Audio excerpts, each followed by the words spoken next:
Arish, it is recording live, right? Yes.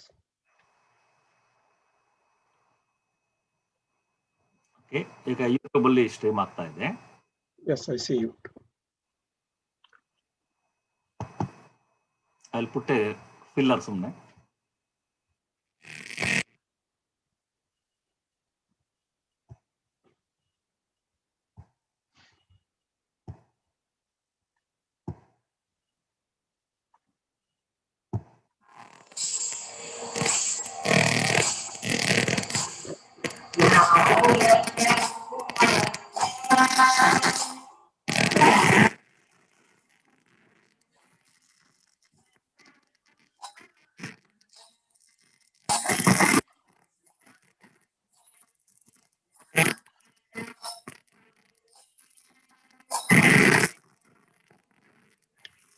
Audio ಸರಿ ಇಲ್ಲ ಹರೀಶ್.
ನಮಸ್ಕಾರ.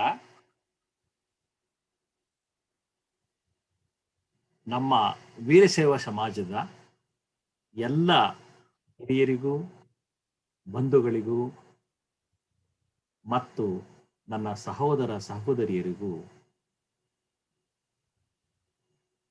ಈ ಸಮಾವೇಶದ 2ನೇ ದಿನವಾದ ಶನಿವಾರ ಜುಲೈ 3 ಕಾರ್ಯಕ್ರಮಗಳಿಗೆ ಸ್ವಾಗತ. ಈ ಸಮಾವೇಶದ ಕನ್ವೆನ್ಷನ್ ಚೇರ್ ಆಗಿ ಈ ಒಂದು ಅವಕಾಶ ಸಿಕ್ಕಿರುವುದಕ್ಕೆ ನನಗೆ ಬಹಳ ಸಂತೋಷ ಆಗ್ತಾ ಇದೆ. ಇವತ್ತಿನ ಮುಂಜಾನೆ ನಾವು ಅಕ್ಕಮ್ಮನ ಮುಂಜಾನೆ ಎಂದು ಕರೀತಾ ಇದ್ದೀವಿ. ಈ ಮುಂಜಾನೆಯ ಕಾರ್ಯಕ್ರಮಗಳನ್ನು ನಮ್ಮ ಶಿವಶರಣೆ ಅಕ್ಕಮ್ಮನಿಗೆ ಅರ್ಪಿತ. ಅಕ್ಕಮ್ಮ ಅಂದರೆ ಅಕ್ಕ ಮಹಾದೇವಿ ಅಲ್ಲ, ಅಕ್ಕಮ್ಮ ಎಂಬ ಇನ್ನೊಬ್ಬ ಹೆಸರಿನ ಶಿವಶರಣೆ 154 ವಚನಗಳನ್ನು ಬರೆದು ಬಹಳಷ್ಟು ಪ್ರಾಮುಖ್ಯತೆಯನ್ನ ಗಳಿಸಿದ್ದಾಳೆ. ಅಕ್ಕ ಮಹಾದೇವಿ ಮತ್ತೆ ನೀಲಮ್ಮನ ನಂತರ ಅವಳ ಬರೆದಂತಹ ವಚನಗಳೇ ಬಹಳಷ್ಟು ನಮಗೆ ಸಿಕ್ಕಿರುವುದು. ಅಂತಹ ಅಕ್ಕಮ್ಮನ ನೆನಪಿಗೋಸ್ಕರ ಈ ಬೆಳಗ್ಗಿನ ಕಾರ್ಯಕ್ರಮಗಳನ್ನು ನಾವು ಅರ್ಪಿಸ್ತಾ ಇದ್ದೀವಿ. ಅಕ್ಕಮ್ಮ ಏಲೇಶ್ವರ ಎಂಬ ಸ್ಥಳದಿಂದ ಬಂದವರು. ಅವರು ಐಕ್ಯ ಸ್ಥಳ ಕಲ್ಯಾಣದಲ್ಲಿ. ಆದಿದೈವ ರಾಮೇಶ್ವರ. ಅವರ ಅಂಕಿತ ನಾಮ ಆಚಾರವೇ ಪ್ರಾಣವಾದ ರಾಮೇಶ್ವರ ಲಿಂಗ. ಈಗ ಕಾರ್ಯಕ್ರಮಗಳನ್ನು ಶುರು ಮಾಡೋಕ್ಕಿಂತ ಮುಂಚೆ ನಾನು ಓಂ ಚಾಂಟಿಂಗ್ ಮಾಡಿ ನಂತರ ಒಂದು ವಚನ ಅಕ್ಕಮ್ಮನವರ ನೆನಪಿಗೂ ಅರ್ಪಿಸಿ ನಂತರ ಶಿವಪೂಜೆಯನ್ನು ಶುರು ಮಾಡ್ತೀನಿ. ಶಿವಪೂಜೆಯ ನಂತರ ಯೋಗಾಭ್ಯಾಸ. ಈಗ ನಿಮ್ಮ ಅಪ್ಪಣೆಯ ಮೇರೆಗೆ ನಾನು ಕಾರ್ಯಕ್ರಮವನ್ನ ಶುರು ಮಾಡ್ತಾ ಇದ್ದೀನಿ. ಮೊದಲು ಓಂ ಚಾಂಟಿಂಗ್.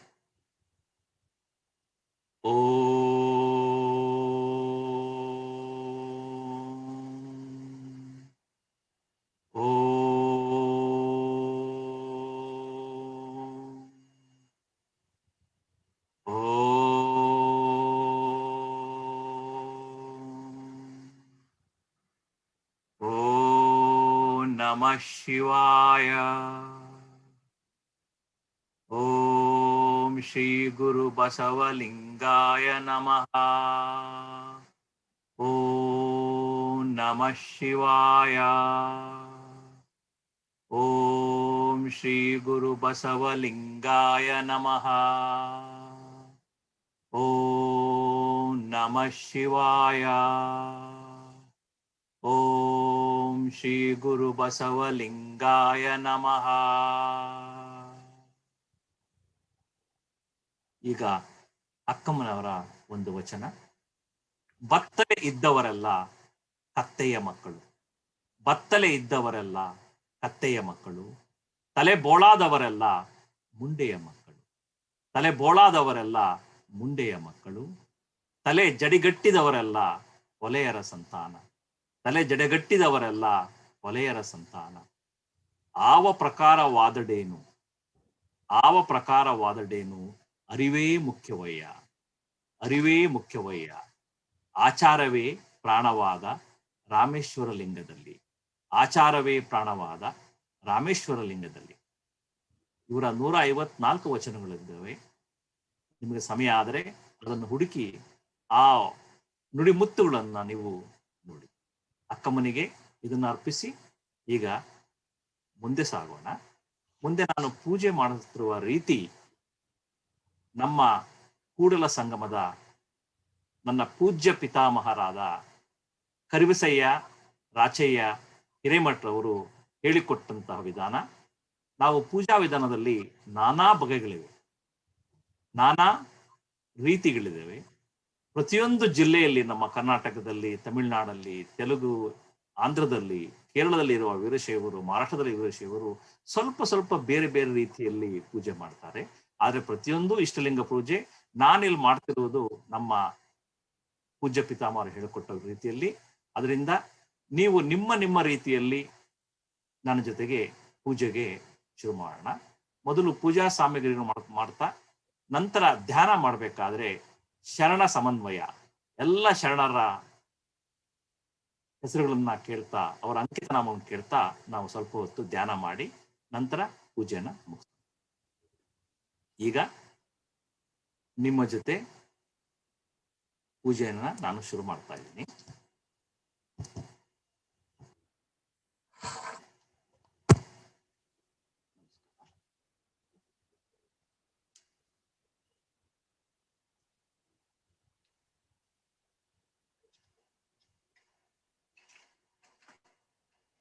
ಲಿಂಗವನ್ನ ಎಡಗೈಯಲ್ಲಿ ಇಟ್ಟುಕೊಳ್ಳೋಣ. ನಂತರ ಅದನ್ನು ನೀರಿನಿಂದ ಸ್ವಚ್ಛ ಮಾಡುವುದು ವಾಡಿಕೆ. ಅದನ್ನು ಸ್ವಚ್ಛ ಮಾಡಿಕೊಳ್ಳೋಣ.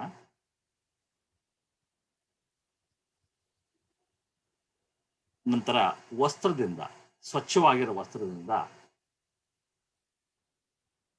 ಇಷ್ಟಲಿಂಗವನ್ನ ಸ್ವಚ್ಛ ಮಾಡಿಕೊಂಡು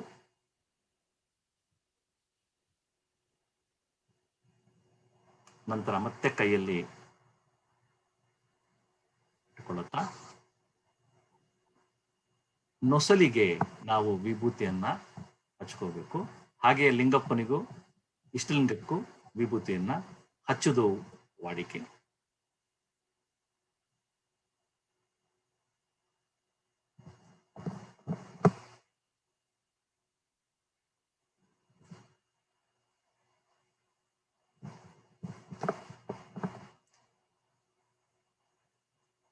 ನಾನು ಸಾಮಾನ್ಯವಾಗಿ ನನ್ನ ದೃಷ್ಟಿಯಿಂದ ಇಷ್ಟಲಿಂಗವನ್ನು ನೋಡಬೇಕಾದ್ರೆ ಅದರ ಹಿಂಭಾಗದಲ್ಲಿ ಅಂದ್ರೆ ಮುಂಭಾಗಕ್ಕೆ ನಾನು ವಿಭೂತಿನ ಹಚ್ತೀನಿ. ಯಾಕಂದ್ರೆ ಆ ಒಂದು ಇಷ್ಟಲಿಂಗದ ಬೆಳಕು ನನ್ನ ಕಣ್ಣಲ್ಲಿ ಧ್ಯಾನ ಮಾಡ್ಬೇಕಾದ್ರೆ ಬೀಳಲಿ ಅಂತ.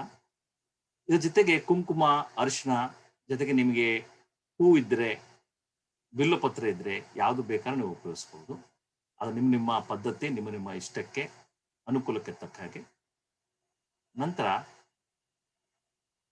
ನಾವು ಸ್ವಚ್ಛ ಮನಸ್ಸಿನಿಂದ ಈ ಶಿವನನ್ನ ನೆನೆಸಿಕೊಳ್ತಾ, ಶರಣ ನೆನೆಸಿಕೊಳ್ತಾ ಧ್ಯಾನ ಮಾಡೋಣ.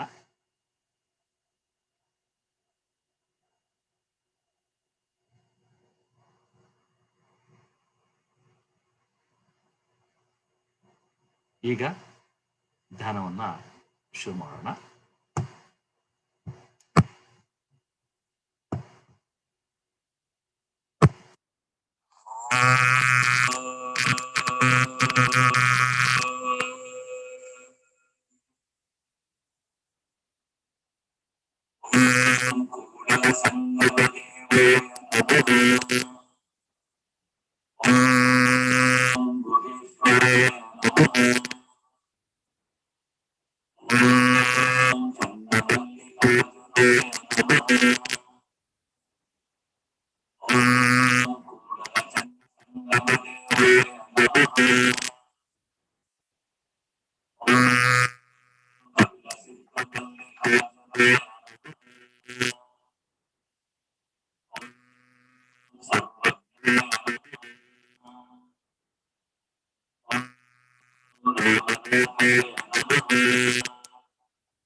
10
ನಿಮಿಷದಲ್ಲಿ 108 ಶರಣರ ಹೆಸರನ್ನು ನೆನೆಸ್ಕೊಳ್ತಾ ನಾವು ಈ ಪೂಜೆಯನ್ನು ಮುಗಿಸ್ಬೋದು.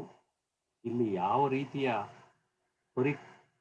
ವಸ್ತುಗಳನ್ನು ಉಪಯೋಗಿಸ್ತೀವಿ ಅನ್ನೋದಕ್ಕಿಂತ ನಾವು ಎಷ್ಟು ಧ್ಯಾನಮಗ್ನರಾಗಿ ಈ ಧ್ಯಾನದಲ್ಲಿ ಭಾಗಿಗಳಾಗ್ತೀವಿ ಅಂತ, ಈ ಧ್ಯಾನ ಮಾಡ್ತಾ ಮಾಡ್ತಾ ನಮ್ಮ ಮನಸ್ಸೇ ಗೊತ್ತಿಲ್ಲದಾಗೆ ಒಂದು ಆಳವಾದ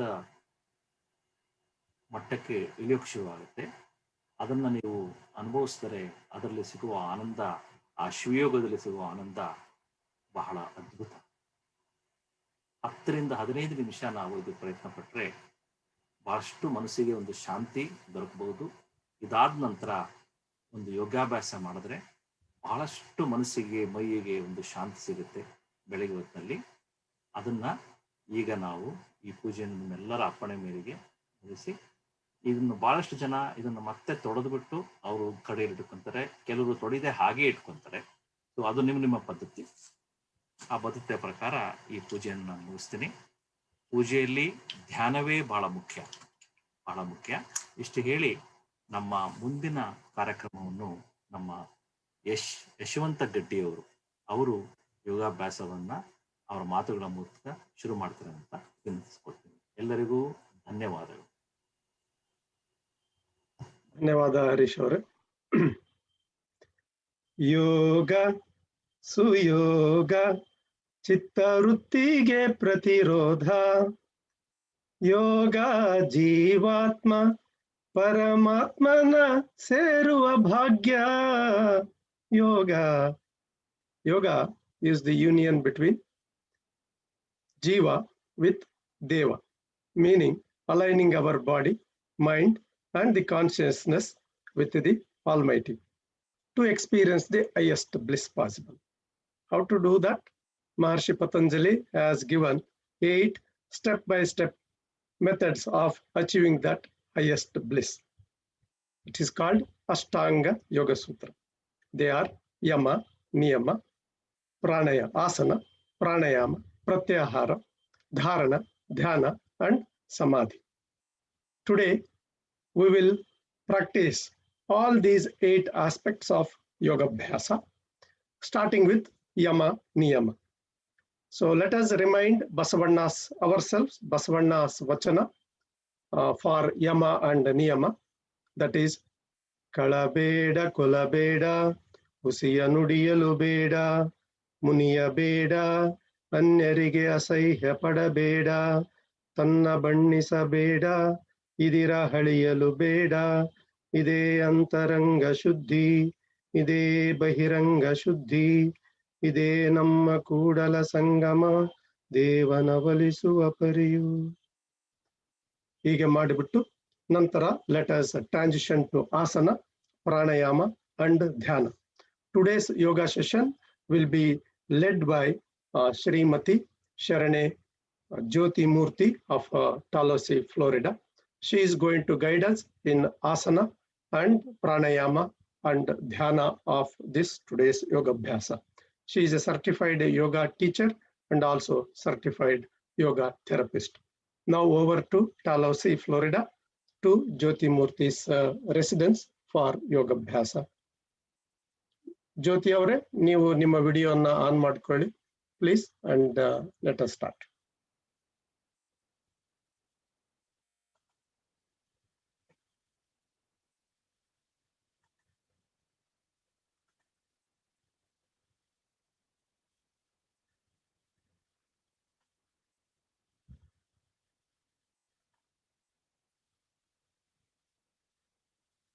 Yes, Jyoti avare, you are on.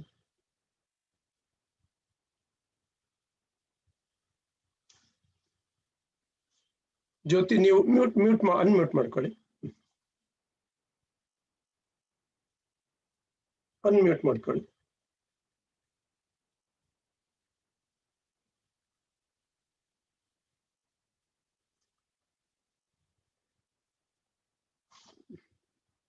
ನಾನೇ ಮಾಡ್ತೀನಿ ಬಿಡಿ. I cannot do. ನೀವು ಅನ್ಮ್ಯೂಟ್ ಮಾಡ್ಕೊಳ್ಳಿ ನಿಮ್ಮ video audio. Yes. Yeah, now we can. Because I ಮಾಡ್ಲಿಕ್ಕೆ ಆಗ್ತಾ ಇರಲಿಲ್ಲ. I tried. Okay.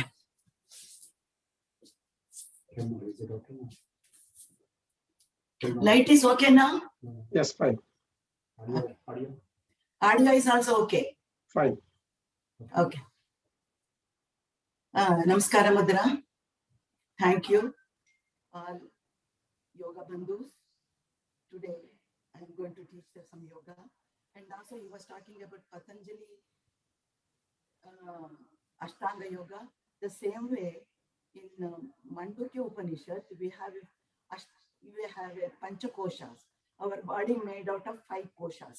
The first is Annamaya kosha, and Pranamaya kosha, and Manomaya kosha, Vijnanamaya kosha, and then Anandamaya kosha. Everything detailedly in the YouTube. You can go and understand. We have to be, purify all our 5 layers, not only the body, mind, prana, and our intellect, and Anandamaya kosha. Okay, that is the one. It has a long story is there in Panchakoshas. So you can go, everybody who wants to understand Panchakosha, you can understand in the YouTube. So, okay, Namaskara Mudra. Start my. Just Om, one Om. Inhale. First, sit down properly. Back, neck, head is on one straight line. Any meditative posture. Vajrasana, Padmasana, or Sukhasana. And Namaskara Mudra. Close your eyes. Observe your breathing. Observe your breathing. Namaskara Mudra. Inhale.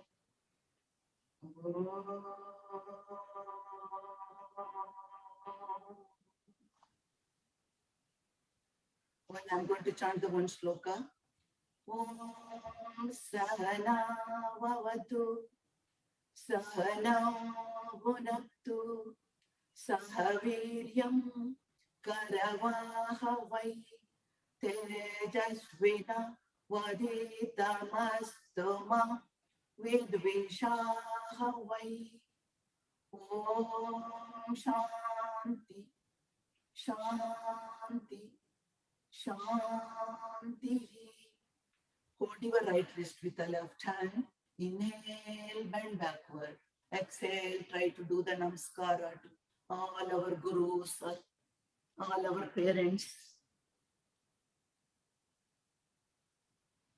Inhale, come back, release the hands and relax. Stand. Outline of my asanas is, first is the breathing exercise, loosening, and Surya Namaskara and Yogasana and Pranayama and meditation. First, we start from the breathing exercise. Bring your hands in front of the chest. Close your eyes. Inhale. Synchronize with your breathing and the hand movement. Exhale. Inhale. Exhale. Inhale. Exhale. Inhale. Exhale. Start practicing, release, and stand in Sitila Tadasana, leg stretch, relaxation position. Observe the stimulation on your shoulder. And the next one is the legs together. Bring your hands on your chest area. This is hand stretch breathing. Only 3 times. Inhale. Exhale. Inhale. Exhale.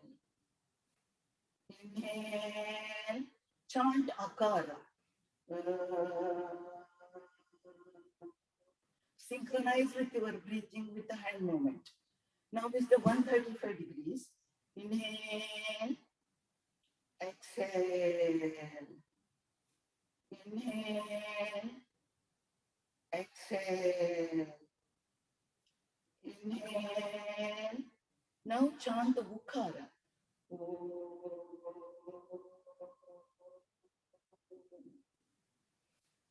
Inhale.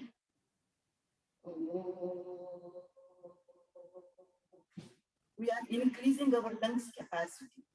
All 3 loops of our lungs. Inhale, up, under 90 degrees. Exhale.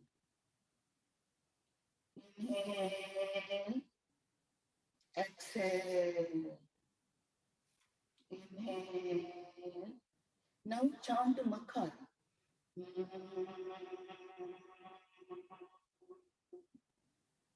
Relax and release the hand and relax in leg stretch, relaxation position. This is called as Sitila Tadasana. Now is the legs together. Now is the ankle stretch breathing.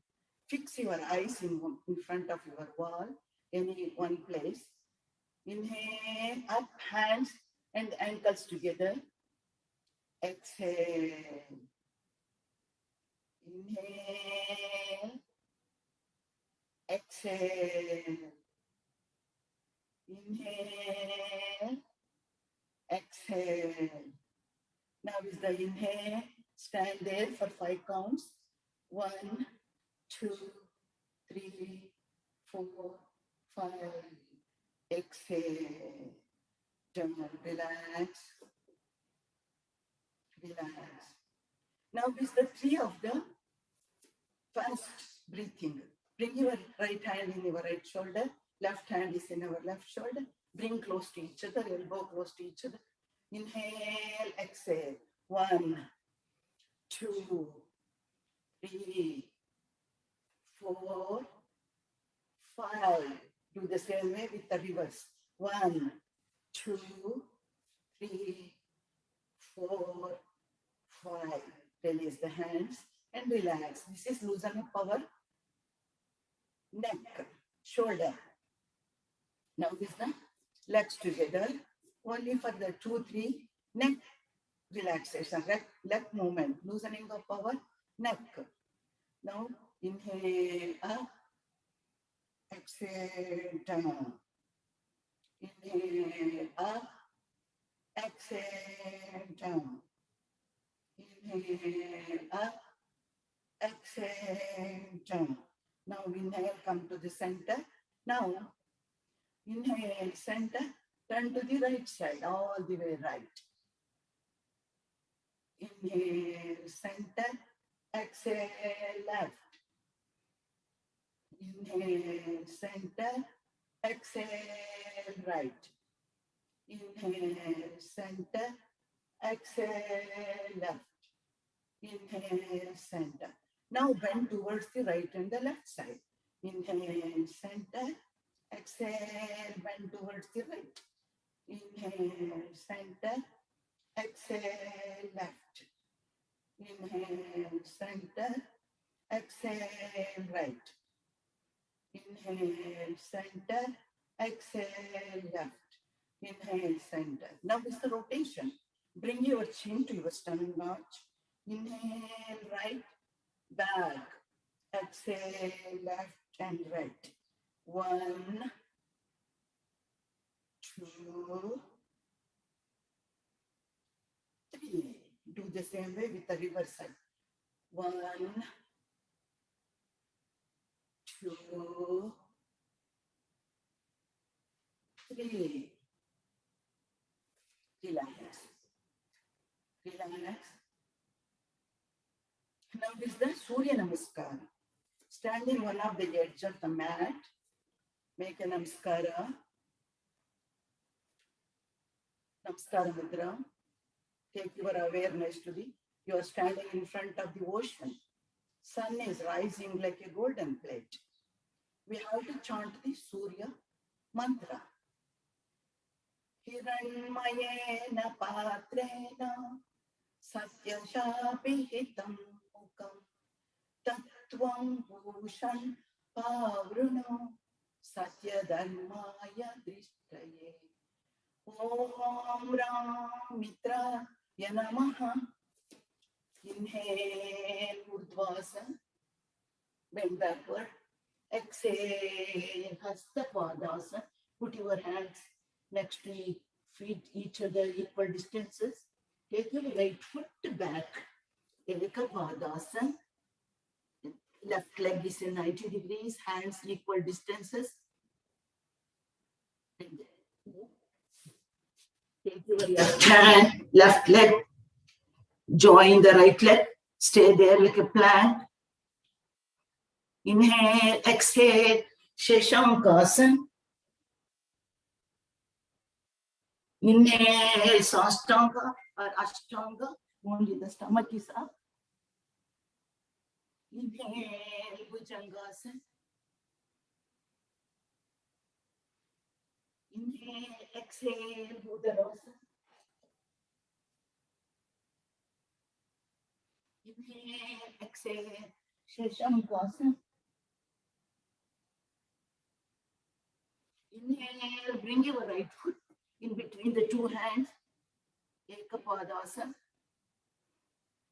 Inhale, exhale, Hastapadasana. Inhale, come back to the Namaskara-asana. Relax. Relax. Observe your heartbeat. Observe your breathing. Now with the legs together, Tadasana. Namaskara Mudra. Om Rim Ravahe Namah. Inhale, Urdhvasana. Exhale, Hastapadasana. Left foot back. Ekapadasana. Dvipadasana. Sheshankasana. Sashtanga. Inhale, Bhujangasana. Exhale, Bhudarasana or Parvatasana. Inhale, exhale, Sheshankasana. Left foot between.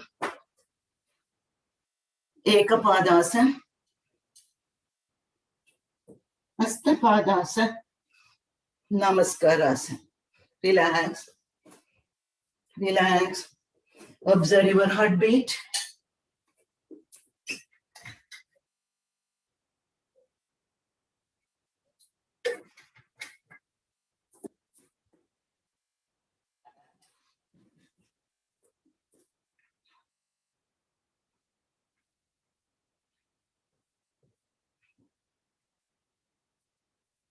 Now with the legs together. Now we'll start the 3 of asanas, yoga asanas. Okay, legs together.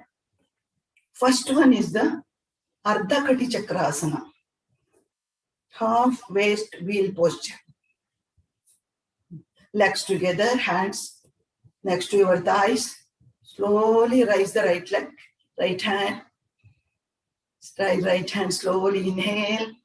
Twist the wrist when your shoulder level. Inhale. Inhale. Come back to your right bicep is touching your right ears. Stretch it, stretch. Stretch. Now is inhale. Exhale, bend towards the left side. Stay there for normal breathing. 5 counts. 1, 2. This time you can do the meditation also. Think about any god or any like a meditation. Stay there for 5 counts. 1, 2, 3, 4, 5. Inhale and come back to the center. Stretch it, stretch. Stretch again. Exhale. When the shoulder level comes, twist the wrist. Exhale. Relax. Observe the right side is charged. Left side is not charged. Do the same way, the legs together. Do the same way with the left hand. Inhale. When the shoulder level comes, twist the wrist. Inhale. Your left bicep is touching your left ears. Stretch it, stretch. Stretch. We can see the stretching. Exhale, bend towards the right side. Not bend forward, not bend backward. Your right hand is sliding down. Stay there with a normal breathing. 1, 2, 3, 4, 5. Inhale, come back. Again, the stretch it, stretch.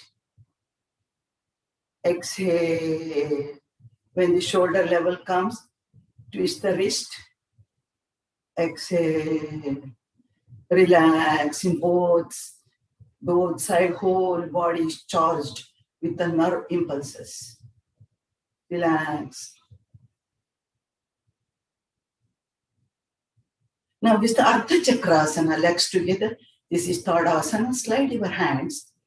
Slide your hands in the waist region. Finger pointing outward. Thumb is on the back side. Back, neck, head is on the straight line. Spine erect. Inhale. Bend backward. Stay there for normal breathing. 1, 2, 3, 4, 5. Now chant Akara, give some sound resonance.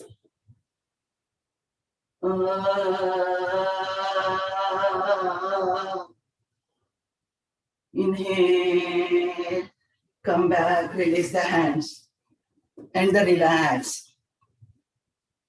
Relax. Now with the next one is the Trikonasana. Stay in one edge. Extend your legs 1 meter or 3 feet apart. Stretch your hands. Stay there. 1, 2, turn to the right side. Right leg is pointing towards the right side. Left is on 60 degrees. 3, position. Bend forward. Stretch your left hand. Look up your tip of your left fingers. Stay there for a normal breathing. 5 counts. 1, 2, 3, 4, 5. Inhale and come back. Do the same way. This is the 4, 5, 6, the left side. Turn to the left side. 7 position. Stretch your right hand above your head. Stay there. With the normal breathing. 1, 2, 3, 4, 5. Inhale. 8, 9 front. 10 Samasthiti. Relax. The last one, standing asanas. Parivritta Trikonasana. Stretch your legs 3 feet apart. Inhale. Exhale. Right hand goes to the left foot. Stretch your left hand above. Stay there for 5 counts. 1, 2, 3, 4, 5. Inhale, come back to the center. Now do the same way. With the left hand goes to the right side. Stay there with the normal breathing. 1, 2, 3, 4, 5. Now inhale, come back to the center and go for standing. Relax, observe your breathing, observe your heartbeat. Relax. Now is the sitting asanas. Sit down. ಎಷ್ಟು time ಆಯ್ತು ನೋಡಿ.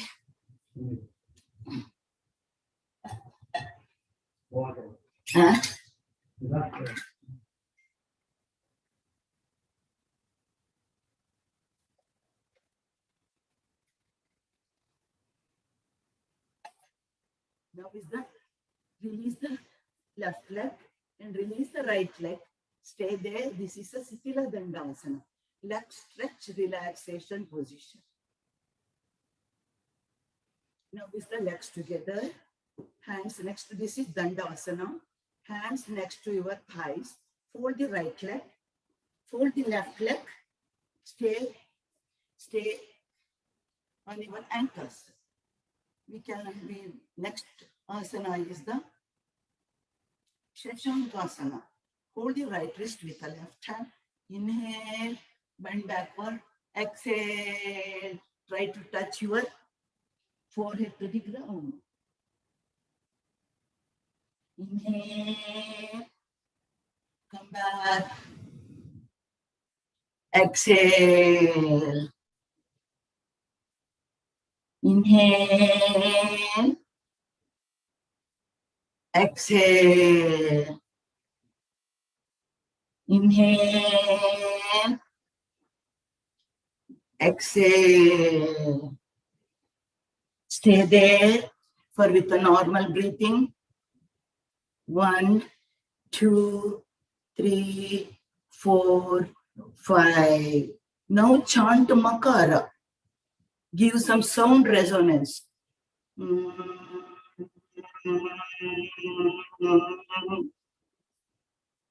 Now is the inhale and come back.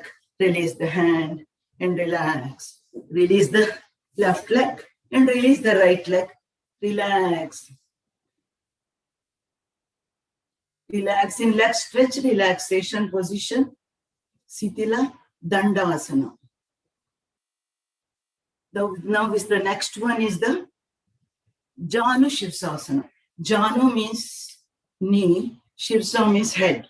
We can do head to the knees. Inhale, fold the right leg, stretch your left leg. Inhale, exhale, turn to the left side. Hold your feet. If you try to touch your nose to the knees. Stay there for 5 normal breathing. 1, 2, 3, 4, 5. Now inhale and come back. Release the right leg and do the same way with the left leg. Inhale, turn to the right side. Exhale. Stay there for 5 counts. Normal breathing. 1, 2, 3, 4, 5. Release the left leg and relax in Sitila Dandasana. Relax. Observe your heartbeat. Observe your breathing.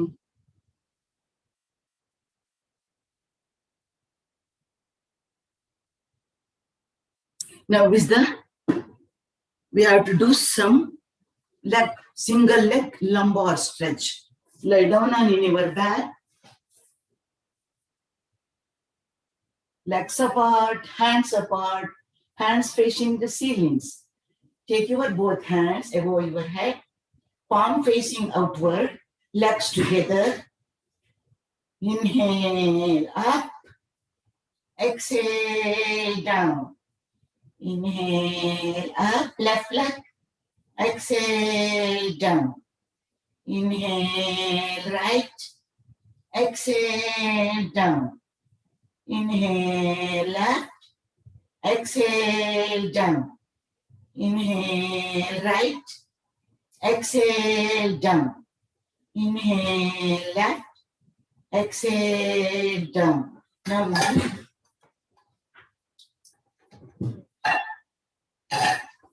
relax, relax. Now with the both legs together, take your hands underneath your thighs or above your head. Inhale up, exhale down. Inhale up, exhale down. Inhale up, exhale down.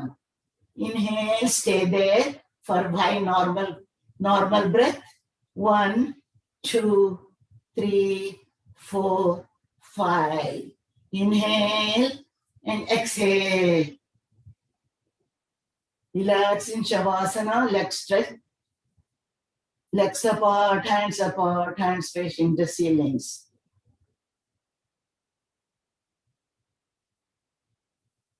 ಎಷ್ಟು time ನೋಡಿ ಇವಾಗ?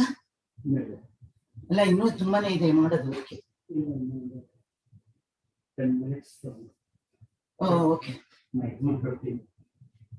Okay.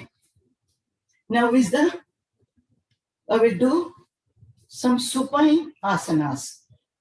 Legs together. Take your hands above your head. Fold the both leg. Fold the ankle. This is Navasana. Fold it. Inhale up. Exhale down. Inhale up. Exhale down. Inhale up. Stay there for normal breathing.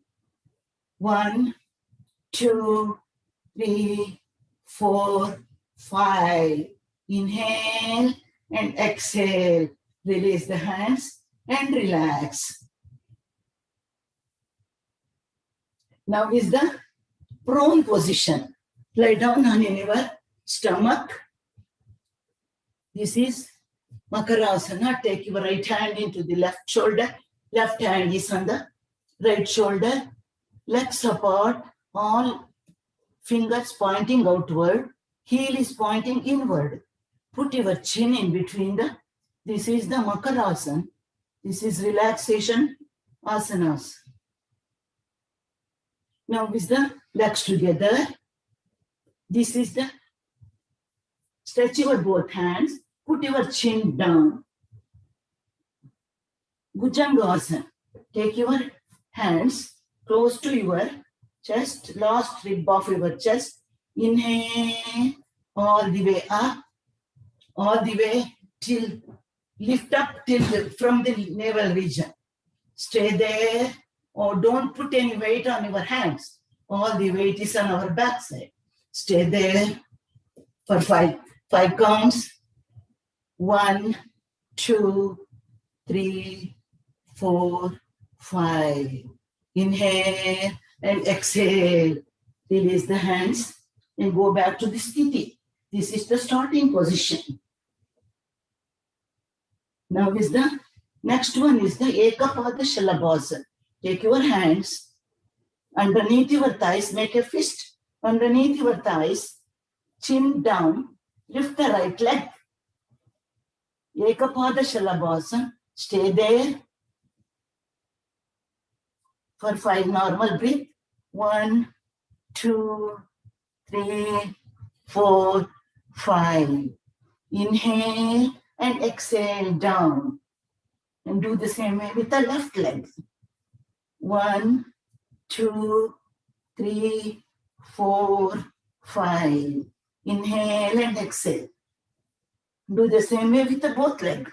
Stay there for normal breathing. 1, 2, 3, 4, 5. Release the hands and relax in Makarasana.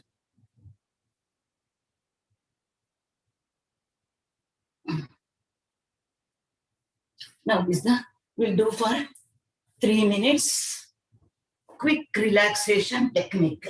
Lay down on your back. Legs apart, hands apart, hands facing the ceilings with a smiley face. Relax. Observe your breathing. Observe your heartbeat. Relax. Relax.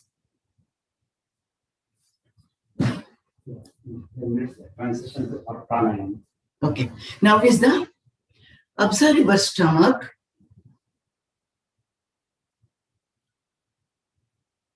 It's going up and down, not to correct it. 3 times. Inhale, exhale. Inhale, stomach is up. Exhale is down.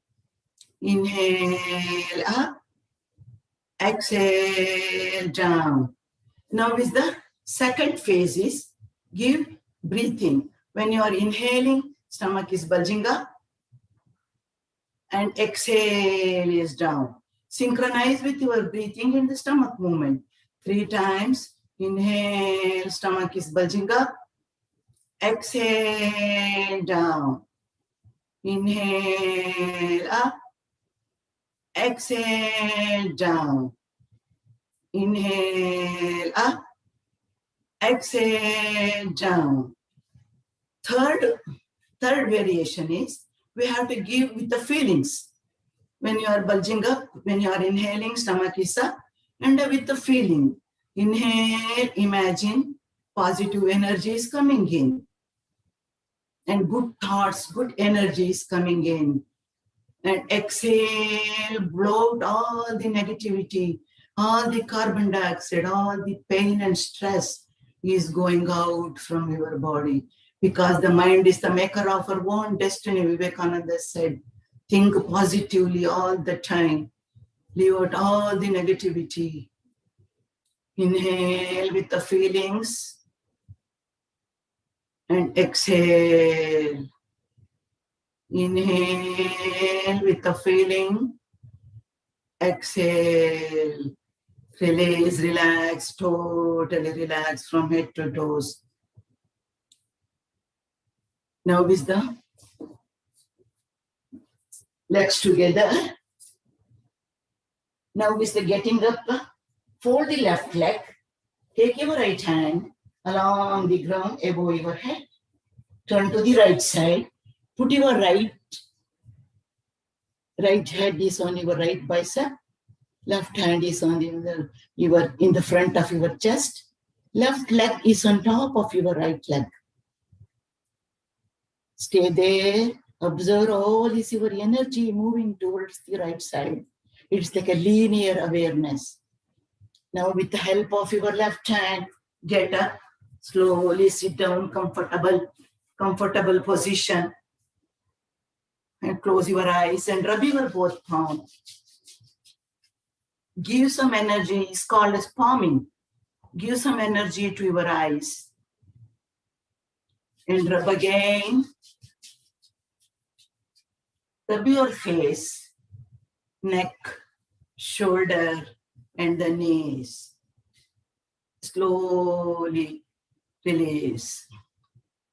And slowly open the eyes.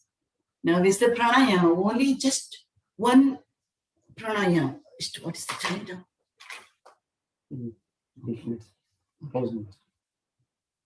Just Nadi Shodhana pranayama is a balancing pranayama. Make a chin mudra, put it on your thighs. Chin mudra, you know, index fingers and the thumb join in together. All three fingers forwarding outside. You know anything shady? Okay. Observe your breathing. Now is the Nadi Shodhana pranayama. Make a Nasikadra mudra. Fold the index fingers in the middle fingers. Left fingers is on the chin mudra. Fold the right nostril. Exhale in the left nostril. Inhale in the left nostril. Close it. Exhale in the right. Inhale in the right. Close it. Exhale in the left. Two more times. Inhale in the left. Close it. Exhale in the right. Inhale in the right. Close it. Exhale in the left. Inhale in the left. Close it. Exhale in the right. Inhale in the right. Close it. Exhale in the left. This one is very good for our sympathetic nerve and parasympathetic activation. This is the balancing pranayama. Next one is the make a chin mudra. Brahmari 5 times. Normal Brahmari. Brahmari is like a honeybee sound. Inhale.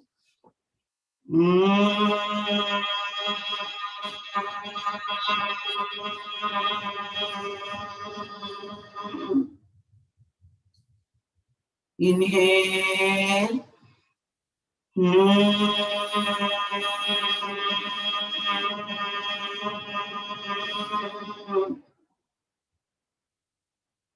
Inhale.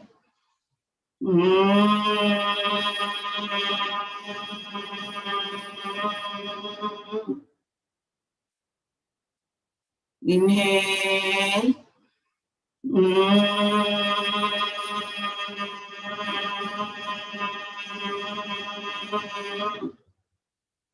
The last one, inhale.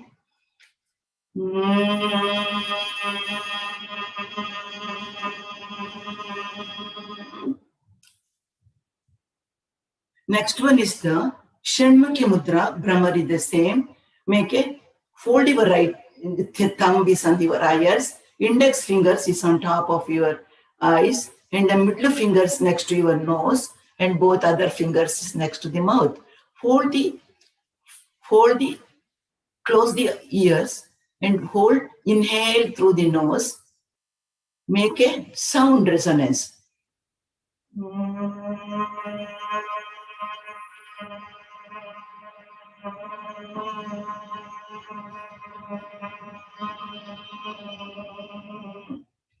Inhale.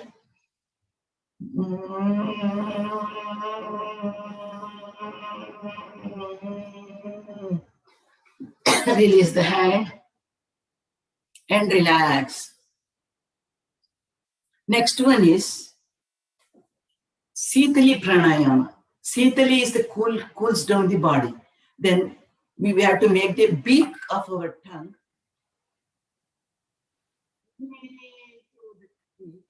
Exhale through the nose. This is cools down the body.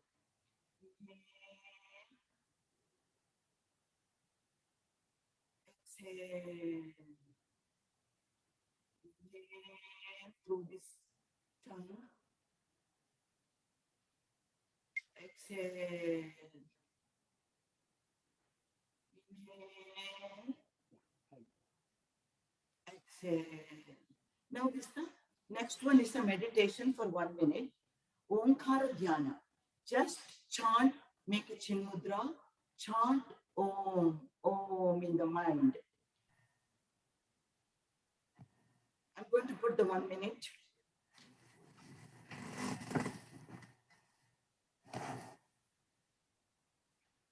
And if the thoughts comes, release the thoughts slowly away. It's like a Omkara Dhyana. Just chant Om, Om in the mind. Chin mudra, back, neck, head is on one straight line, the smiley face.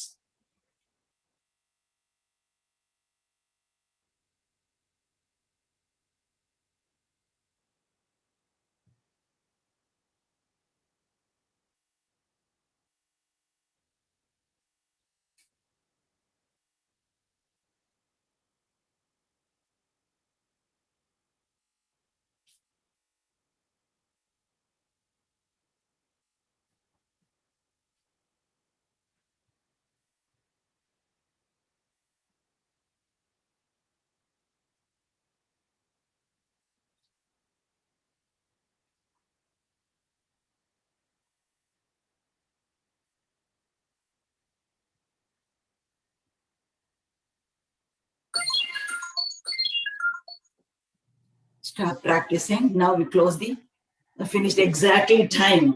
Close the session. Sit down any meditative posture. Vajrasana, Sukhasana, and Padmasana. Back, neck, head is on one straight line. Make a Namaskara Mudra. Chant the closing prayer. Closing prayer. Om Asatoma Sadgamaya Tamasoma Jyotirgamaya Mrutyorma Amratangamaya. Om Shanti Shanti Shanti. Sarve Bhavantu Sukhina. Sarve Santu Niramaya. Sarve Bhadrani Pashyantu. Ma Kaschit Dukkha Bhag Bhavet. Om Shanti Shanti Shanti. Peace in the inside, peace in the outside, peace everywhere. Hold the right wrist with the left hand. Do Namaskara to the Almighty. Inhale, exhale, our Bhumi Thai. Inhale and come back, release the hands and relax. Our class is over, Yashwant. Thank you. Thank you very much, Jyoti Avre, for Finished in on time. Yes, thank you. Thanks for leading today's session. And we thank all the participants for joining today's yoga session and Ishtalinga Puja. Nale Kudana, tomorrow also we are going to continue the Ishtalinga Puja and Yoga Abhyasa from the other leading practitioner tomorrow. And with that, I will transition back to Anubhava Goshti now sessions, back to Hari Shiramat for continuing the next sessions, which is Anubhava Goshti. Thank you. Thank you very much for everybody. Thank you. Thank you Yashagati ಅವರೇ. ಬಹಳ ಸೊಗಸಾಗಿ ಮೊದಲನೆಯ session ಅನ್ನ ನಡೆಸ್ಕೊಟ್ಟು on time hand over ಮಾಡ್ತಿದ್ದೀರಾ. ಇದು ಬಹಳ ವಿರಳ, ನಮ್ಮಗಳ ಕಾರ್ಯಕ್ರಮದಲ್ಲಿ ಬಹಳ ವಿರಳ. ಬಹಳ ಸಂತೋಷ ಆಗ್ತಾ ಇದೆ. ನಮ್ಮ ವೀರಶೈವ ಸಮಾಜದ ಗುಂಪು ಈ ಸಲ ವಿಚಾರ ವೇದಿಕೆ ಅನ್ನೋ ಒಂದು ನ್ಯಾಷನಲ್ ಲೆವೆಲ್ ಪ್ಲಾಟ್ಫಾರ್ಮ್ ಅನ್ನ ಓಪನ್ ಮಾಡಿದೀವಿ. ಏನು ಮೂಲ ಉದ್ದೇಶ ಅಂತ ಹೇಳಿದ್ರೆ, ಸ್ವಲ್ಪ ಚಳಿ ಬಿಟ್ಟು ನಮ್ಮಗಳ ಬೇರೆ ಬೇರೆ ವಿಚಾರಗಳನ್ನ ಒಟ್ಟಿಗೆ ನಾವು ಕಲೆ ಹಾಕಿ ಅದರ ಬಗ್ಗೆ ಮಾತಾಡುವುದು, ಅದರ ಬಗ್ಗೆ ಚರ್ಚಿಸುವುದು. ಬಹಳಷ್ಟು ಜನ ಅನ್ಕೊಂಡಿದ್ದಾರೆ ನಾವುಗಳು ಜಾಸ್ತಿ ಚರ್ಚಿಸಲ್ಲ, ಬೇರೆ ಬೇರೆ ಭಾವನೆಗಳನ್ನ ಒಬ್ಬರಿಗೊಬ್ಬರು ಪ್ರಯತ್ನ ಪಟ್ಟು ಅರ್ಥ ಮಾಡ್ಕೊಳ್ಳೋಣ ಅನ್ನೋ ಒಂದು ಭಾವನೆ ಬಹಳಷ್ಟು ಜನರಲ್ಲಿದೆ. ಅದರಲ್ಲೂ ನಮ್ಮ ಸಣ್ಣ ಮಕ್ಕಳು, ನಮ್ಮ ಯೂತ್ ಅಲ್ಲಿ ಬಹಳಷ್ಟು ಭಾವನೆ ಇದೆ. ನಾವು ದೊಡ್ಡವರು ಯಾವುದೇ ಒಂದು ಕಾಂಟ್ರವರ್ಷಿಯಲ್ ವಿಷಯದಿಂದ ದೂರ ಓಡಿ ಹೋಗ್ತೀವಿ, ನಾವು ಮಾತಾಡಕ್ ಇಷ್ಟಪಡೋದಿಲ್ಲ ಅನ್ನೋ ಒಂದು ಭಾವನೆ ಅವರಲ್ಲಿ ದೃಢವಾಗಿ ಬೆಳೆದಿದೆ. ಅದಕ್ಕೆ ಏಕೆ ಅಂತ ವಿಚಾರಿಸೋದಕ್ಕೆ ಕೂಲಂಕುಷವಾಗಿ ಇಲ್ಲಿ ಪ್ರಯತ್ನ ಪಡೋದು ಬೇಡ. ಈ ವಿಚಾರ ವೇದಿಕೆಯ ಇದರಲ್ಲಿ ನಾವು ಅನುಭವ ಗೋಷ್ಠಿ 1 ಇದನ್ನ ಈಗ ಪ್ರಾರಂಭ ಮಾಡ್ತಿದ್ದೀವಿ. ಇದರಲ್ಲಿ ಪ್ಯಾನಲಿಸ್ಟ್ ಆಗಿ ಬಂದಿರೋರು ಮೊದಲನೇದಾಗಿ ಅವರ ಹೆಸರು ಹೇಳಿದ ತಕ್ಷಣ ಅವರು ವಿಡಿಯೋ ಆನ್ ಮಾಡ್ಕೊಬೇಕು. ವಿದ್ಯಾ ಲಿಂಗರಾಜ್ ಪಾಟೀಲ್, ನಿಮ್ಮ ವಿಡಿಯೋನ ಆನ್ ಮಾಡ್ಕೊಳ್ಳಿ.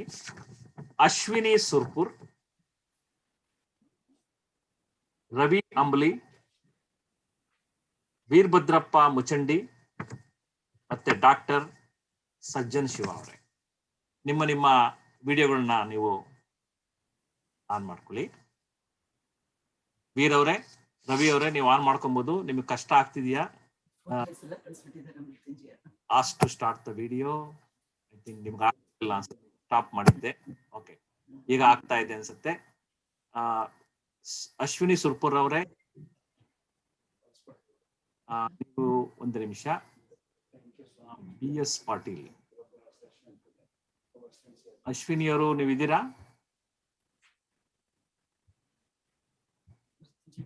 ಒಂದು ನಿಮಿಷ. ಅಶ್ವಿನಿಯವರು ಇನ್ನು ಬಂದಿದ್ರು, ಆಗ್ಲೇನೆ ಸೇರಿದ್ರು. ಇದ್ದೀರಾ? ಓಕೆ. ವಿದ್ಯಾ ಪಾಟೀಲ್ ನೀವು ಇದ್ದೀರಾ ಕರೆಕ್ಟ್ ಆಗಿ. ಜ್ಯೋತಿ ಅವರೇ, ನಾನು ನಿಮ್ದು ವಿಡಿಯೋನ ನಾನು ಸ್ಟಾಪ್ ಮಾಡ್ತಾ ಇದ್ದೀನಿ. 5 ಜನ ಪ್ಯಾನಲ್ ಅವರು ಕಾಣಿಸ್ತಾ ಇದ್ದೀರಿ. ವೀರ್ ಮುಚಂಡಿ ಅವರು ಇನ್ನು ಸ್ಕ್ರೀನ್ ಹಾಕೊಂಡಿಲ್ಲ ನಮ್ಮ ಒಂದು ಬ್ಯಾಕ್ ಗ್ರೌಂಡ್ ಅನ್ನ. ನಿಮಗೆ ಸಾಧ್ಯ ಆದ್ರೆ ಆ ಬ್ಯಾಕ್ ಗ್ರೌಂಡ್ ಹಾಕೊಳ್ಳಿ, ಜನಗಳಿಗೆ ಗೊತ್ತಾಗುತ್ತೆ ಯಾರು ಪ್ಯಾನಲಿಸ್ಟ್ ಅಂತ. ಅದೇ ಒಂದು ಉದ್ದೇಶ. ನಿಮ್ಮ ಹಿಂದಿರೋ ಒಂದು ಕಬೋರ್ಡ್ ಅಲ್ಲಿ ತುಂಬಾ ಪುಸ್ತಕಗಳು ತುಂಬಾ ಚೆನ್ನಾಗಿ ಕಾಣಿಸ್ತಾ ಇದೆ, ಆದ್ರೂ ನಮ್ಮ ಬ್ಯಾನರ್ ಹಾಕೊಂಡ್ರೆ ಸಂತೋಷ. ಇವತ್ತಿನ ಅನುಭವ ಗೋಷ್ಠಿಯಲ್ಲಿ ನಾವು ಏನು ಚರ್ಚಿಸ್ತಿದ್ದೀವಿ, ನಮ್ಮ ನೆಕ್ಸ್ಟ್ ಜನ್, ನಮ್ಮ ಯುವಕರು ಯುವತಿಯರು ಕೆಲವೊಂದು ಪ್ರಶ್ನೆಗಳನ್ನು ನಮಗೆ ಕಳಿಸಿದ್ದಾರೆ. ಆ ಪ್ರಶ್ನೆಗಳನ್ನ ನಮ್ಮ VIRC ಡೈರೆಕ್ಟರ್ ಸಜ್ಜನ ಶಿವ ಅವರು ಸೂಕ್ತವಾಗಿ ಕೂಲಂಕುಷವಾಗಿ ಅದನ್ನ ನೋಡಿ, ಅದರಲ್ಲಿ 2 ಪ್ರಶ್ನೆಗಳನ್ನ, ಸಮಯಾವಕಾಶದ ಅವಧಿ ಕಡಿಮೆ ಇರೋದ್ರಿಂದ 2 ಪ್ರಶ್ನೆಗಳನ್ನ ಅವರು ಸೆಲೆಕ್ಟ್ ಮಾಡಿದ್ದಾರೆ. ನಾನು ನಿಮ್ಮೆಲ್ಲರ ಒಂದು ಆ ಪ್ರಶ್ನೆಗಳು ಏನಂತ ತಿಳ್ಕೊಳ್ಳೋದಕ್ಕೋಸ್ಕರ ನಿಮ್ಮ ಮನಸ್ಸಲ್ಲೂ ನಿಮ್ಮ ಭಾವನೆಗಳನ್ನ, ನಿಮ್ಮ ಪೊಸಿಷನ್ಗಳನ್ನ ನೀವು ರೆಡಿ ಮಾಡ್ಕೊಬಹುದು.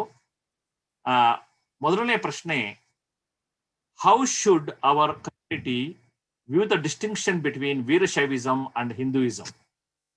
Tough question. Should we view them as completely separate religions, or view Veerashaivism as a sect within Hinduism? ಬಹಳ ಸಂತೋಷ ಆಯ್ತು, ಅಟ್ಲೀಸ್ಟ್ ಅವರು ವೀರಶೈವಿಸಂ ಅಂತ ಹೇಳೋದಕ್ಕೆ. ವೀರಶೈವಿಸಂ ಅಂಡ್ ಲಿಂಗಾಯತಿಸಂ ಆರ್ ವೀರಶೈವ ಲಿಂಗಾಯತಿಸಂ ಅವರು ಒಂದೇ ವರ್ಡ್ ಅಲ್ಲಿ ಹೇಳ್ತಾ ಇದ್ದಾರೆ. Whether it is a part of Hinduism or is it a distinct different religion? It's a very tough question. Let's see what our panelists are going to tell. Second question is, Basavanna revived Veerashaivism, Lingayatism, primarily as a social justice movement. Values of tolerance and anti-discrimination are woven into our vachanas and should be woven into our lives.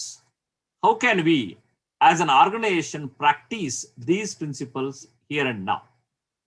Again, one more tough question, whether it is Shiva Bhakti or social justice. Shiva Bhakti or social justice, yavadu, which one Basavanna proposed or Veerashaiva Lingayatism proposed? It is we have been arguing this from decades. It's a very, very interesting question. I know among our panelists, we have very different opinions on this. Let's hear their different opinion. And in fact, this is a very good question. This is the reason why we took this International Basav Jayanti this time to, Kannadigas and Indians. I'll come back to that afterwards. Without taking much time, I want to briefly introduce our panelists. Just you have to know their background so that, you can understand why they are telling, why they are sharing those thoughts, what they have. First is, I can call her as a youngster and a youth from India, grown up from India, almost in our next gen age. Vidya Lingaraj Patil. She is from North Carolina and she teaches Vachana classes. when somebody teaches Vachana classes at this age, you can imagine how much passionate they are, how much passionate they are in their love for Veerashaiva philosophy. And she has understood all her philosophy from her father. Even her father-in-law is also a great follower of Basava philosophy and has written a book recently, Veerashaiva Lingaya's Contribution to Education and Dasoha Culture. Ashwini Shurpur, she is the executive director of Yoga Bharati and a senior yoga therapist. She has worked as a technical software engineer for 15 years with Oracle. And right now she is working Yoga Bharati as a full-time voluntary staff. When you have so much interest in your voluntary work, you can imagine her expertise and interest in Veerashaiva philosophy. She has a very in-depth knowledge, and she is working with Siddheshwara Swamiji in translating book on Kenopanishad. So we can hear her excellent in-depth views about these topics. Ravi Ambli, our intellectual, we call him as a AI guru and digital guru. But how he is so much interested in Veda, Upanishad, and Veerashaiva philosophy is very interesting. He lives in Chicago, and he has done a lot of articles in Deccan Herald, Hindu, and he is very popular on Quora, answers a lot of questions. Let's see how he is going to answer, today's questions. Most important qualification of Ravi Ambli is that he was my roommate for 3 years in Mysore while studying engineering. I think that's the single most accomplishment he has done, because he survived with me for 3 years. Thank you, Ravi. Virubhadrappa Machandi, our dear friend, I have grown very fond of him in recent days. He is from Alpharetta, Georgia, and he has in-depth knowledge about Basava Puranam, Palkuriki, written by Palkuriki Somanatha, and Siddhanta Shakamani, and Rudra Suktam.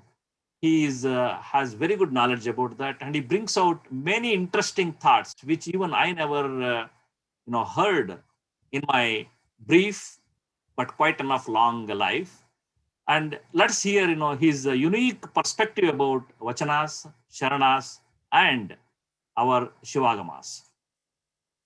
Dr. Sajjan Shiva, he doesn't require any introduction. He was a professor of computer science, but interested in Veerashaiva philosophy. Very interesting combination. And of University of Memphis. And he has translated many Vachanas in his blog. I was really impressed. I was going through his blog, 2 or 3 years back. Very nice. If you have not seen that, please, look at that. He has done a very good job on that one. And he has served in various capacities in VSNA. He is a very senior member, highly respected, very soft-spoken, and very dear to my heart. And he is from Akkirampura in Tumkur district. And sometimes best compliment I can give to Sajjan Shiva is, even if he's firing you, it feels like he's praising you. That is his way of communication. Thank you, Sajjan ji. With this, first we will want to pose this question. Let's start the first question. First question is distinction between Veerashaivism and Hinduism. We'll go one round, the first question, then we'll go second round, the second question. I first call for our youngest panelist, Vidya Lingraj Patil.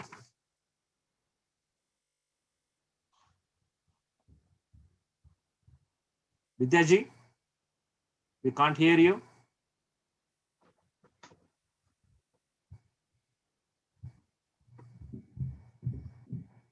Okay, I have to ask you to unmute. Strong control. Okay, can you unmute now? Yeah. Om Shri Guru Basavalingaya Namaha. Ella Sharada Sharaniyarigu ನನ್ನ ನಮಸ್ಕಾರ. ಎಲ್ಲ ಶರಣಾದಿ ವಚನಗಾರರನ್ನು ಸ್ಮರಿಸುತ್ತಾ ಇಂದಿನ ಚರ್ಚೆಯ ಮೊದಲನೇ ವಿಷಯ Veerashaiva Lingayat Hinduism. ಇದರ ನಾನು ಈ ಕ್ವಶನ್ಗೆ ಆನ್ಸರ್ ಮಾಡ್ಬೇಕಾ, ನನ್ನ ಡಿಬೇಟ್ ನ ಹೇಳ್ಬೇಕಾ? ಪ್ರಶ್ನೆಗೆ ಆನ್ಸರ್ ಮಾಡ್ಬೇಕಮ್ಮ. ಓಕೆ, ಇನ್ನೊಂದ್ಸಲ ಪ್ರಶ್ನೆ ಕೇಳ್ತೀರಾ? ಖಂಡಿತ ಕೇಳ್ತೀನಿ. ನಿಮಗೆ 6 to 7 minutes ಇರುತ್ತೆ. Okay. how should our community view the distinction between Veerashaivism and Hinduism? Should we view them as completely separate religions, or view Veerashaivism, Lingayatism as sect in Hinduism? Okay, ನನ್ನ ಪ್ರಕಾರ ಲಿಂಗಾಯತ ಧರ್ಮ, ಹಿಂದೂ ಧರ್ಮ ತುಂಬಾ ಅಜಗಜಾಂತರ ವ್ಯತ್ಯಾಸ ಇದೆ. ಹಿಂದೂ ಧರ್ಮದ ತತ್ವಗಳೇ ಬೇರೆ, ಲಿಂಗಾಯತ ತತ್ವಗಳೇ ಬೇರೆ. ನಮ್ಮ ಲಿಂಗಾಯತ ತತ್ವಗಳನ್ನು ಪ್ರತಿಪಾದಿಸಿದವರು, ಒಂದು ತಿಳಿದವರು, ಹೇಳಿದವರು ಬಸವಾದಿ ಪ್ರಮುಖರು. ಒಂದ್ ನಿಮಿಷಮ್ಮ, ಓಕೆ, ಇಂಗ್ಲಿಷ್ ಅಲ್ಲಿ ಮಾತಾಡಿ. ಕೆಲವರು ಪೂರ್ತಿ ಕನ್ನಡ ಅರ್ಥ ಮಾಡ್ಕೊಳೋ ಕೆಪಾಸಿಟಿ ಇರಲ್ಲ. English I will tell. Okay, 12ನೇ ಶತಮಾನದಿಂದ ಈ ಸಮಸ್ಯೆ ಕಂಡು ಬಂದಿದೆ. Hinduism and Lingayatism. Lingayatism rules is different with Hinduism. Basavanna ಹುಟ್ಟಿದ್ದು ಹಿಂದೂ ಧರ್ಮದಲ್ಲಿ ಒಂದು ಶ್ರೇಷ್ಠ ಕುಲದಲ್ಲಿ, ಶೈವ ಬ್ರಾಹ್ಮಣದಲ್ಲಿ. ಯಾವಾಗ ಅಲ್ಲೇ ಬಸವಣ್ಣ ಒಂದು ಉನ್ನತ ಸ್ಥಿತಿಯನ್ನು ನಾವು ಹಿಂದೂಯಿಸಂ ಅಲ್ಲಿ ಕಾಣ್ಬೋದಿತ್ತು. ಆ ಹಿಂದೂಯಿಸಂ ತತ್ವಗಳನ್ನು, ಅಲ್ಲಿಯ ಸಂಪ್ರದಾಯ, ಅಲ್ಲಿ ಆಚರಣೆ ಇಷ್ಟ ಆಗದೆ ಇರದ ಕಾರಣ ಬಸವಣ್ಣ ಹಿಂದೂಯಿಸಂ ತತ್ವವನ್ನು ಬಿಟ್ಟು ಬೇರೆ ಒಂದು ಧರ್ಮ ಸ್ಥಾಪನೆ ಮಾಡ್ದ. ಅದೇ ಲಿಂಗಾಯತ ಧರ್ಮ. ಲಿಂಗಾಯತ ಧರ್ಮವೇ ನಮ್ಮ ಸಂಸ್ಥಾಪಕ ಬಸವಣ್ಣ. ಲಿಂಗಾಯತ ಧರ್ಮದ ವಚನಗಳೇ ನಮ್ಮ ಶ್ರೇಷ್ಠ ಗ್ರಂಥಗಳು. ಹಿಂದೂ ತತ್ವದ ಒಂದು ಸಪ್ರೇಟ್ ಭಾಗ ನಮ್ದು ಲಿಂಗಾಯತ ಧರ್ಮ. ಆದ್ರಿಂದ ಲಿಂಗಾಯತ ಧರ್ಮವೇ ಒಂದು ಧರ್ಮ. ಶೈವ ಬಂದಿದ್ದು ಆಗಮನಗಳಿಂದಾಗ್ಲಿ, ಹಿಂದೂಯಿಸಂನ ಒಂದು ಮೂಲ ಹಲವಾರು ಶೈವ ಪಂಥಗಳಿವೆ. ಆ ಶೈವ ಪಂಥದಲ್ಲಿ ವೀರಶೈವ ಕೂಡ ಒಂದು ಪಂಥ. ಆದ್ರೆ ಧರ್ಮ ವೀರಶೈವ ಧರ್ಮ ಅಲ್ಲ, ಲಿಂಗಾಯತ ಒಂದು ಧರ್ಮ. ಆದುದರಿಂದ ಲಿಂಗಾಯತ ಧರ್ಮವೇ ಒಂದು ಧರ್ಮ, ಒಂದು ಧರ್ಮ ತಂದೆಯ ಒಂದು ತತ್ವಗಳ ಅಡಿಯಲ್ಲಿ ಹುಟ್ಟು ಹಾಕಿದ್ದ ಬಸವಣ್ಣ. ಆದುದರಿಂದ ವೀರಶೈವ ಧರ್ಮವೇ ಬೇರೆ, ಲಿಂಗಾಯತ ಧರ್ಮವೇ ಬೇರೆ, ಹಿಂದೂಯಿಸಮೇ ಬೇರೆ. ನಾವು ಲಿಂಗಾಯತ ಯಾರು ಲಿಂಗವನ್ನು ಧರಿಸಿಕೊಂಡು ಅದರ ತತ್ವ ವಚನಗಳನ್ನು ಪಾಲಿಸುತ್ತಾರೋ ಅವರೇ ಲಿಂಗಾಯತರು. ಆದ್ರಿಂದ ಸರಳ ರೀತಿಯಲ್ಲಿ ನಮ್ಮ ಬಸವಣ್ಣ ಹೇಳಿದ್ರು, ಯಾರು ನುಡಿದಂತೆ ನಡೆಯುವನೇ ಅವನೇ ಲಿಂಗಾಯತ. ಯಾರು ಸಸ್ಯಾಹಾರ ಸೇವನೆ ಮಾಡ್ತಾನೆ, ಯಾರು ಅವನು ಒಂದು ಸರಳ ರೀತಿಯ ಒಂದು ಪರಿಪಾಠನ್ನು ಹಾಕಿದವರು ಬಸವಣ್ಣ. ಆದುದರಿಂದ ಹಿಂದುತ್ವನೇ ಬೇರೆ, ಬಸವ ತತ್ವವೇ ಬೇರೆ. ನಾವು ಯಾವುದೇ ರೀತಿ ವೇದಗಳನ್ನಾಗಲಿ ಅಥವಾ ಹಿಂದೂಗಳ ಮೂಲ ಗ್ರಂಥಗಳನ್ನಾಗಲಿ ನಾವು ಯಾವುದನ್ನು ತೆಗೆದುಕೊಳ್ಳುವುದಿಲ್ಲ. ಒಂದೇ ಒಂದು ತೆಗೆದುಕೊಳ್ಳುವುದು ವಚನ ಸಾಹಿತ್ಯ, ವಚನ ಗ್ರಂಥ. ಆದುದರಿಂದ ಲಿಂಗಾಯತವೇ ಒಂದು ಪರಿಪೂರ್ಣ ಸ್ವತಂತ್ರ ಧರ್ಮ. ಲಿಂಗಾಯತ ಧರ್ಮದ ತತ್ವವೇ ಬೇರೆ, ಹಿಂದೂ ಧರ್ಮದ ತತ್ವವೇ ಬೇರೆ. ಈ ಲಿಂಗಾಯತ ಧರ್ಮ ತತ್ವವನ್ನು ಮಾತ್ರ ನಾವು ತಲೆಯಲ್ಲಿ ಇಟ್ಟುಕೊಳ್ಳೋಣ. ನಾನು ಯಂಗ್ ಜನರೇಷನ್ ಆದುದರಿಂದ ನನ್ನ ಯಂಗ್ ಜನರೇಷನ್ ಅವರಿಗೆ ತಿಳಿಪಡಿಸೋದೇನೆಂದ್ರೆ, ಇಲ್ಲಿ ಹುಟ್ಟಿ ಬೆಳೆದ ಮಕ್ಕಳಿಗೆ ಒಂದೇ ಧರ್ಮದ ಪರಿಕಲ್ಪನೆ ಕೊಡೋದು ಬಹಳ ಮುಖ್ಯ. ನಾವು ಮತ್ತೆ ವೀರಶೈವ ಧರ್ಮ, ಹಿಂದೂ ಧರ್ಮ, ಲಿಂಗಾಯತ ಧರ್ಮ ಇವೆಲ್ಲ ಕೂಡಿಸಿದಾಗ ಅವರು ಸಂಪೂರ್ಣವಾಗಿ ಮಿಸ್ಗೈಡ್ ಆಗ್ಬಿಡ್ತಾರೆ. ಆದ್ರಿಂದ ಹಿಂದೂ ತತ್ವಗಳನ್ನ ಬೇರೆ, ಲಿಂಗಾಯತ ತತ್ವಗಳೇ ಬೇರೆ. ಲಿಂಗಾಯತ ತತ್ವ ಏಕೋ ದೇವ ಆಸಪನೆ ಯಾವುದು ಲಿಂಗಾಯತ ಧರ್ಮ. ಇಷ್ಟಲಿಂಗ ಪೂಜೆ, ಲಿಂಗ ಪೂಜೆ ಯಾರು ನಾವು ಯಾವಾಗ್ಲೂ ಹೇಳ್ತೀವಿ ಲಿಂಗ ಪೂಜೆ ಮಾಡ್ತಾ ಇದೀವಿ ಅಂತ ಹೇಳ್ತೀವಿ. ಆದುದರಿಂದ ನಾವು ಲಿಂಗಾಯತ ಒಂದೇ ಏಕೋಪಾಸನೆ ಇಟ್ಕೊಳ್ಳೋಣ. ದೇವೋಪಾಸ ಹಲವಾರು ಗುಡಿ ಗುಂಡಾಂತರಗಳು, ಹಲವಾರು ಧರ್ಮದ ಗ್ರಂಥಗಳು ನಮಗೆ ಬೇಡ. ವಚನ ಸಾಹಿತ್ಯ ಮಾತ್ರ ಒಂದೇ ಗ್ರಂಥ ನಮಗೆ ಅಳವಡಿಸಿಕೊಳ್ಳೋಣ. ಲಿಂಗಾಯತ ತತ್ವಗಳನ್ನೇ ಮಾತ್ರ ನಾವು ಬೆಳೆಸಿಕೊಳ್ಳೋಣ. ಆದುದರಿಂದ ಲಿಂಗಾಯತವೇ ಧರ್ಮವೇ ಒಂದು ಸ್ವತಂತ್ರ ಧರ್ಮ, ಲಿಂಗಾಯತವೇ ಒಂದು ಪರಿಪೂರ್ಣ ಧರ್ಮ. ಹಿಂದೂ ಧರ್ಮದ ಭಾಗ ಲಿಂಗಾಯತ ಧರ್ಮವಲ್ಲ ಎಂದು ತಿಳಿಸುತ್ತಾ, ನಾವು ಲಿಂಗಾಯತವೇ ಒಂದು ನಮ್ಮ ಮೂಲ ಉದ್ದೇಶ, ಏಕೋಪಾಸನೆಯ ಮೂಲ ಉದ್ದೇಶ. ಆದ್ದರಿಂದ ಲಿಂಗಾಯತ ತತ್ವಗಳಲ್ಲಿ ಮಾತ್ರ ಸ್ವತಂತ್ರತೆ ಇದೆ ಅಂತ ಬೆಳೆಸುತ್ತಾ, ನಾವು ಹಿಂದೂ ತತ್ವವನ್ನು ಅನುಸರಿಸುತ್ತಿಲ್ಲ, ಹಿಂದೂ ನಿಯಮಗಳನ್ನು ಅನುಸರಿಸುತ್ತಿಲ್ಲ. ಲಿಂಗಾಯತವೇ ಒಂದು ಸ್ವತಂತ್ರ ಧರ್ಮ. ಇದು ನನ್ನ ವಾದ. ಬಹಳ ಸಂತೋಷಮ್ಮ ವಿದ್ಯಾ, ತುಂಬಾ ಚೆನ್ನಾಗಿ ನಿಮ್ಮ ಭಾವನೆಯನ್ನ ಸ್ವತಂತ್ರವಾಗಿ ನೀವು ಮಾಡಿದ್ದೀರಾ. ನಿಮ್ದು ನಾನು ಪ್ರಶ್ನೆಗಳು ಕೇಳಬೇಕಂತ ಅವಶ್ಯಕತೆನೆಲ್ಲ, ಯಾಕಂದ್ರೆ ಅಷ್ಟು ಕ್ಲಿಯರ್ ಆಗಿ ಹೇಳಿದೀರಾ. ಅಂದ್ರೆ ನಾನು ನಿಮ್ಗೆ ಒಂದೇ ಒಂದು ಪ್ರಶ್ನೆಗಳು ನಾನು ಕೇಳಬೇಕು ಅಂತ ಹೇಳಿದ್ರೆ, ಒಂದೇ ಪ್ರಶ್ನೆ. ನೆಕ್ಸ್ಟ್ ನಾನು ಅಶ್ವಿನಿ ಸುರ್ಪುರ್ ಹೋಗ್ತೀನಿ. ನೋಡಮ್ಮ, ನಾವು ಇಲ್ಲಿಗೆ ಬಂದಿದ್ದೀವಿ. We have come here in USA. In USA, we are assimilating. Our children, like you, they are all assimilating with the modern culture and American culture.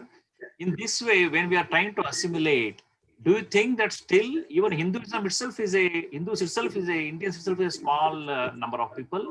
Do you want still to continue this separate idea even while living here in USA also? Yeah, that is a good question. You will teach two, Hinduism, Lingayatism, you're telling two ways to teach the children, that is come to confuse. I am telling only teach Lingayat Dharma, Lingayat Tattvas, then your child grow is very healthy. ನೀವು ಎರಡೂನು ಹೇಳಿದ್ರೆ ಮಕ್ಕಳಿಗೆ, ಈಗ ನಾನ್ ಹೇಳ್ತೀನಿ ಲಿಂಗಾಯತ ಧರ್ಮದಲ್ಲಿ ನಮ್ದು ಲಿಂಗನೇ ಶ್ರೇಷ್ಠ, ಲಿಂಗ ಪೂಜೆ ಮಾತ್ರ ಮಾಡ್ಕೊಳ್ಳಿ ಅಂತ ಹೇಳಿದಾಗ clear about that one children. Otherwise, you tell Hinduism, so many complications comes. That's why Lingayat Dharma ತತ್ವವನ್ನೇ ಒಂದೇ ಹೇಳಿ, ಲಿಂಗಾಯತ ತತ್ವವನ್ನು ಏಕೋಪದಾಸನ ಪರಿಚಯಿಸ್ರಿ. ವಚನ ಸಾಹಿತ್ಯವೇ ನಮ್ದು ಅತ್ಯಂತ ಶ್ರೇಷ್ಠ ಗ್ರಂಥ. ವಚನ ಸಾಹಿತ್ಯ ಒಂದು ನಾವು ತಿಳ್ಕೊಂಡ್ರೆ ನಮ್ಮ ಜೀವನ ಎಲ್ಲ ಪರಿಪೂರ್ಣತೆಯನ್ನು ಒಬ್ಬ ಮಗುಗೆ ಕೊಡಕ್ ಸಾಧ್ಯ ಆಗುತ್ತೆ ನಾವು. ಆದುದರಿಂದ ವಚನ ಸಾಹಿತ್ಯವೇ ಮೇನ್ ಗ್ರಂಥ. ಲಿಂಗ ಇಂಥ ಇಲ್ಲಿ ನಾವು ಚಿಕ್ಕ ಪ್ರಪಂಚದಲ್ಲಿ ನಾವು ಚಿಕ್ಕ ತತ್ವಗಳನ್ನು ಕರೆಕ್ಟ್ ಆಗಿ ನಾವು ಮಕ್ಳಿಗೆ ನೀಡಿದಾಗ ಅದೇ ಎಮ್ಮರವಾಗಿ ಬೆಳೆಯಕ್ ಸಾಧ್ಯ ಆಗುತ್ತೆ. ಆದುದರಿಂದ ಲಿಂಗಾಯತ ತತ್ವವೇ ಒಂದು ಕರೆಕ್ಟ್ ತತ್ವ ಅಂತ ಹೇಳ್ತೀನಿ. Second question answer brief ಮಾಡಿ ಎಲ್ಲರೂ. Okay. I'm just clarifying, paraphrasing your statement. So what you are telling is Veerashaiva Lingayatism is distinctly different from Hinduism. Distinctly different religion. Yeah. But yes. You are considering Veerashaivism and Veerashaiva Lingayatism as a one only, right? Yeah. One whole. Yeah, that is right. But ಕೆಲವು ತತ್ವಗಳು ವೀರಶೈವ ಲಿಂಗ ಬಸವಣ್ಣನವರು ಲಿಂಗಾಯತ ಧರ್ಮ ಸ್ಥಾಪನೆ ಮಾಡ್ಬೇಕಾದ್ರೆ ಕೆಲವೊಂದು ನಿಯಮಗಳು ವೀರಶೈವದಿಂದ ಹೆರವಲ್ ಪಡೆದಿರ್ಬೋದು. ಆದ್ರೆ ಅದು ಸಂಪೂರ್ಣವಾಗಿ ಲಿಂಗಾಯತ ಧರ್ಮ ವೀರಶೈವ ಒಂದೇ ಧರ್ಮ, ಅದೇ ಲಿಂಗಾಯತ ಧರ್ಮ. Thank you. We'll go to the second panelist again. Very interesting. Ashwini ji, I think I have to ask you to unmute. Okay. The same question. If you want me to read the question, let me know. Otherwise, you can answer. No, I got the question and I got beautiful perspective from Vidya. Thank you very much, Vidya. That was a very good perspective. I like your passion, your dedication to Veerashaiva Dharma, and that's hats off to you. However, I differ in the view, and I brought my children up here in complete Veerashaiva philosophy, and until 16 my son studied Veerashaiva Vachanas, and they participated in VSNA in all capacities. However, I feel that there is no ism about Veerashaivism or Hinduism for that matter. It's Veerashaiva Dharma, Hindu Dharma. So Veerashaiva Dharma, in my view, is simply a part of Sanatana Dharma. I don't like to call Hinduism, it's a name given by somebody else. Rather, I should say Veerashaiva Dharma is a complete Sanatana Dharma, like you said. But by choosing to cut off from the mothership of Hindu Dharma, I think we would be doing a disservice not to Hindu Dharma, not to anybody, but to Veerashaiva Dharma itself. Here is why. Do you know that Rudra, Shiva, Pashupati tradition of the Vedas are a continuum? Have you studied them? Do you know that the lines from Purusha Sukta, Vishwakarma Sukta, Hiranyagarbha Sukta are verbatim in some of the Vachanas? Not a coincidence, right? Do you know that in Ramayana and Mahabharata, Linga and Shiva worship is recorded and even explained in detail? Have you looked into Tantric and Yoga texts such as Shiva Samhita, Shiva Sutras, and even many of the Hatha Yoga texts? Have you seen that there is a connection between yoga and Veerashaiva Dharma at large? I'm not saying just Shiva Yoga. At large, the world that is following yoga. Apart from all of that, Allama Prabhu is mentioned in Hatha Yoga Pradipika of Swatmarama, Agamas, and various.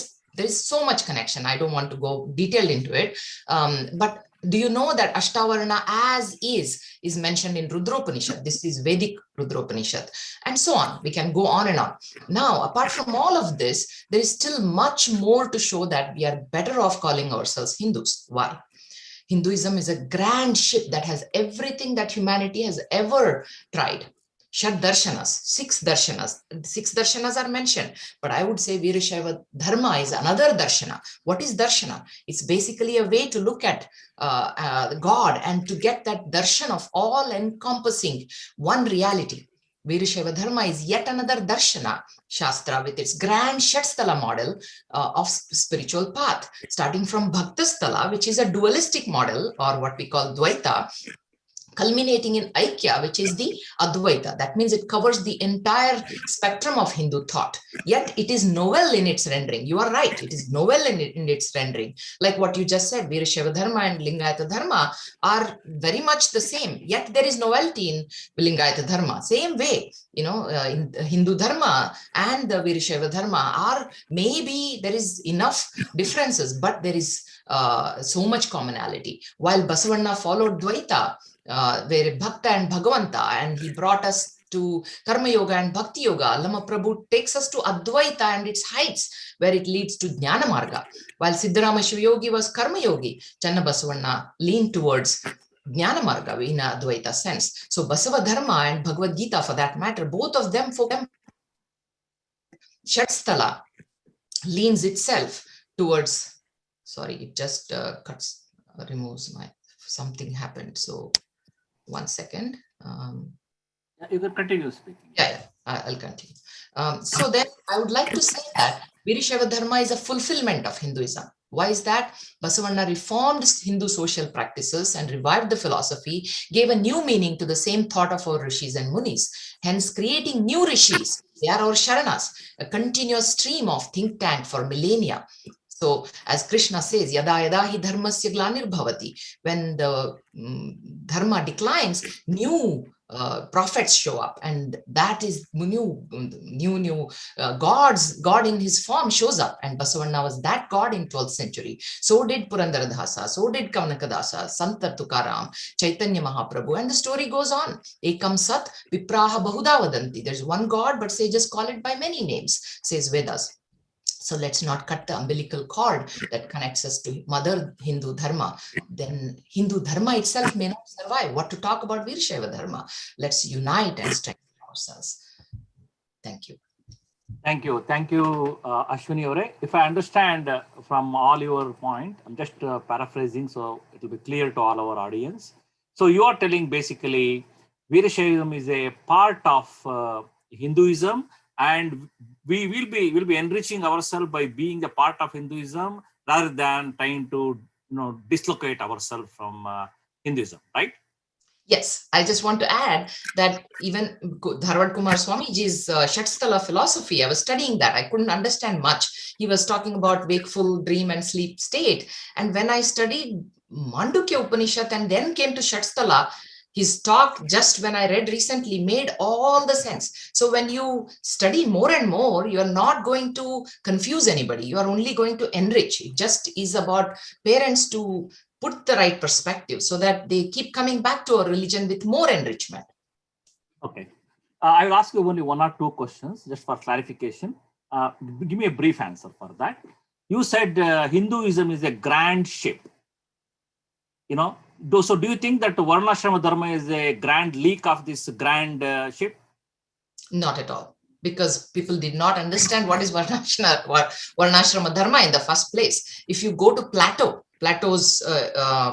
what he calls Plato's Republic, you will see that similarity, and people appreciate that Plato's Republic in such a grand manner. It's not an it's a system. Varnashrama Dharma is a system that exists whether you like it or not. Just like how there is always different temperaments that we all carry.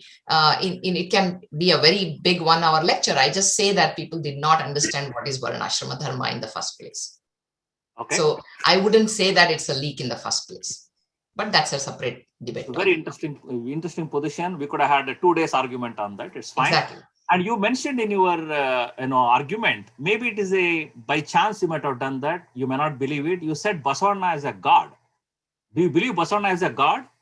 Metaphorically, you have to always see this whole mythology that we bring, whether it's a legend or however you want to call it, it's not. It's just a poetic, metaphoric expression. So when you view it like that, you shouldn't be fanatic about it, but you should view it like that. Who is God? Someone we totally surrender to. So Basavanna is my God because I surrender to his ideas. So God doesn't have to be in any particular, with a murti or something. An idea can be a God. Basavanna for me is an ideal, and that can be a God. That's my God. Excellent. Good answer, Ashwini-ji. We can hear a lot from you. You can bring a lot of new issues to the table. Thank you very much. Let's go to our intellect, Ravi Ambli.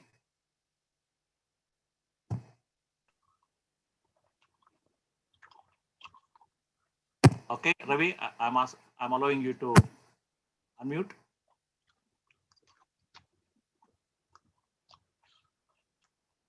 Okay, you have the expected problem that your audio is not working.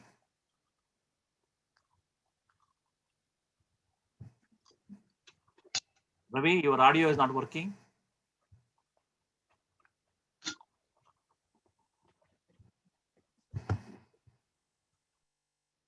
So shall I play your screen? Okay. I was joking with Ravi. He is a AI guru. How can your own Zoom doesn't work?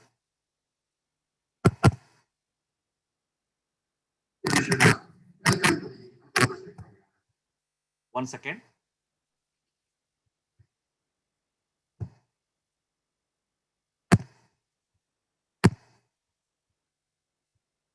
Interestingly,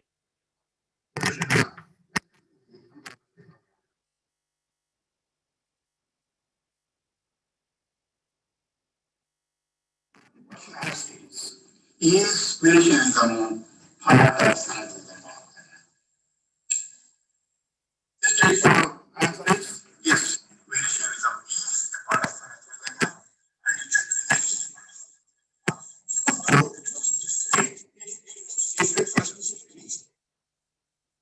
remain a part of Sanatana Dharma.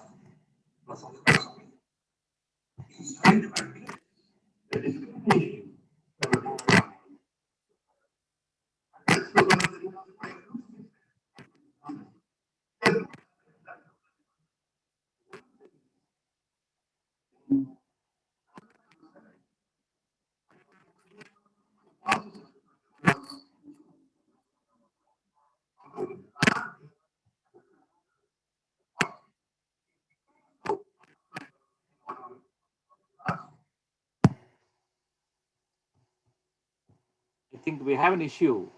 You're not hearing this audio? No, Harish, can you share it differently? Remember, you have to share it differently, the screen. Yeah, this is, he has given a, move I have to do with this only. Yeah, but share it differently. I'm not able to see that option. You remember sound with your. Let me try again. Sorry for this technical. Can Ravi Ambli join via phone though? No, 1 second. I think it is my mistake. Yeah. I hope it will work now. Sharanarthi. Welcome to the Anubhav Goshti program. Okay, can you hear now? Absolutely. Okay. One of the questions asked is Virashaivism part of Sanatana Dharma or not? The straightforward answer is yes, Virashaivism is a part of Sanatana Dharma, and it should remain a part of Sanatana Dharma, even though it looks different. It looks different for a specific reason. Virashaivism, under the umbrella of Basava philosophy, is trying to address the discriminations that are there on the Shudra community. And that's one of the reasons why it looks different, although it is not different. There are two aspects that I would like to address. One of them is the karma concept.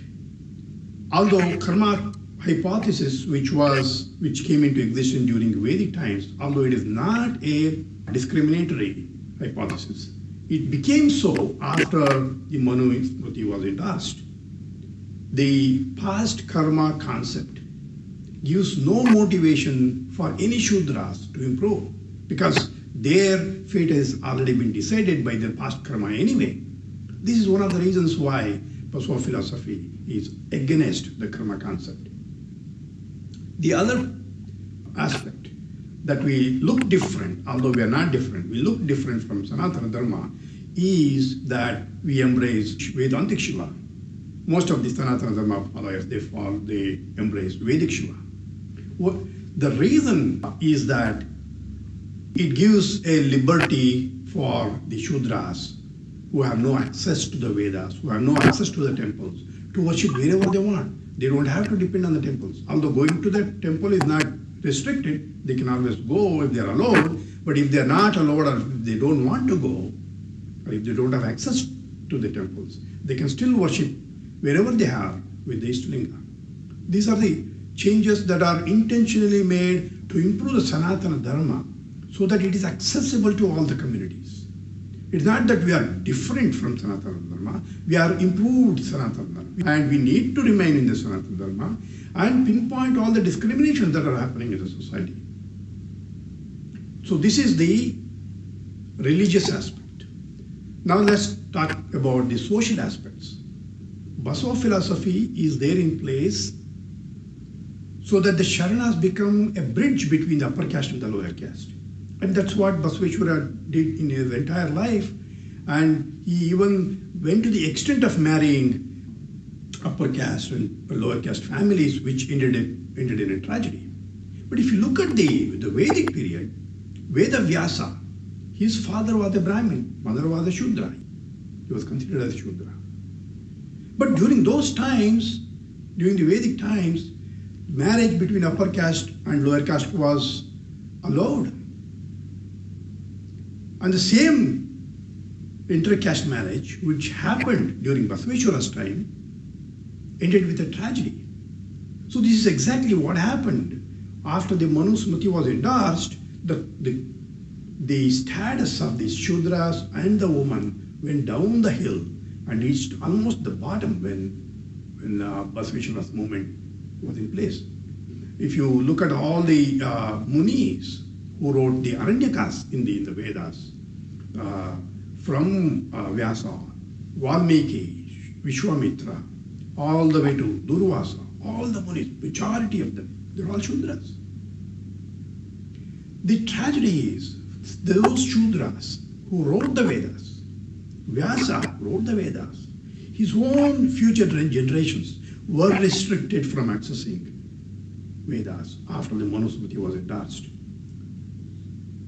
What a tragedy. This is what we are trying to address in the Virashaiva religion. It looks different from Sanatana Dharma, but we are not. We are addressing the issues. We are not against Sanatana Dharma. We are with the Sanatana Dharma, but we are against the discriminations that happened after the Manu Smriti was endorsed. And we need to be part of the Sanatana Dharma, identifying the ills of this Sanatana Dharma, and we need to try to build a bridge between the upper caste and the lower caste so that we can build a better India, stronger India.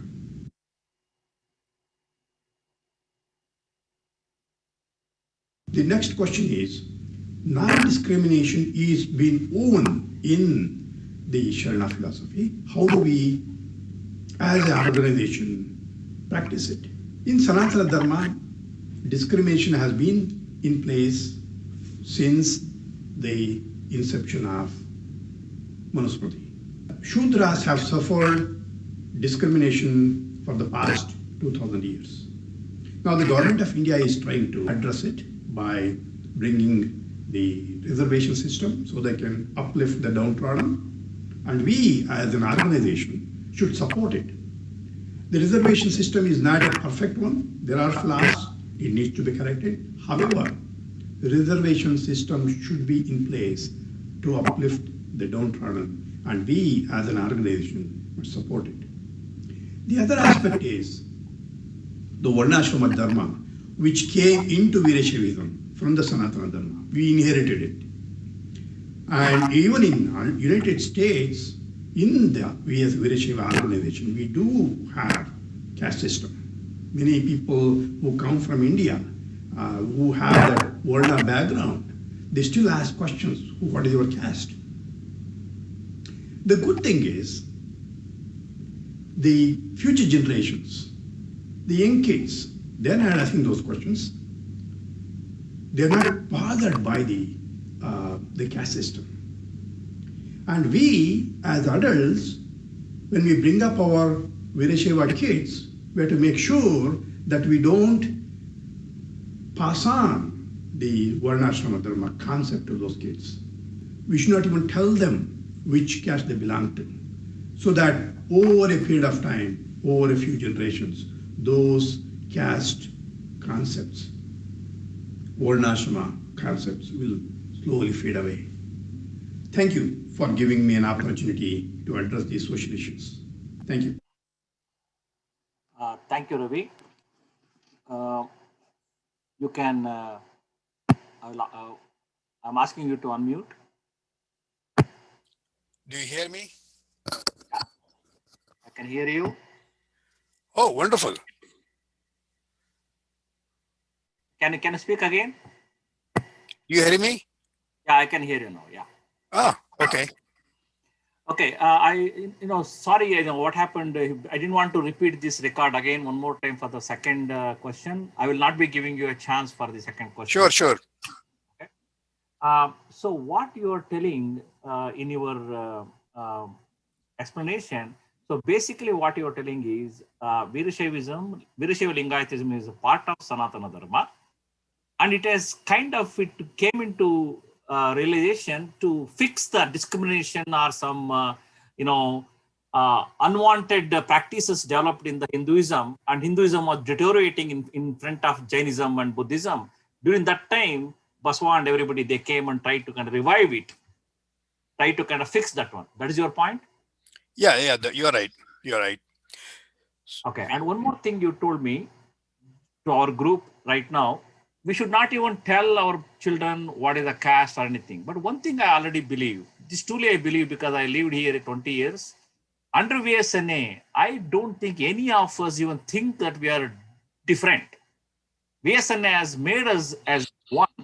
At least here in VSNA in USA, I don't think even among Virashaiva Lingayatism we have any differences. And we are seeing any differences between Hindus and us because all our children are marrying and they're all assimilating. Do you agree with that?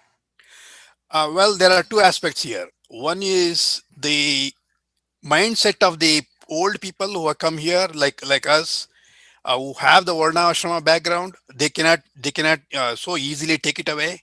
They still look at other people with which caste they belong to. But the next generation, they're not giving much attention to those kind of Varna differences. So that's a good news, But what I'm trying to say is, we should not even talk about the Varna in front of our kids unless they ask for it. For curiosity, if they ask for it, you can still avoid it. But you should not openly discuss about the caste system, which is there. I'm sure I've been here for past 25 years. Wherever I go, they in the mindset, in the back of their mind, that Varna is still there. It's an addiction. It's not that like Vedic addiction. Veda is not easy to throw away. Even though during the Vedic period, they left the Vedas and they embraced the Upanishads. And Upanishads is a rich ocean of knowledge. And our own ancestors, they left Vedas and moved towards Upanishads. But still, Vedas came back. We are still, using we are still adopting the Vedas. Answer the question. Enough. Okay, because we need to go to the next this one. Always, the second follow-up question, keep it brief. In that way, we have to come for one more round. Okay. Now I request our Veer Bhadreshwara Muchandi from Atlanta. Can you share your thoughts, sir? I'm allowing you to unmute now. All right. Can you hear me? Yeah. All right. I put my thoughts into a document so that it is easier for me to actually show what I'm talking about. That way, people who are listening to me can see the proofs of what I'm talking about. If it is okay with you, I'll share my screen. That way, it will be more effective in terms of what I say. You don't have to take my word for it. You can see what is the truth. Okay. So the question we are talking about is, you're able to see my screen, right? Yeah. Okay. So the question is, Veerashaivam, is it part of Hinduism? Or I would like to call it Sanatana Dharma, like how Ashwini said, because it is not an ism, it is a dharma. And there is a major difference between the Western thought process of religion versus us. So let's keep that for a different discussion. Let's focus on Veerashaivam and Sanatana Dharma. Now, let's look at Veerashaivam and its roots. This comes from Vatulagama. So while Ashwini referred to text, I am actually showing you the proof. Where the followers have undated belief in the Veeravrata. Veeravrata is the Rata where the individual is wearing the Shivalinga and they are worshipping Shiva, right? And where the followers maintain close association with the soul Atma and Shiva. And when they have this Linganga Samarasya, which is defined as Shiva Jivaikya, and when there are firm techniques, this is not like I just want to follow something, it's like firm techniques called tantras, called Veera Tantras. Such a system is referred by Smritis. Smritis are way before Basavana's time. They are called, that such a system is called Veerashaivam by the Vatulagama. Okay. There are several other references. These are in Telugu script because I read Telugu, but you don't have to know about it, but I'm just quoting them here for reference. They are coming from Parameshwaragama, Sukshmagama, Pashupatyagama, Vatulagama, Veeragama, Hamsopanishad, Taittiriyopanishad, Skanda Purana, Shiva Mahapurana also has references to people who wear Shivalinga. In fact, in Mahabharata, when Dharmaja, the Yudhishthira asks Bhishma on who are the right people to offer the alms to, he says that you can deny alms to anyone, but if someone is wearing Shivalinga and comes to you, you have to definitely give them what they ask for. You cannot deny them. Okay. Go to Ramayana. Think about how the Ravana came to Sita. He came actually in the form of a Jangama because people used to respect Jangama so much that they cannot deny them. Okay, that's the clear-cut fact, and you can find it in many places. Linga Purana also talks about Veerashaivam. Now, let's keep that aside for a moment because people generally say that, hey, no, Veerashaivam is old, we agree with you, but Lingayat is different from Veerashaivam.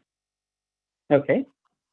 So it's very hard to argue with people who think in that direction because now you ignored all the knowledge that has been collected up to 12th century and you have to look at data only from 12th century on, right? So I did spend some time to analyze that as well to see whether the data from Vachanas is actually in compliance with what is there in the prior texts or not. And that is what I'm presenting now. So I'm not going to talk about the older texts anymore. I'm going to focus on the texts that most of the people in this forum want to believe in because most of the people here think that this is all Kannada, this is all Vachanas, so we will believe in only in Vachanas and nothing else. By saying that, one of the things we are ending up doing is there are lots of people who are not Kannada people who don't follow Vachanas, but they are all Veerashaivas. There are people from Andhra. I mean, today they are split up into Andhra and Telangana, whatever, right? And there are lots of people from Maharashtra. There are lots of people from Tamil Nadu and many places. Even in Nepal, there are. When I searched for Jangama Academy, the first thing I found, this was like 10 years ago, it was a website that was started by Nepal. There are Jangamas in Nepal as well, and they have no relation to Karnataka. That old is our religion. Okay. Let's not get into those details, but let's straight answer this question based on the data. Let's look at it. So the first, and the claim, what I'm showing here is the claims that people who think that we are separate from Hinduism, they come out with a set of arguments, and these arguments are supported by the data that they provide. And I picked up the same exact data, and I'm adding some additional data to to show why it is incorrect. The first one is Hinduism is polytheistic, Veerashaivas are monotheistic. So Vidyaji, you also came up with the same argument, right? Ekadeva Upasana. We'll talk about that. The rejection of Vedas by Sharanas is the second thing. Third, Basava's Shiva is different from Vedic Shiva. That's another strong argument that is put together. We'll talk about that. Rejection of caste system. Sharanas don't follow Brahmin priests.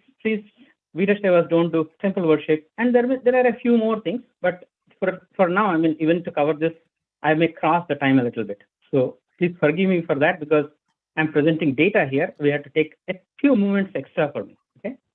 Now let's talk about polytheism versus monotheism. This was the first point that Vidyaji also brought up. So Lingas don't believe in existence of 3 crore gods. We only believe in Ekadeva Upasana. Fair point. Now let's look at Basavanna's own reference to Vedic deities here. Rudra Mukhadalli, Vishnu Bhujadalli, Jangadalli, Aja is Brahma, for those who don't know. Indra Padadalli, Chandra Manadalli. All the Vedic gods have come from Shiva. This is what Basavanna says. And that is what we believe in.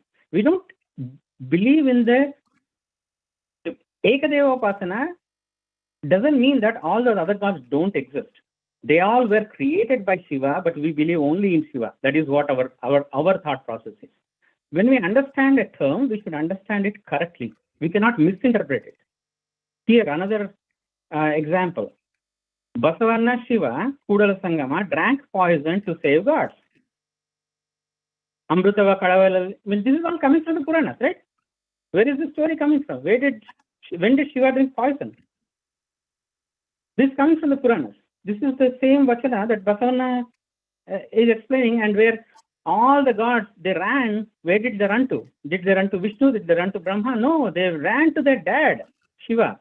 When there is a problem at home, kids will run to their dad.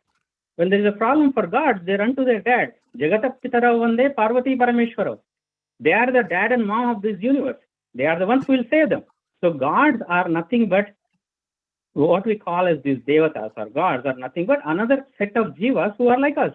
We are called Manushas, they are called gods. It doesn't matter. They ran to Shiva. That's exactly what Basavanna explained. How is Basavanna Shiva? How is Basavanna rejecting Vedic deities here? He's talking about Vedic deities. Next, Basavanna worships only Shiva and not other gods. This is the major difference. We all should agree on this. Basavanna says that we don't beg to other gods because Shiva is the highest god. Nobody can be rated higher than Shiva. We don't even agree that Brahma, Vishnu, Rudra are all same. No, there is a hierarchy for Veerashaivas. The highest god is Shiva, and that Shiva has form and he doesn't have form as well, both at the same time. That is the God who has created all the other gods, and all the other gods exist, but we don't worship all the other gods. Let others follow their religion, we don't care. But if you are a Veerashaiva, you only worship Shiva. That is Basavanna's stance. If we are clear on that, we can relax on this topic, go to the next one. Rejection of Vedas. The example taken by people who say that Basavanna has rejected Vedas come up with this kind of vachanas, and there are many of this. I'm just quoting one as an example. So I'll fight with Vedas, I'll fight with Shastras, I'll chop off the nose of Agamas, things like that. Okay? What people try to hide from you is the actual fact on why Basavanna said that. Look at the last statement. When somebody comes and tells you you have your favorite friend, right? Or you are treating like a family member, you're treating like your parent, and you are telling them that, hey, why are you making friends with this guy? He's from a lower caste, get rid of him. Then what will you say? You'll say, on what basis are you saying? It is on the basis of this Vedas, Purana, Shastras, they don't agree. If they don't agree, I'll throw them out. That is the exact statement Basavanna is making here. We should understand the context behind every vachana. We cannot just go with the with some of the aspects of the vachanas and ignore the overall theme of where he is coming from. The other thing.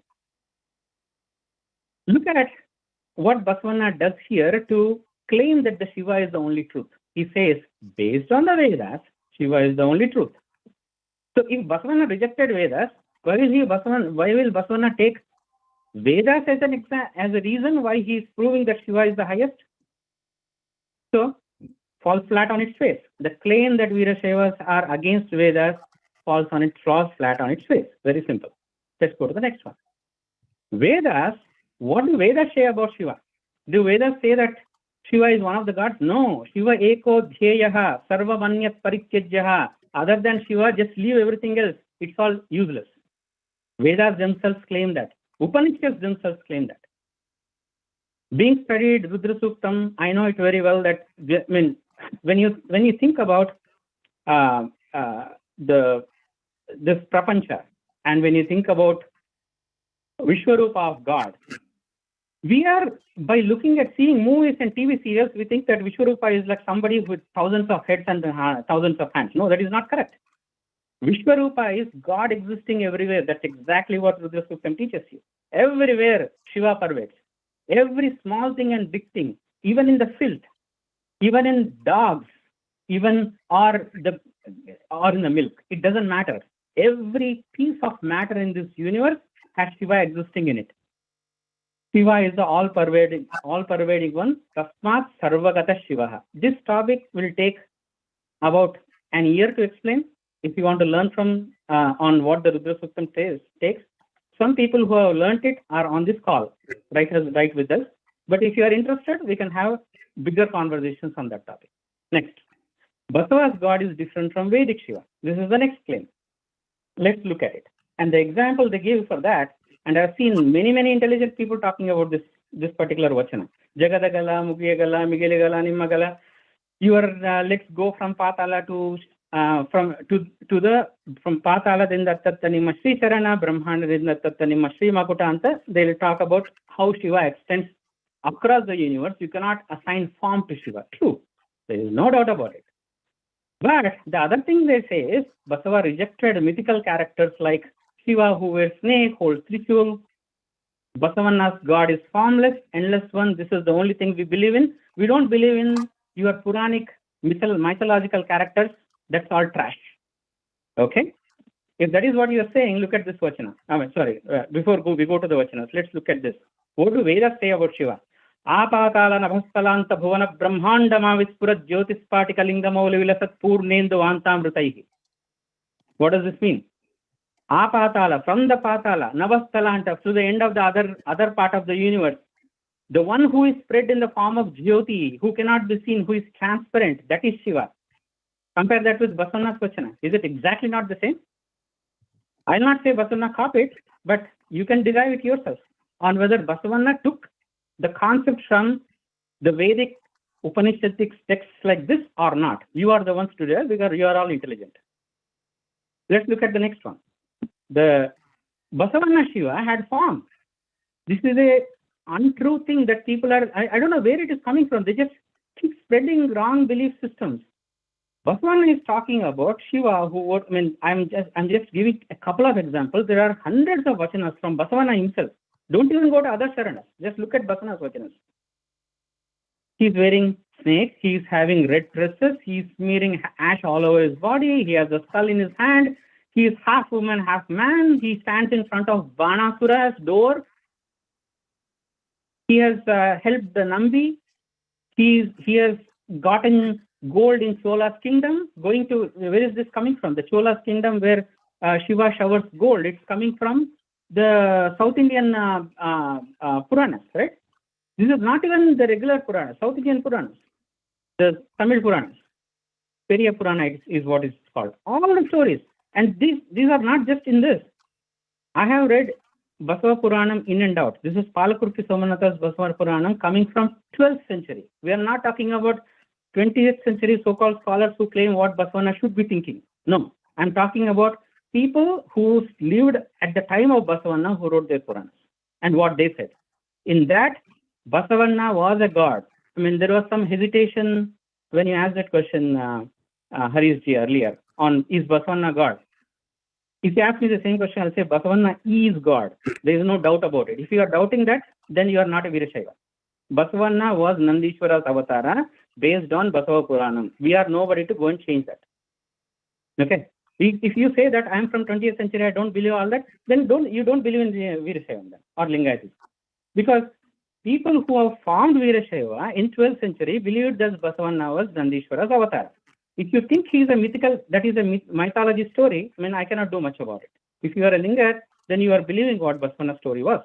Next. Kudala Sangama, Basavanna talking about Kudala Sangama as dancing Nataraja. Another example of Shiva with form. Basavanna talking about Trimurtis in which Shiva is the greatest. Another example that Shiva, Brahma, Vishnu, Brahma and Rudra exist, but Shiva is the greatest. Okay, he didn't deny the existence of those. He's talking about Shiva being the greatest. Now, look at this. Arjuna shot an arrow at Shiva and Shiva blessed him. Mahabharata example. Kama shot an arrow at Shiva and he killed him. Example from Puranas, where Shiva burns Kama. For those who don't read Puranas, you may not know this, but it is there, right? So, okay. Huntsman, day and night. Veer Machandi, we have stopped the screening. Yeah. Sorry, I told you this is only limited to 6-7 minutes. You have taken much more. I have given you 4 minutes more than what everybody got. But you know what you have presented is a phenomenally very important things for all of us to know. Very important. I will give a special. We'll have a one Vichara Vedika session to represent all your thoughts. Very interesting. Many things what you're telling is new. And we can argue on that, you know, days and days. There is no end to that. Thank you very much. So what you are telling me is right now, your question, your answer to the question is, Veerashaivism, Lingayatism is an integral part of the Hinduism and it cannot be separated. Correct? Or we should not. It is one of the ways of dealing with Hinduism. And if Hinduism is a plant, I mean, this is what a person whom I consider as guru told me. You have taken your time, just answer yes or no. Do you consider Hinduism, Veerashaivism as a part of Hinduism? You have a family of people and you have 5 kids. One of the kids has mastered an art and he wants to separate from the family and says he wants to be a different family. Is that good for the family? Is that good for that person? Okay, I got your answer the question. I got your answer. Yeah. Got it. Thank you very much, Veer. Please don't misunderstand. We need to be very fair in a panel like this. Now, let's go and hear from Sajjan Anna. Sajjan Shiva, I'm unmuting you. And I'm muting you, Veer. Yeah. Okay. Can you hear me? Yeah, I can hear you. Okay. Well, after hearing all 4 of you, I really don't have much to say. But if those of you who heard Siddheshwar Swamiji last night, he gave an example of one Sharane. That Sharane was a housewife. Her main function was to take care of the family. And in fact, he started using the words like adige madodu, kasa gudsodu. That was her main task. But in one of the vachanas she has written, she compares herself to a banana plant, a plantain plant, and then talks about the life cycle of that plant and says, that plant is so beautiful. The stem is so nice and clean and the leaves are so green. And when the fruits come about, you really feel so good about that whole plant. Once the banana branch, the bunch is cut, the plant starts wilting away and then becomes almost useless eventually, although some people use it eventually. So she says, my life is very similar to that. I need to understand that this is an impermanent way of living. I need to move from this bhava to ghana. Those are the 2 words that she used. If a housewife who is 100% occupied in her household duties, as she matures with the association with all the other Sharanas with her, to say that I need to understand that what I am living is an impermanent thing. I need to move towards that Shiva. I need to be one with him. I need to achieve that Linganga Samarasya. How did that come about? That came about by the influence of Sharanas and Sharanis around her for years and years. They gave her an opportunity to think through and cultivate what I call practical spirituality. To me, what Sharanas contributed to this world is practical spirituality. If you think in terms of Vedas and Upanishads or what have you, they took us from Karma Kanda to Gnana Kanda through our karma and kayaka and dasoha. They said, here is a simple way of going from Karma Kanda, the ritualistic living, all the other things that we associated with it, to the Jnanis being a Shiva. In fact, they said, Shiva Shiva Shivanendu, Shivanagi Shivana Pujisamanave, they said. Your eventual aim is to merge with him. You to become Linga. You are an Anga. Linganga Samrasya is the way of life. That is what they said. Now we are talking about whether Sharanas got inspired by Vedas or not. How can we utilize them in our life over here? Now, I just thought about Akkammana this morning, and the most popular vachana, Bettada melondu maneya maadi, hudugaligantadante, so on and so forth. What is she saying in there? She is giving us practical ways of living over here now. She says, you have built a house on top of the hill, and you know that before building that house, you should know that there are all sorts of wild animals are there. Why are you now afraid of them? Live with it. In fact, my mother once told me, you have decided to get a dog to live with you. If it bites once or twice, you better put up with it. You don't complain to me. When I was 10 or 11, my mother told me that. To me, Akkammana is telling the same thing. This is practical application of what she had learned in terms of how to be ಲೋಕದೊಳಗೆ ಹುಟ್ಟಿದ ಬಳಿಕ ಸ್ತುತಿ ನಿಂದೆಗಳು ಬಂದರೆ ಮನದಲ್ಲಿ ಕೋಪವ ತಾಳದೆ ಸಮಾಧಾನಿಯಾಗಿರಬೇಕು. That is the bottom line of that vachana. That tells us all about how to live on this earth, in this society.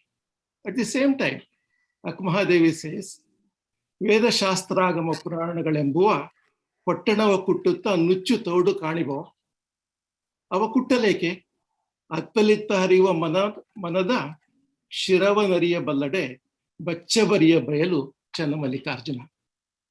She did not say reject all of them. She should study them, that is fine. But why don't you use it in your daily life? Why don't you use it to find Shiva? That is, to me, the whole Sharana movement is to bring in that practicality of life. So today, if I want to talk to my children, of course, my children are old enough to talk back to me already, and I have 4 grandkids. Maybe I have an opportunity to talk to them. I need to teach them this aspect of life. I need to teach them, like, for example, all of us are talking about mindfulness. We go to Buddhism and all sorts of sources to say mindfulness is the way to go in current days. That is the key word. Why can't I tell my grandkids that Shiva Yoga is really actually mindfulness, right? But we, followers of Sharanas, we have converted Shiva Yoga into a ritual already. We need to be careful about it. To me, Shiva Yoga has 3 parts in it. Shivarchane, Shiva Nirikshane, then Shiva Dhyana. Shivarchane, we still use all the Ashtavarnas and all those things. We still go through the ritual of pouring water on Ishtalinga and then putting vibhuti and saying mantras. Fine, nothing wrong with it. If all that brings you to a mindset, if it can concentrate you from going out to your stock market to I am now looking at Ishtalinga, fine with me, but don't stay there. Go to the next one, which is Shiva Nirikshane, which is holding your linga, gazing at it, talking to it, sharing your thinking with it, and with that bright shine on it coming into your eye, getting the solutions for your life. How to live today. Eventually, go to the level of making that Shiva is one with you. That is the Linganga Samrasya. To me, that is what Shiv Puja is. That is what Sharanas have told us. Let us not dilute it to saying that we just follow Shiv Puja every morning. Vattare eddu, Bilva Patre tandu, arpisi, amele kelsakke hogu. But Shiva's Sharanas did not say stop there. Shiva said, here is my finger and there is moon. What I did by just stopping at Shiv Puja, I said, my finger is the ultimate aim that they showed us. I did not understand the moon. I did not understand the things behind moon. Sharanas want us to go beyond that to become one with Shiva. In my own case, I have been reading Vachanas for a long time, translating them and thinking about them. At the same time, I have started several years ago reading Bhagavad Gitas and Vedas and all those things. The more and more I read, like Ashwini or Heldage, like Veer Heldage, it is coming appropriate to me that all the knowledge built into those documents was condensed, made practical by the Sharanas for us to use. That means it is easy for us to adopt. As far as, am I Hindu? Am I Virashaiva? Am I Lingayata? All these isms are politics in my thinking. And one of the articles of our Virashaiva bylaw says, do not get involved in politics. And in my personal life, I believe in it. I do not want to use the three letters ism in any of these things. To me, so-called quote unquote Hinduism is really Sanatana Dharma. That was a way of living. That way of living got corrupted by people misinterpreting them. That happens every so often. Then a reformer comes along, tries to bring it back to normalcy. That's what Sharanas did. Obviously, Sharanas lost it after a while. And hopefully the newer reformers will come back. But we should be those reformers because we have the storehouse of condensed knowledge that we can easily utilize, convey it to our children. Why bother? My daughter has never asked me, among the three Virashaiva families I met in VSNA last time, one of them said, I belong to a Jangama, I do not belong to a Jangama. My daughters never asked me that question. That means our youngsters have no concept of caste. Why bring it up? If we are interested in casteism and all those things, let us end it at our level because we are reading all these vachanas. Let us utilize them to get rid of that. I feel like going to temple. Yes, because I have been to temple for 50 years, 60 years. I feel guilty if I didn't go to the temple. At the same time, when I go to the temple, I try to question the priest. What is this mantra is all about? Sometimes I get answers. And lately, I'm learning that reciting a mantra creates a vibration that has some sort of effect on your body, mind, and intellect. Why not we learn all those things as you go along? How can we teach our children? Start with this simple principle of internalizing Vachana concepts in your life. Ignore the Virashaivism, Lingayatam, Hinduism and everything. Move forward. Go read Vedas, read Bhagavad Gita, read any document that is giving you a higher level of thinking so that you can be the guy who has crossed from this bhava to that ghana, like the Sharna said yesterday. Those are my 2 cents. Thank you very much. Thank you. Thank you, Sajanana.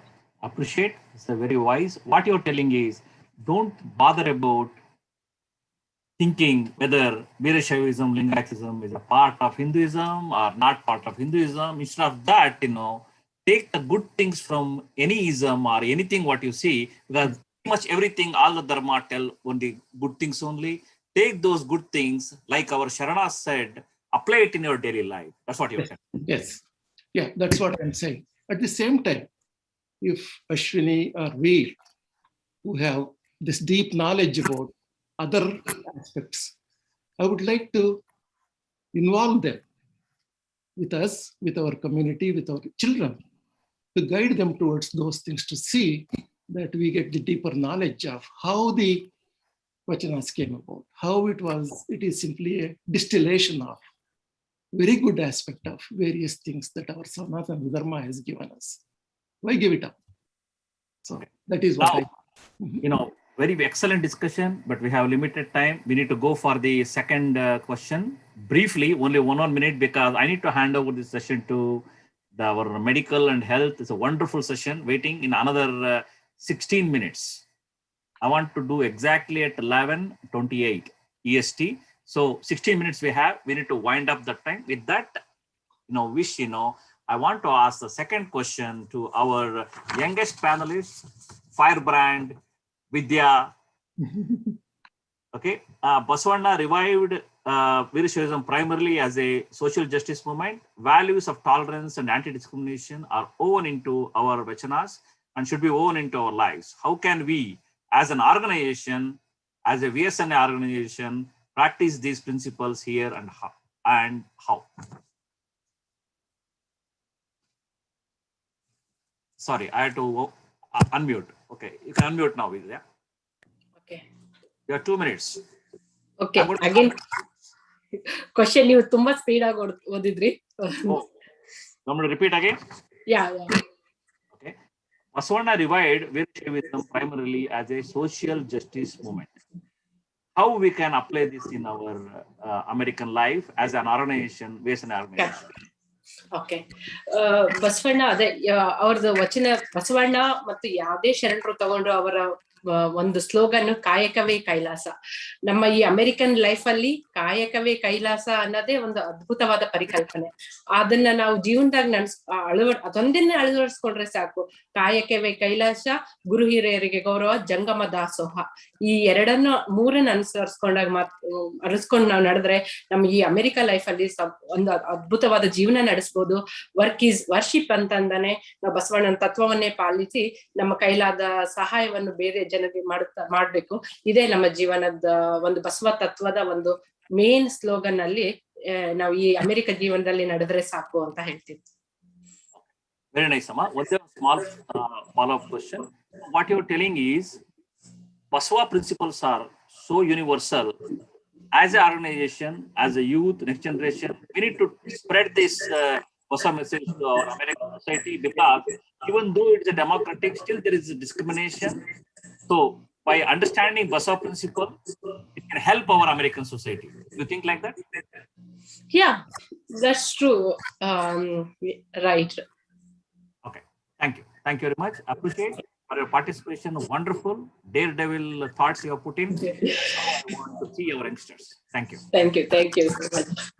Shuniji, you can answer the same question. Thank you. Thank you very much for the question. My answer is this. Basavanna practiced what modern society preaches today. The thought of feminism, equality, globalism are all empty buzzwords in the elite circles these days. Basavanna showed them on the ground in the community. Servant leadership. Have you heard of that? This is a buzzword in the corporate sector now. The goal of the leader is to serve. Otherwise, the goal of the leader was to thrive their company or organization. Really? Servant leadership today? Basavanna said that 900 years ago. Enaginta kiriyarilla, kiriyarilla. This is real servant leadership. Bhagavad Gita, another progressive text. And if you read that, it is really progressive text. It says about karmanye vadikaraste, work for work's sake. But Basavanna went beyond that and said work is itself worship. And Gita also criticizes this empty scholarly debate on Vedas, Vedavadarataha, Swargaparaha, those who follow blind rituals. It criticizes that by these words. And however, Basavanna has gone beyond that and said same thing, same words, Vedavadarataha, Here he says, Veda Priyanu Allah, Nanada Priyanu Allah, Bhakti Priyanamma Kudala Sangama Deva. So if Sanskrit is not a barrier for the world to read Gita, then why not Vachanas? Let us work to make Vachanas a world text. Basavanna gathered women, butchers, cobblers, thieves, and elite alike and conducted a grand Anubhav Mantapa where everybody ate the same food under the same roof and participated in the highest pursuit of knowledge. Such was his fulfillment. Can we spread this story? Can we write a grand Ramayana on Basavanna and Sharanas?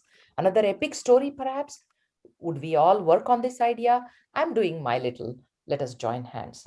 Sharan Sharanarthi. Thank you. Thank you, Ashwini. Really appreciate your thoughts. It's wonderful. We want to have your presentation 1 hour in our Vichara Vedike sometime soon. And we want to encourage these thoughts emanating from our own culture here, our own community, who have lived like Sajananna for decades and understood the pulse of American culture. We want these, our suggestions and recommendations to come from you. Let us leave the baggage and get with you on bandwagon to understand what we need to do, what our youngsters need to do to take our VSNA further. Thank you very much. Appreciate. Okay. Now, Ravi, you mentioned already very clearly exactly what Ashwini and Sanjanji pointed out, that we need to leave the caste and all these, narrow-mindedness and not even teach this to our children. Let them assimilate with the modern ideas, which are more like a Sharana Tattva, which is very modern, more dear to their heart. They can relate to themselves. That's exactly what you're told. Because you have taken the time, I'm not going to ask the question to you again. And Veer, if you promise me you're going to answer within 2 minutes, I'm going to ask you this question. Do you promise? Show your thumbs up.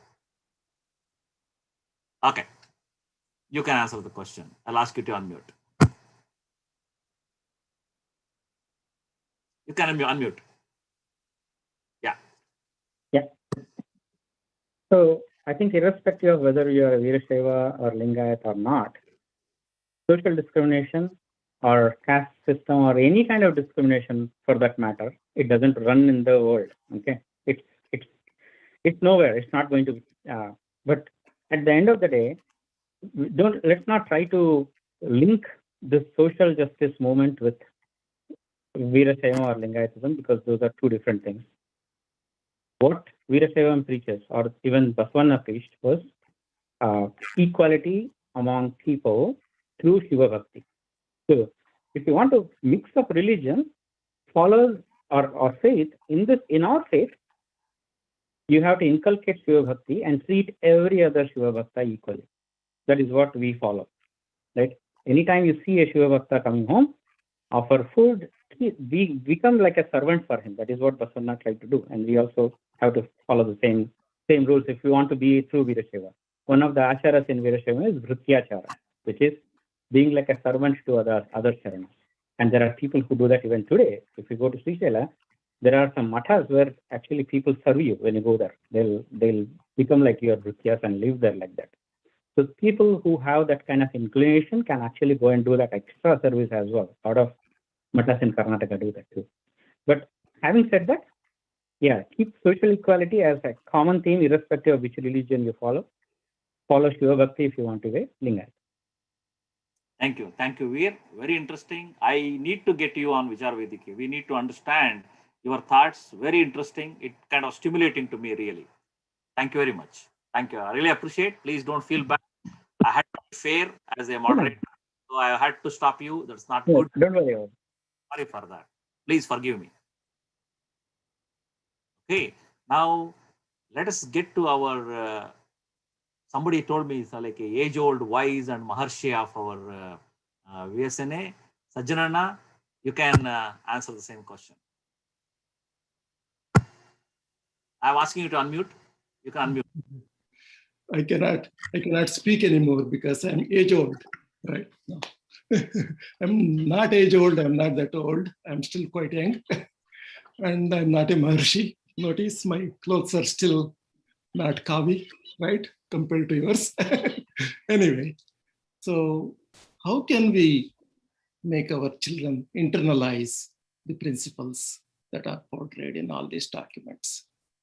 So remember I said we went from Karma Kanda to Gnana Kanda. through Bhakti Bandari Baswana. So Bhakti is the main theme that was given to us. In addition to that, Kayaka and Dasa. Kayaka is really unselfish work. Of course, Bhagavad Gita said, Karmanyeva Adhikaraste, but Kayaka is something more than that. Number one, you need to put 100% into what you are going to do. Whether it is you are an IT person or whether you are a janitor, either way, you need to learn the technology that is used in there and use it 100%. You need to put 100% into it. Then you should not be worried about the results of it. In case they go wrong, then you say, that is the way it is. There are other controls that I could not have. If we can give our children naturally get this nowadays in this society, but we need to reinforce that. Dasoha. Remember, Soham means I am you, we told God. Baswana and Sharana said, Dasoha, I am your servant, like Ashwini or Hedadage. We are the servants of other Virashaya, other Sharanas, and other people in the community. If we need to teach them that. All the Trivida Dasoha, Tanu, Mana, Dana, all three different things that we need to devote for community work in addition to our own thing. Much more than that, one Vachana that really has made a lot of influence on me is Basavana's Vachana that says, Ivanarava, Ivanarava, Ivanarava. Enisadiraya. Ivanamava, Ivanamava, Ivanamava. Enisaya. Ninnam Maneya Maganan Denisaya. Basavana, with all that devotion and all that, he's asking, please take me as your son, O Lord Shiva, he's asking. When I say Ivanarava, Ivanarava, I'm creating a barrier between me and him. As my ego grows, that barrier keeps increasing. Then I bring in a caste society, a class society. Ivanamava, Ivanamava. When I start thinking along those lines, I say, he's also a parent like I am. He's not a professor, but he is an engineer. His job is as good as mine. He does not drive a Lexus like I do, but his Ford still takes him wherever he needs to go. There is no difference between us. What I am doing is I am removing the barrier between me and him. That to me is the Shunya Sampadana. I don't have to die to achieve Shunya Sampadana. I don't have to jump off Sri Shaila hills or anything. But if I can teach my children, fortunately, it is very easy in this society. I really don't have to do too much because they don't get exposed to these kind of egos. They learn service activity right there in the high schools, and they get involved in the community activity. So to me, that is how to internalize what Sharanas have told us.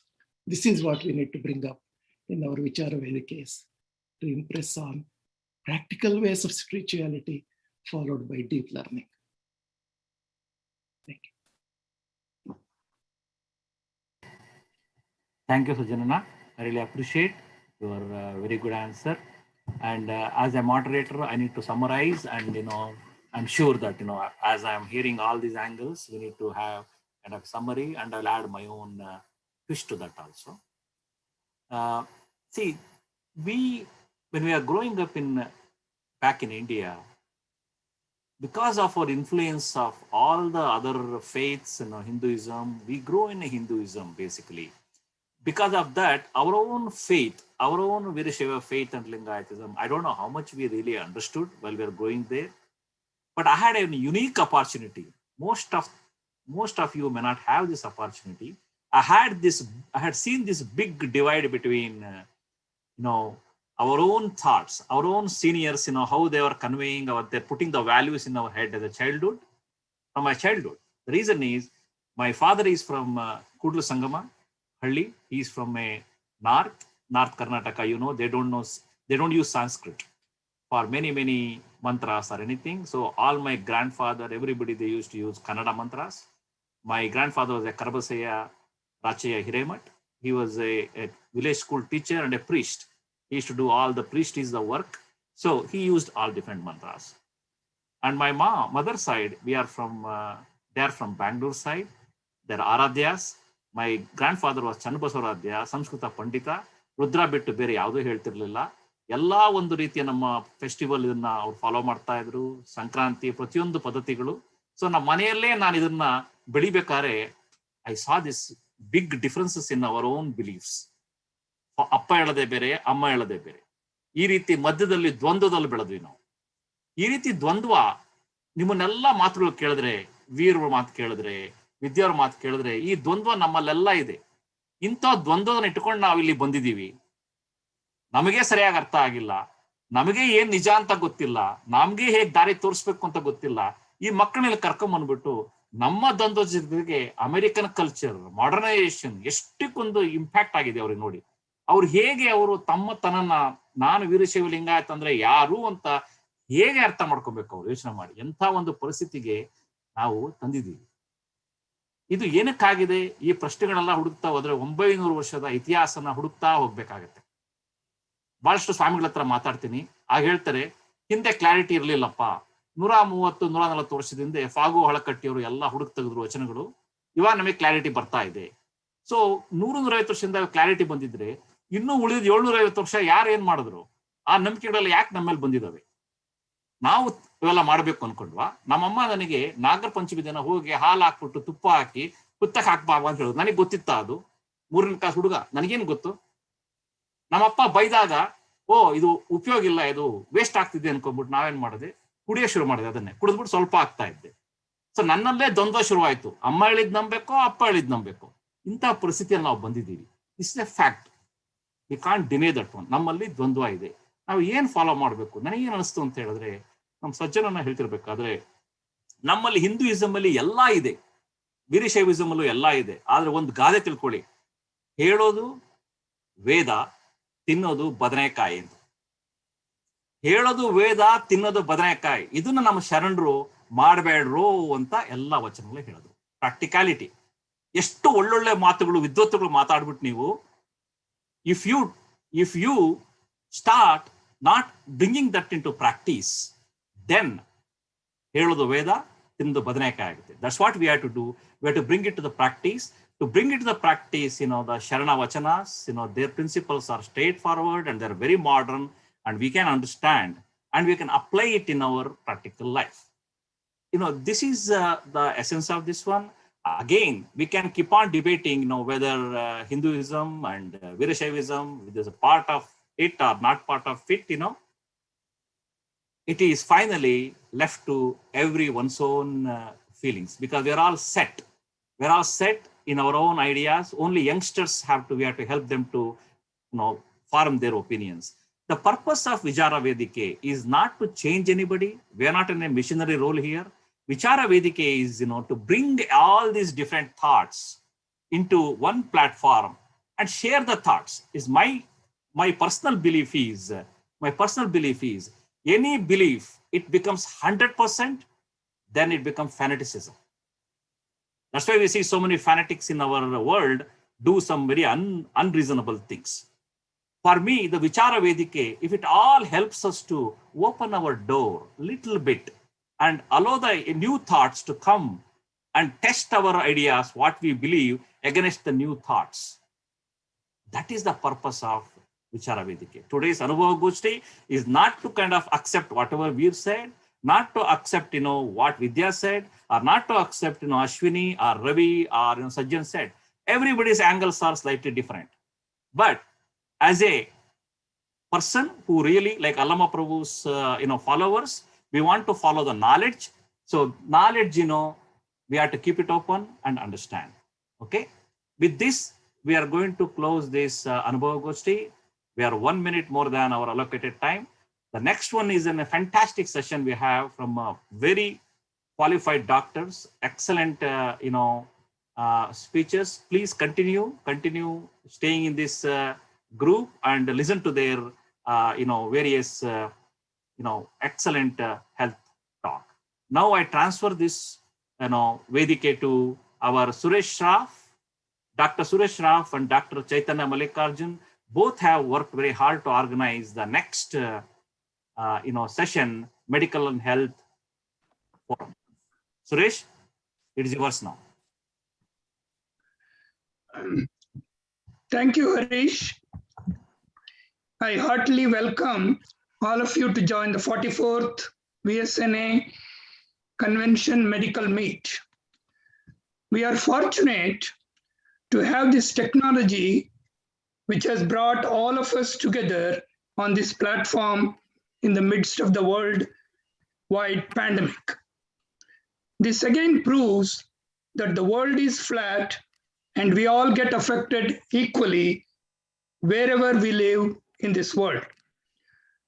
With that as the background, the best communication that can keep us healthier is through the technology.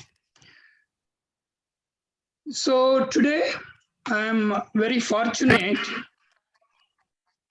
to bring eminent cardiologist, Dr. Vivek Javli, and geriatric psychiatrist, Dr. Vijay Kumar Harbishetter from India. Both of them are experts in that field. Even though we live in North America, as per our previous discussions, we still have the mindset and the lifestyle, thought process, habits are all still Indian. These topics are very relevant to all of us. Not only that, I think when I left India, first of all, psychiatrists was hard to find, and now there are many geriatric psychiatrists. And as you will know from Dr. Javli's talk, that India has equally progressed in many fronts. It has even gone ahead of USA in a lot of these things. So again, bringing us together with this world platform. So now I will introduce Dr. Vivek Javli. He is a very well-known cardiologist in India. He was instrumental in building Jayadeva Heart Institute to the world standard. He is the chairman, Department of Cardiac Sciences, Fortis Hospital. His list of achievements are remarkable, and I think it will be injustice if I go on talking about it on this platform. So first, we'll start his talk, and then he's going to have two topics. One of them is cardiovascular diseases in Indian women, followed with highlights on cardiac surgery in India. After that, we'll have question and answer session.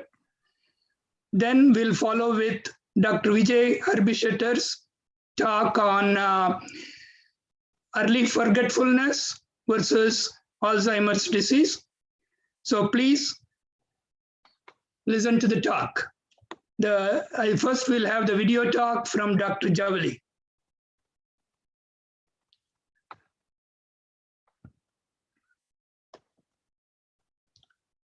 Harish, we can start the first talk, yeah.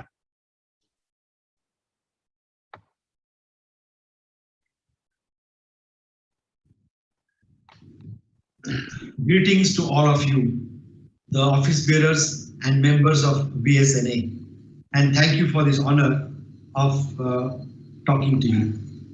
I'm going to give two talks today. First is on coronary artery disease, what we call abbreviate as CAD, in Indian women, heart attacks in Indian women. And then the second talk will be on present status report on Indian cardiac surgery, where it has reached. So let us begin with my first talk. Can I have the first slide, please, Pratik? First slide. Thank you. Coronary artery disease in Indian women. Heart disease is the leading cause of death among women and one of the most preventable causes. It is not just a man's problem. Heart disease causes 1 in 3 women's death each year, killing approximately 1 woman across the globe every minute. This might come as a surprise to you, but this is a fact. 90% of women have one or more risk factors for developing heart disease. Since 1984, more women than men have died each year from heart disease. Heart disease in women accounts to more than 40% of all deaths. There is a higher incidence of coronary artery disease in women, and they die of heart disease more than breast cancer. Higher incidence of metabolic syndrome X, what we call as a microspastic angina, the metabolic disorders like diabetes, etc., high lipids, middle obesity, and stuff like that, high triglycerides. So the domestic health data in India is sketchy, whether it is central government, whether it is state government, and especially so in the northern states of India. But there is a definite rise, which is unmistakable, in the women's share of coronary artery disease in India. What was less, it is increasing, both in the urban side and the rural side. If you eyeball this picture, this side is the rural and that side is the urban. And if you see, the incidence in the rural for women is 7.4%, and here it is 13. Total incidence, not women, I'm sorry, 7.4 and 13.2. And there is a fair share rising all the time of women, which is the bad news. If you look at the mortality, the death rates because of CVDs, cardiovascular disease, heart attacks and strokes. Look at this red bar down below is males and the white bar is females. And you can see that the female death rates are rising, and unlike the male death rates. If that yellow picture on the top, if you see the bar diagram, 2005 to 2015, coronary artery disease. These are all cases of heart disease. These are coronary artery cases.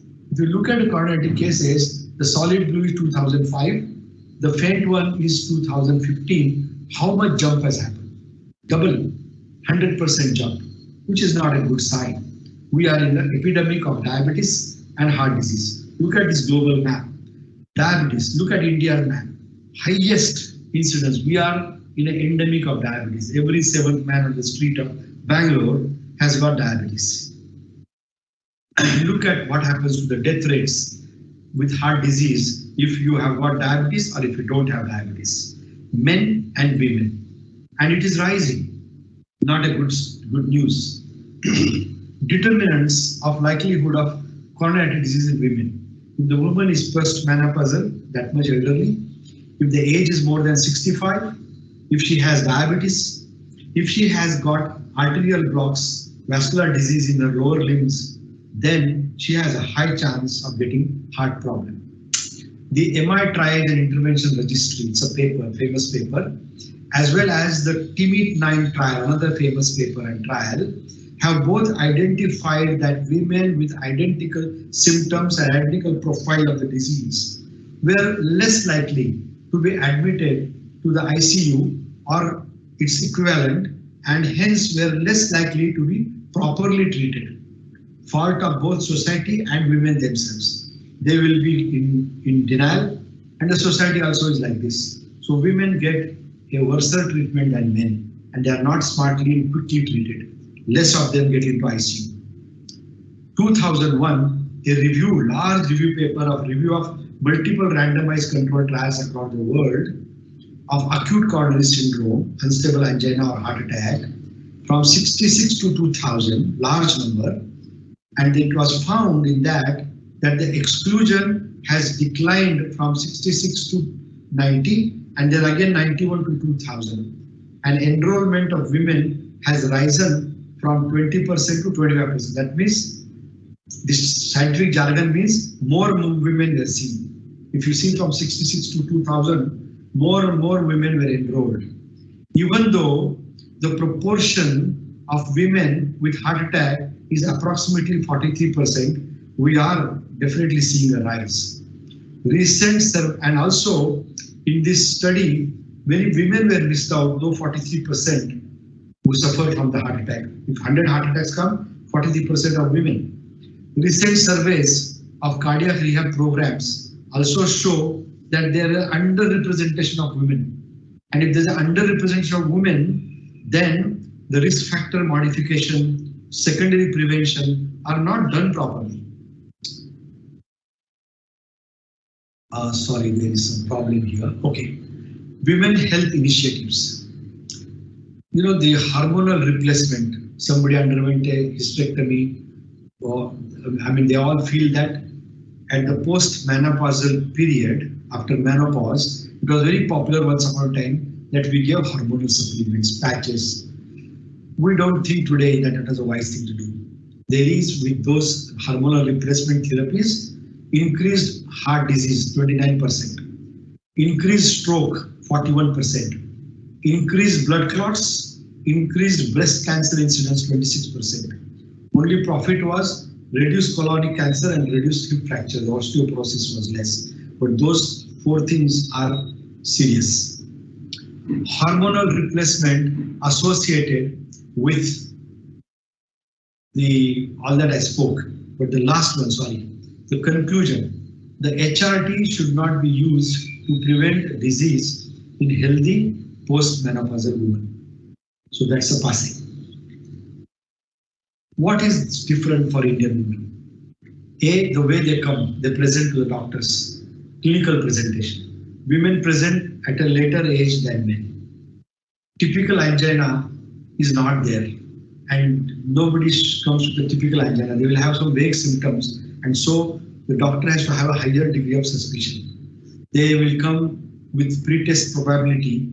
The pre-test for what we call as pre-test probability is 50 to 60% if we go by the Hanchon clinical, compared to 80 to 99% in men who can diagnose them. So in women who come with a shoulder pain, jaw pain, just vomiting or just nausea, one has to be very suspicious that take a ECG first along with other treatment. So women come in a very surreptitious manner, their presentation is not typical and diagnosis can be missed. Risk factors, they are different on risk factors also. Diabetes and hypertension have a stronger influence in women. If a man has diabetes, woman has diabetes or hypertension, the women may fall prey easily to heart problems. High HDL level, high density lipid level is more common in women. So if women, their medical is done and we see HDL is high, one has to be more worried. Roles of total cholesterol and the good cholesterol LDL in women is unclear. We are not really happy, but we are very worried if the HDL is bad and the other things are good, we don't care. That is more important. Risk increases after menopause. Rising incidence of smoking in urban women. Go to Delhi, go to Bombay, why come to Bangalore? You never saw so many women smoking when you were here in India. And that incidence has risen, and even that is causing concern. If you look at physical activity, both rural and urban, now women are having less and less physical activity, and you can see that more and more women are having middle obesity around their waist, and that is a big risk factor for developing heart disease. The investigators, there was a study called the Nurses Health Study. They found that 30 to 45 minutes walking 3 times a week reduced the risk of heart attack by 50%.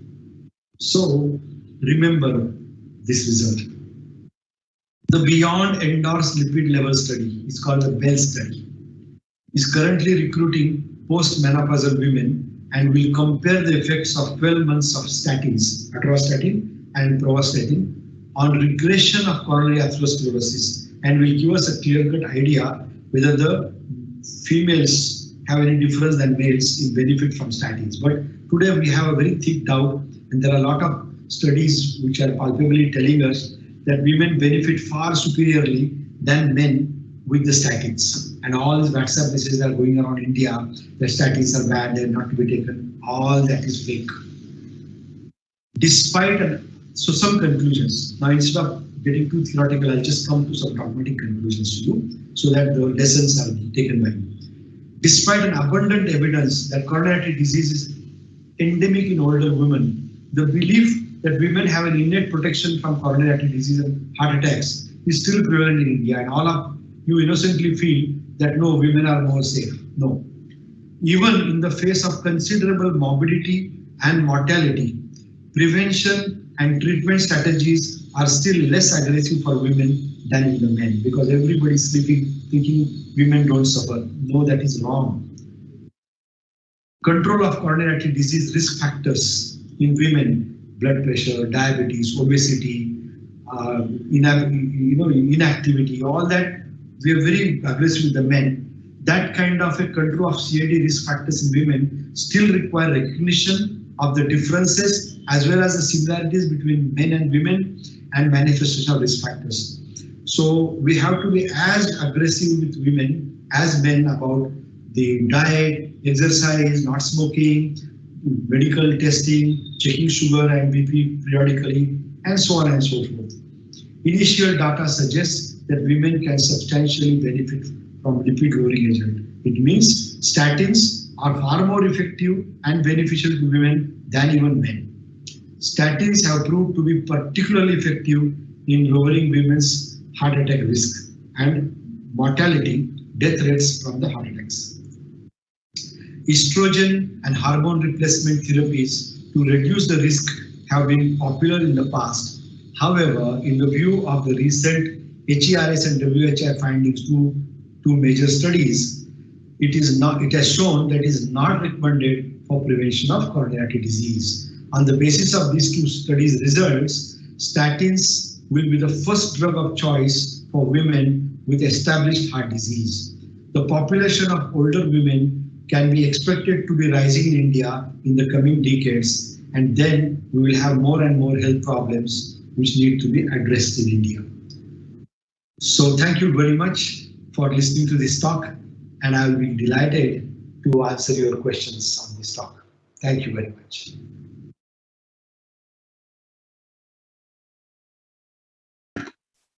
Harish, we can go on with the second talk, then come back to the question and answers. Yeah. Sure, definitely. Okay. Yeah, I will be opening in 1 second. Suresh is excellent, very, very informative talk, and a lot of people are already asking for the presentations. That shows, how many people have liked this very much. Thank you, BSNA. I will now come to my next talk. The talk is on the present status report on cardiac surgery, heart surgery in India. Can I have the first slide, please? Thank you. Some highlights on the present status of Indian cardiac surgery.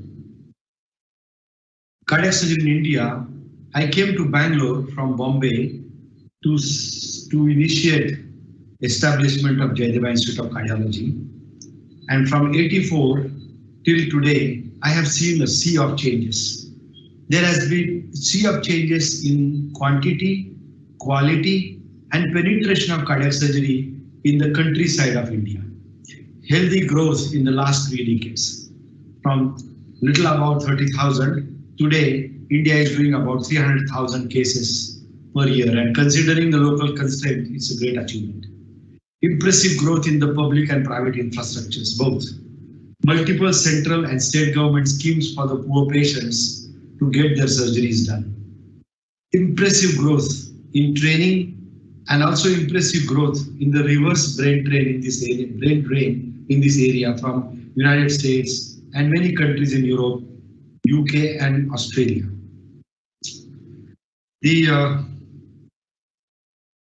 There have been increasing numbers of women specialists: cardiac surgery, pediatric cardiac surgeons, cardiologists, cardiac anesthetists, and all other technology branches. Increasing penetration of off-site surgery models. What is off-site surgery? Surgery being done in some other place, not in the place where I'm working. I created 2 samples myself 15 years ago. One was in Basra in Iraq, and another was Bijapur in Karnataka district. In Basra, we created an MOU with the Basra Governorate, and in the first 1 year, I created an Indian guest house, Indian kitchen, proper security there, and I first 3 times went myself, lubricated the whole thing, and we started then sending a rota of my cardiac surgeons, anesthetists, and sisters, and the technicians. In first 1 year, we did 472 open heart surgeries. It's unknown in Gulf at that time. to do so many cases in 1 year. Even Baghdad was very jealous of Basra. And then it went on. Now the boys and girls are going. We started reducing our nurses from going there, our technicians from going there. We trained the local manpower. The surgeons locally got trained. They don't need me for simple cases. Their complicated cases come to Bangalore, so my hospital is happy. Their politicians, their government bureaucracy is happy because they're getting a lot of mileage out of it. They're saving money from not sending patients to India. Their local manpower is trained, so the government is very happy. My manpower is happy because there is a 40% jump in their income. So it's a win-win-win situation. So offsite surgery models, the same thing in Bijapur. It was a nursing home setup. They had a cath lab, and we did 100 cases in the first 1 year, of which only 2 died. The similar way, the very low mortality in Iraq in Basra. Basra is a war-torn city, but we showed that what we could do there.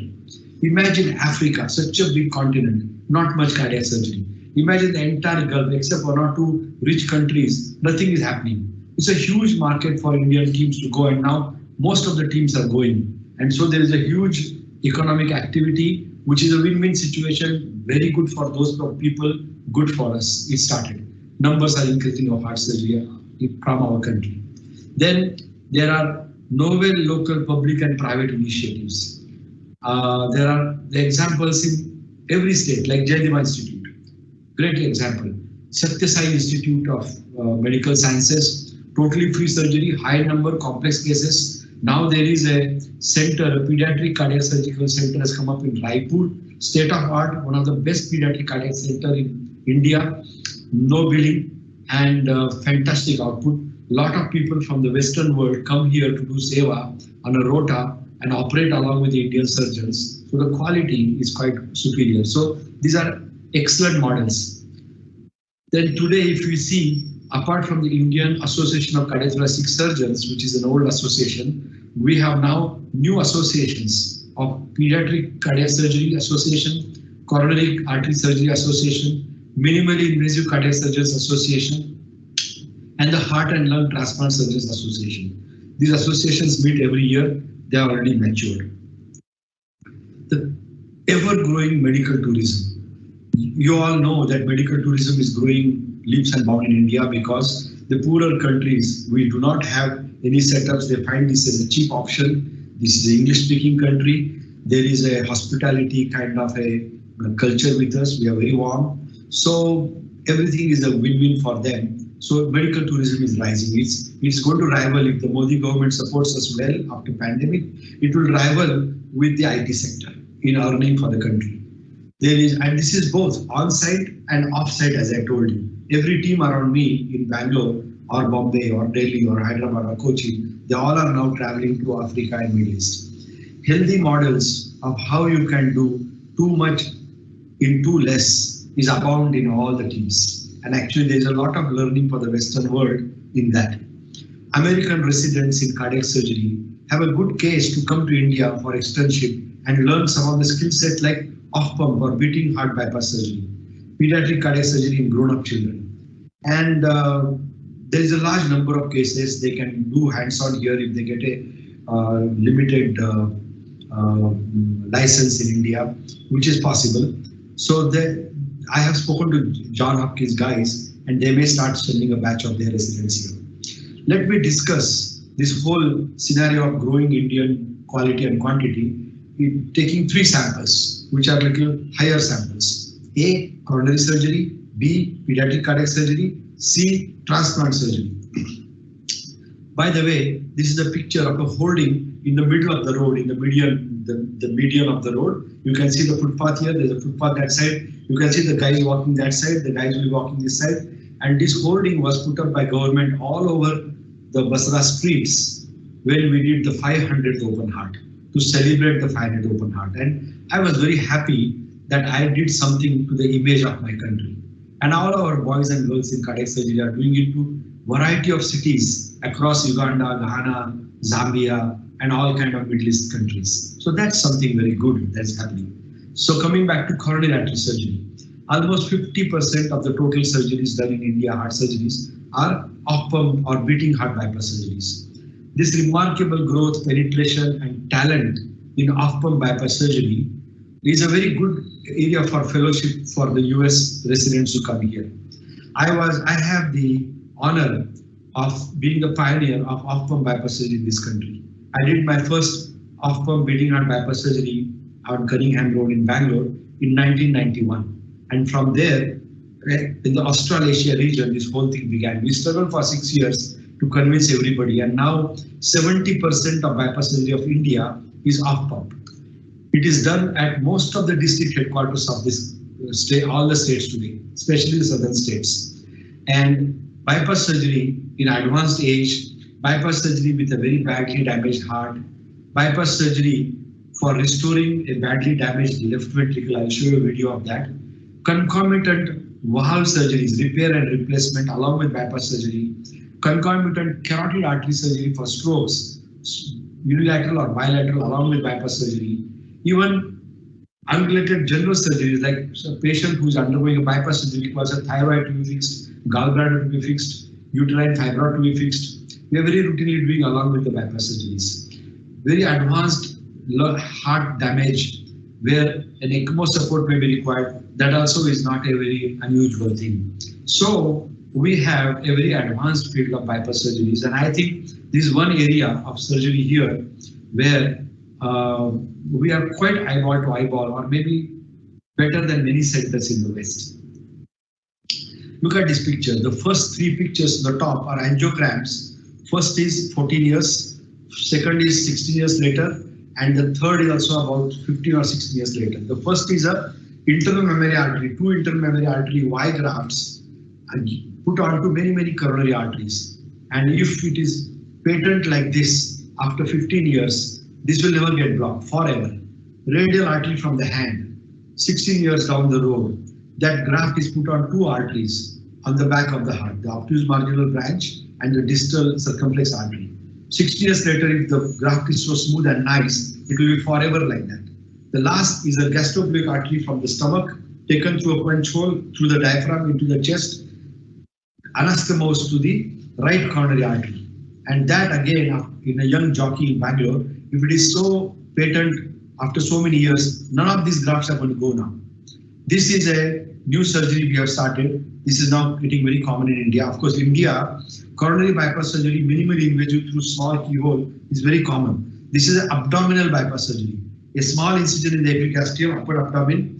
From there, we have put some retractors. If you look at this figure, there is a potential space under the sternum, and we can put the endoscopes and take down the internal mammary arteries and very easily put them on the front artery, that is LAD, and also at the right side, the right coronary artery. And look at this angiogram. This is abdominal surgery. Such a nice anastomosis of this graft, patent graft, few months after surgery. Now this is a badly crooked, spoiled heart. The left ventricle is badly damaged by a scar after a heart attack, and this can be repaired, and you can see this is repaired here along with the bypass surgery. And this we do almost 1 or 2 every week. Mitral valves are fixed, all kind of surgery are done. This picture, last picture, is our first minimally invasive bypass surgery that we did first time in the entire Australasia region. And from there, this whole ballgame started. This was our first minimally invasive cardiac surgery of India.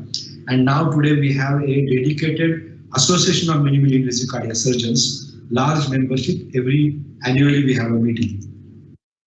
In the next slide, we come to the next chapter, the pediatric cardiac surgery. These are the pediatric cardiac surgical OTs and ICUs. This is a hybrid OT here, where there is imaging plus operations are possible. These are all the heart-lung machines. These are the post-operative care here. This is the OT. And our girls, now we have 1-to-1 ratio. There are almost 20 state-of-the-art pediatric cardiac surgical centers in India, and they do a large turnout of training and cases. And they have 1-to-1 nurses ratio in the post-op care. We have come really off age, and we can boast in the state-of-art centers, in our state centers of excellence, about 20-22 of them. They are quite equatable to Western centers. Incidence of CHD means congenital heart disease. Incidence of congenital heart disease is 1 in 100 live births in India. Around 2 lakh kids with congenital hearts are born every year and about 10% of these infants in India die. Now, this 10% infants die because of congenital heart disease. This percentage has risen because now we see very less infective disease in the children. So many children are dying. It looks like they are dying from heart disease. Out of these 2 lakh children born with congenital heart disease, 40 to 50,000 at a very generous estimate get treated by interventions, the catheter interventions or open surgery.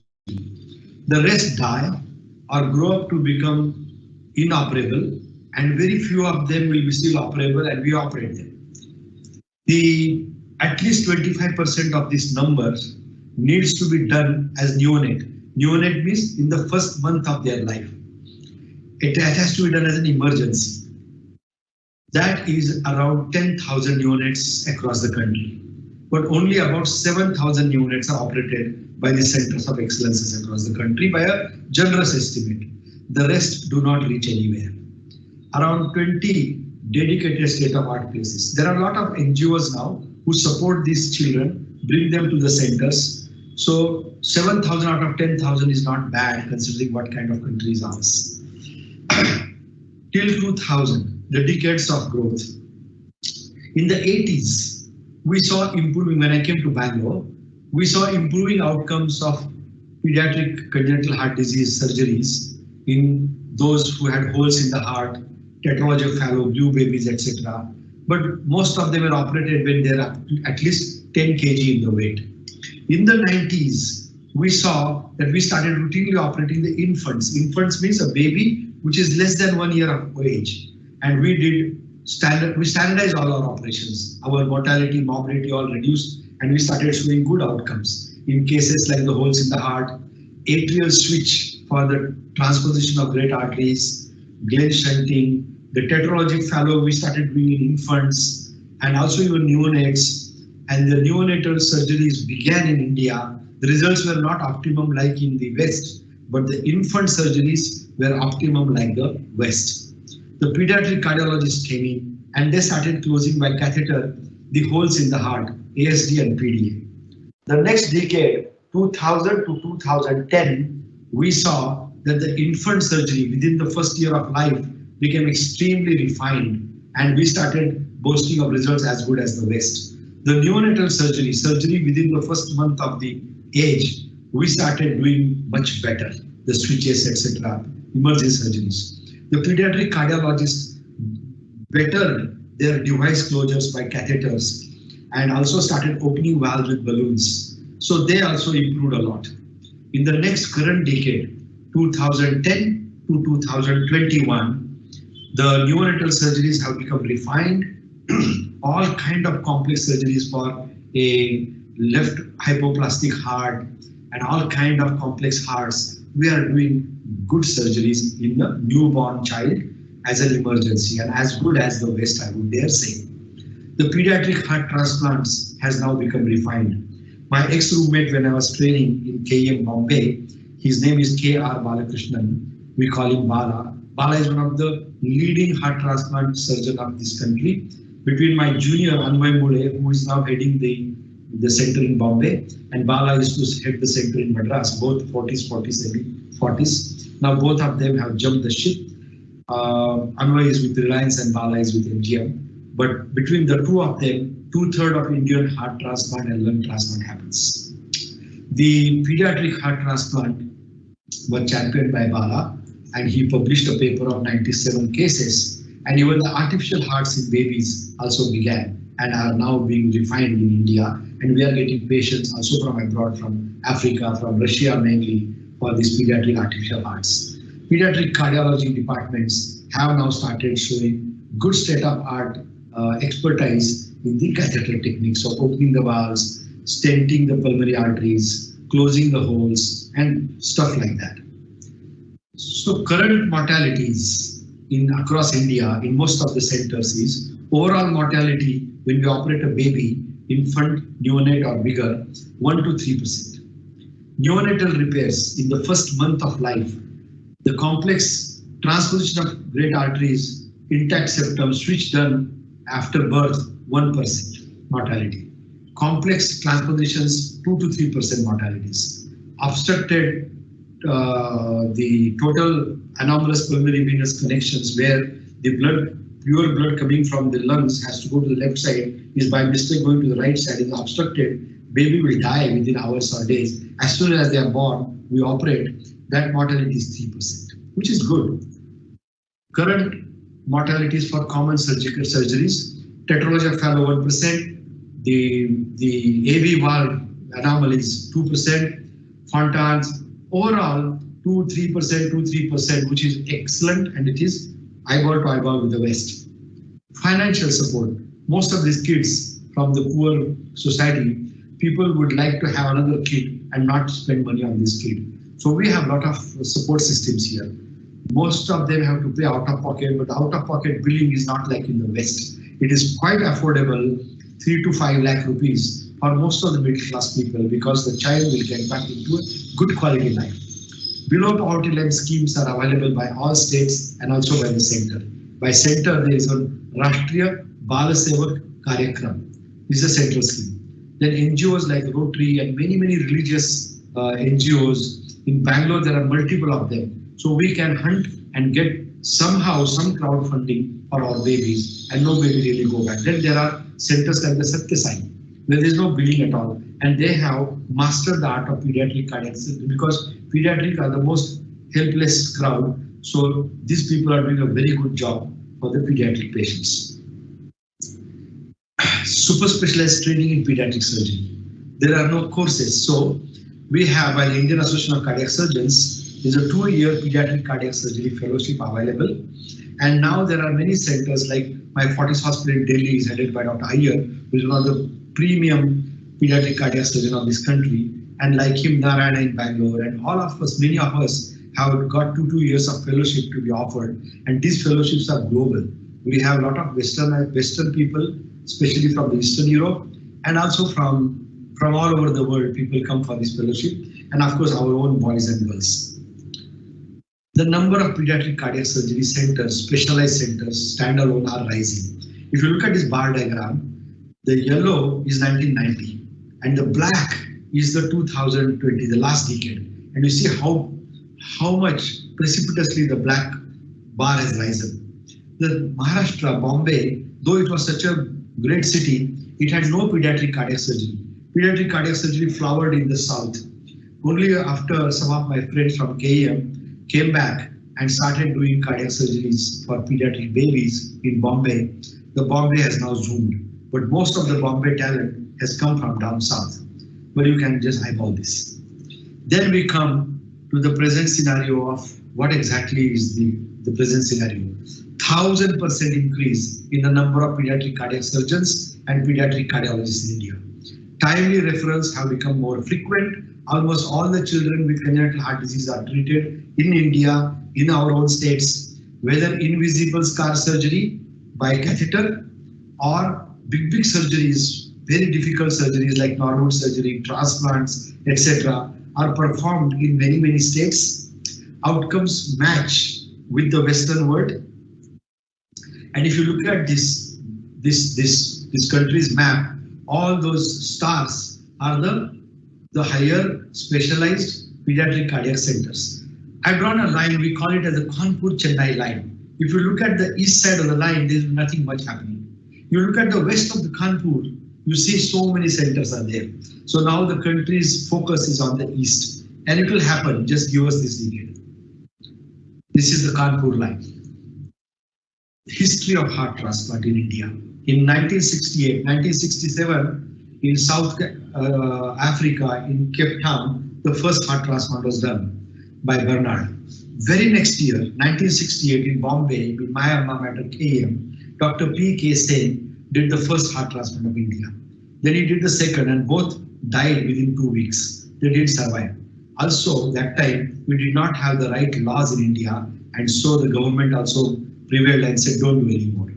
It had to wait till 1994 when the Indian Parliament passed the law in a very slow elephant-like speed. And after that, Dr. Venugopal in AIMS did the first transplant, and then the whole thing started kickstarted. But the the emotion for organ donation was not there, and the emotion really came in when the governments got into the scene in supporting the cardiac surgeons. And 2012, 2013 was the inflection point. The first heart and lung transplant was done in Chennai by Dr. K.M. Cherian in 1999. And after that, Bala, my ex-roommate, did the pediatric heart transplant in Chennai. Now, look at this country's picture and look at the figures on the other side. This is the present status of heart transplants in this country. You will not believe that in your motherland today, there are 69 centers performing heart transplants. Tamil Nadu is the leader, followed by Maharashtra, followed by Delhi, and followed by Karnataka. And then this is the ever rising. Let the pandemic pass by and we will see an explosion in organ donation. The next is lung transplants. Lung transplant is still growing. If I go to the last slide, we have done 1,044 transplants, but the last 2 years was really the spurt. Lung transplant, we have done 280 transplants across 15 centers. The guy who is leading is a Kannada boy. His name is Sandeep. Sandeep is he's a Bangalorean boy. He's in Hyderabad. He's a leader. Also, in COVID, dying, late COVID patients, we have done a sizable number of lung transplant in this country. Lancet presented a paper on a global experience of lung transplant in COVID, and surprisingly, India had a dominant presence in that paper. These are the artificial hearts. If you look at the statewide tally, we have put about 98 artificial hearts across 18 centers in India. Again, in Delhi, there's a guy called KK who has been doing a lot of it. In Tamil Nadu, my friend Bala is doing the leadership work. But also in Karnataka, in Bangalore, we have done 15. So some of the papers, this was on this side, the Lancet paper. The Lancet paper, which was a global paper, and we showed a sizable presence of ours in that. This is COVID lung transplant. And the first COVID lung transplant in Asia was done in Chennai by India. Then this was the first paper presented by Bala on the experience of 97 baby heart transplants with a very good outcome. This was a news flash in Times of India where a Russian baby got an artificial heart, a lung transplant in Chennai, and the donor heart was picked up from my hospital from Bangalore. And Bala, who was also in 40s, it was a 40s cooperative. Then also later on, Bala also did for a Russian child an artificial heart, and that also was a big news in Russia. These are two patents which are published now. Both are from Chennai. These are Indian artificial hearts and patented. And when they come out, the animal experiments are going on in Sydney. When they come out, the cost of artificial heart in India will crash. The double mechanical circulatory support across Asia Pacific region. This experimental paper was published by our guys from Chennai, and this is awaited. Organ donation in India. If you look at this graph, it's up to 2018. But later on, there was still little growth, and then came the pandemic, and then there's a slump. But if you see, the red is kidney, the green is diseased all organs, the blue is liver, violet is heart, and the last is the lowest line is lung. And you can eyeball how it is a rising trend of organ donation, but it's not enough. If you look at Spain, per million, 39 people donate. In India, 0.5 donate. In India, when we did a survey, 80% are ready to donate, but only 3% have pledged and registered, because most of them don't know, they're not savvy online how to register. But I think we will sort it out, and you will see explosion on this line. The organ distribution network, 2013, government got it. And the state governments in South started supporting us. And all these bodies, if you see from Maharashtra to Tamil Nadu, these bodies sorted out the entire organ donation thing, took them under their control, so there was no hera-fairy. And then came Modi government. Modi is very emotional about this, and they set up a organization called NOTO, National Organ and Tissue Transplant Organization. And with them, now interstate transplant has become very easy. I must tell you a story. I did a pediatric heart transplant in Bangalore. The heart came from Vizag. The child was here. Vizag is in Andhra. I am here in Karnataka. My Karnataka government guys woke up Andhra guys in the middle of the night because we heard of that heart from my friend and we had a recipient here. Those Andhra fellows, within half an hour at middle night, they gave us the email clearance. With the email clearance, my boys went where they were stationed in Vizag. We mailed them those clearances. The hospital was okay. There was a Air Asia flight at 6 o'clock in the morning. We always transport our heart in passenger planes. Jugaad, very cheap, 2,000 rupees. They gave us a concessional rate. And then the moment the airplane was getting filled up, we started the surgery in the hospital, care hospital. The heart was removed. Police in Vizag gave us a green corridor. Within minutes, heart was brought to the plane directly on the tarmac. Flew, brought to Bangalore. My hospital is in Banagatta Road, opposite side of the town, takes a long time. Police created a green corridor. Within some 17 or 18 minutes from there to Banagatta Road, heart was brought. The moment heart entered the Banagatta Road, chest was open. We removed this heart, putting the new heart as soon as the heart came in. From Vizag starting the operation to completing the operation, the heart restarting in Bangalore, it took 4 hours and 10 minutes. Excellent. And this is Indian Jugaad and the Indian initiatives and Indian kind of improvisations. And I'm very proud of our guys. And there's a lot of cooperation and camaraderie between centers. We have airlifted one donor heart. There was a brain dead patient with me in Bangalore, and my friend in Kolkata was ready with the recipient. We lifted his heart from here for him. 3 hours flight, but still in time, because more than 4 hours, this heart will not last. We reached the heart and we did a successful heart transplant in Fortis Hospital in Kolkata. So these kind of things are happening in your country. So with this, I finish this talk. Thank you very much for your patient listening. And if you have any questions, I'll be delighted to answer. Thank you very much. Thank you, Dr. Javli. It was an excellent presentation. And thank you for bringing us to level on our knowledge on the cardiac surgeries in India. And the technology and people like you have mastered the art, and thankful from all of us. So we'll take some question and answers. Chaitanya, do you have the questions, please?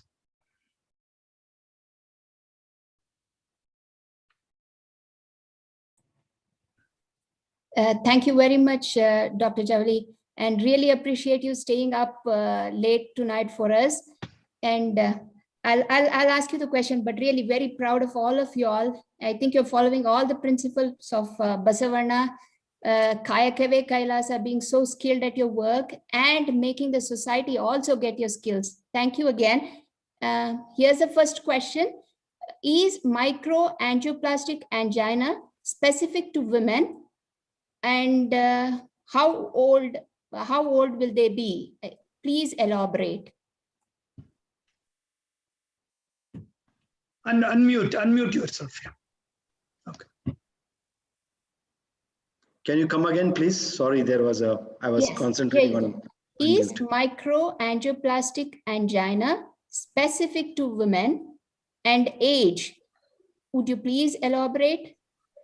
Yeah, that is true what you said. And many of the women that come are mostly old. But last 1 decade, we have slowly started seeing women in the 40s coming for surgery. Unlike men come pretty early. I don't want to name a famous Kannada actor. I have operated him when he was 26 years old. But women are not like that. Women come much older. Okay, thank you. And here I had one question. I know women above 40 have the challenges of dysmenorrhea and often have benign causes that they need hysterectomy or oophorectomy. In such situations, when the causes are benign, would it be prudent to kind of postpone their surgeries? Would that kind of be helpful in getting them not to get heart disease or even osteoporosis as such? True, you are very right. Actually, OBGYN has really advanced. And conservative management, trying to postpone, delay hysterectomy today is a reality. Only thing is there has to be a good follow-up, which many women don't do. But if they follow up with their OBGYN well, I think what you are saying is possible and should be done. Thank you. Suresh ಅವರೇ ನಿಮ್ ಏನಾದ್ರು questions ಇದಾವ? Chat ಅಲ್ಲಿ ಇನ್ನೇನು questions ಇಲ್ಲ. Okay. Yeah, I have a question, Vivek Javli. Of course, we with us are living in India and our children for having these cardiovascular diseases, in addition to maybe hopefully a little bit better lifestyle here. There is something genetically wrong. I don't know. Nobody knows actually. Hello? But if you look, can you hear me? Yeah, we can hear you. Okay. If you look at United States of America, and if you look at ethnicity, we Indians in United States have the highest incidence of coronary artery disease.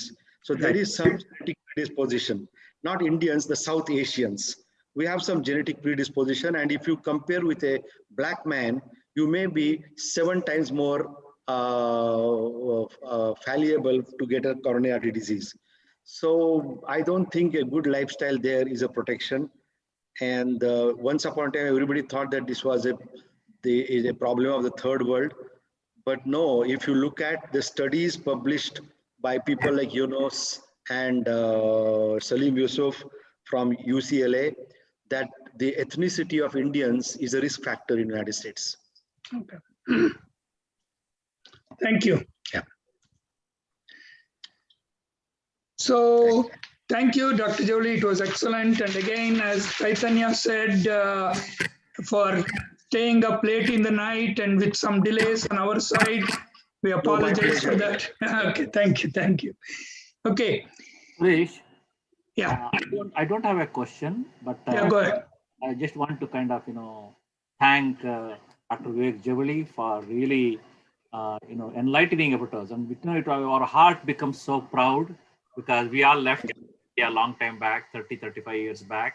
Now, when we see such an improvement in India, it makes us, so happy. Okay. I want to make a comment to respond to you. See, every time you guys come back to the country, how much bad you are listening into the Western media, and everybody thinks India has to go banana, India has to disintegrate. Every year you came back for holiday, you saw this country only moved forward than the last time. There is some software in our country which will not allow this country to disintegrate or go banana or go undemocratic. Great. At least in our lifetime. Yeah, thank you. I fully agree, Dr. Javli. And believe me, especially I left India in late 80s. In last 15-20 years, we feel very proud. Because the pride has been brought by you people working so hard for India and bringing the name about. Thank you very much. Really appreciate. Thank you. Bye. Now let us go to the second talk, and Dr. Vijay Kumar Harbishetter. He is the geriatric psychiatrist with expertise in psychiatry and dementia. He had his training in UK and had the MRCP, and went back to India to serve the Indian population about 20 years back, and he has served in and he is the advisor for Health Heal home health care services, and he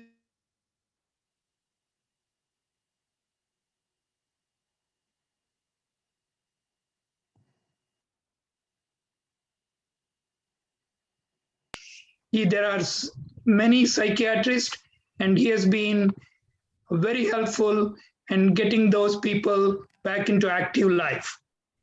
Let us start the talk. Yeah. Forgetfulness or Alzheimer's disease. If you compare both the images of the brain here, the one on the right has got more shrinkage. But unfortunately, early in the course of Alzheimer's disease, it can look similar to the left one, which is brain of a normal person. Friends, my name is Dr. Vijay Harbishetter, and I'm a consultant psychiatrist with expertise in geriatric psychiatry and dementia. I'm also a medical advisor for Health Heal home health care services in Bangalore, for which Dr. Ajit Rampure, one of the honorable speakers for this event, is our chairperson. As you can see from this image, it's very clear that dementia is a problem of the later life. So the prevalence or the chances increase by 60, which gradually increases. So by 85, they say that it is 1 in 2, which means to say that at 85 onwards, either you are a patient or a caregiver. So it is also more common in females. Is it because females tend to live longer? Probably we're not sure at this moment in time. There are 50 million dementia cases worldwide, of which 70% of these are due to Alzheimer's disease and many more in combination with vascular dementia. In India, there are recorded 4.1 million cases as per 2017 World Alzheimer's Report. Many a times in rural areas, patients are not being seen by psychiatrists or neurologists and not being diagnosed. So we don't know the actual prevalence in India. So we need to understand that it's growing and the problem is also growing. So what exactly is dementia? Remember ABCD for dementia. C stands for cognitive decline. A stands for activities of daily living, which includes brushing the teeth, combing the hair, putting on the dress. Instrumental activities of daily living include cooking and those kind of things. B stands for behavioral symptoms. Behavioral symptoms can range from not able to sleep and not able to eat to restlessness, hallucinations, delusions, and all those things which are seen in the advanced stage but can also be seen early in the Alzheimer's disease. They all cause for distress in caregivers, which is when the caregivers decide that they need help. It's the caregivers who put their hands up and say we need help, and this is when the referral comes to a psychiatrist or a neurologist. Cognitive domains, so layman uses the term memory loss or Marvin Kaile, Marvu. So they include so many cognitive domains. One is orientation, which is I'm sitting in second floor in Bangalore, in Vijayanagar, in Karnataka, India, and this is evening time. And so you look at memory, you have short-term memory, then it's immediate recall, and there is also something called as remote memory. So in typical Alzheimer's disease, patient is able to remember the events for the long term, which is remote, which is they're able to tell where they got married and all that. So many things. But if you ask how did they come to the hospital, what breakfast did they have in the morning, they are not able to tell. So that's typical short-term memory loss with intact long-term memory. Attention can get affected, language, visuospatial ability, calculation, fluency, verbal fluency, thinking, problem solving, and so many domains in cognitive function. When the patient is having loneliness and appears to be depressed and there's a past history of depression, we tend to consider depression first, and we try and assess the cognitive function with respect to depression.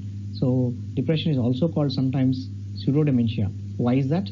Because even in depression, you can have complaints of forgetfulness, but in dementia, typically family notices forgetfulness and the person may not appreciate this. Whereas in depression, person complains of forgetfulness and wants help. Gradual onset and gradually progressive, but depression is recent onset, usually 15 days. And then there's consistent memory decline. Here it is fluctuating memory tests when you ask them to perform a memory test and give them to do it. Mood variations are common in dementia. There's persistent low mood in depression. A person tries to answer the tests in dementia, trying to cover up. Here, typically it's I don't know answers, which are very common.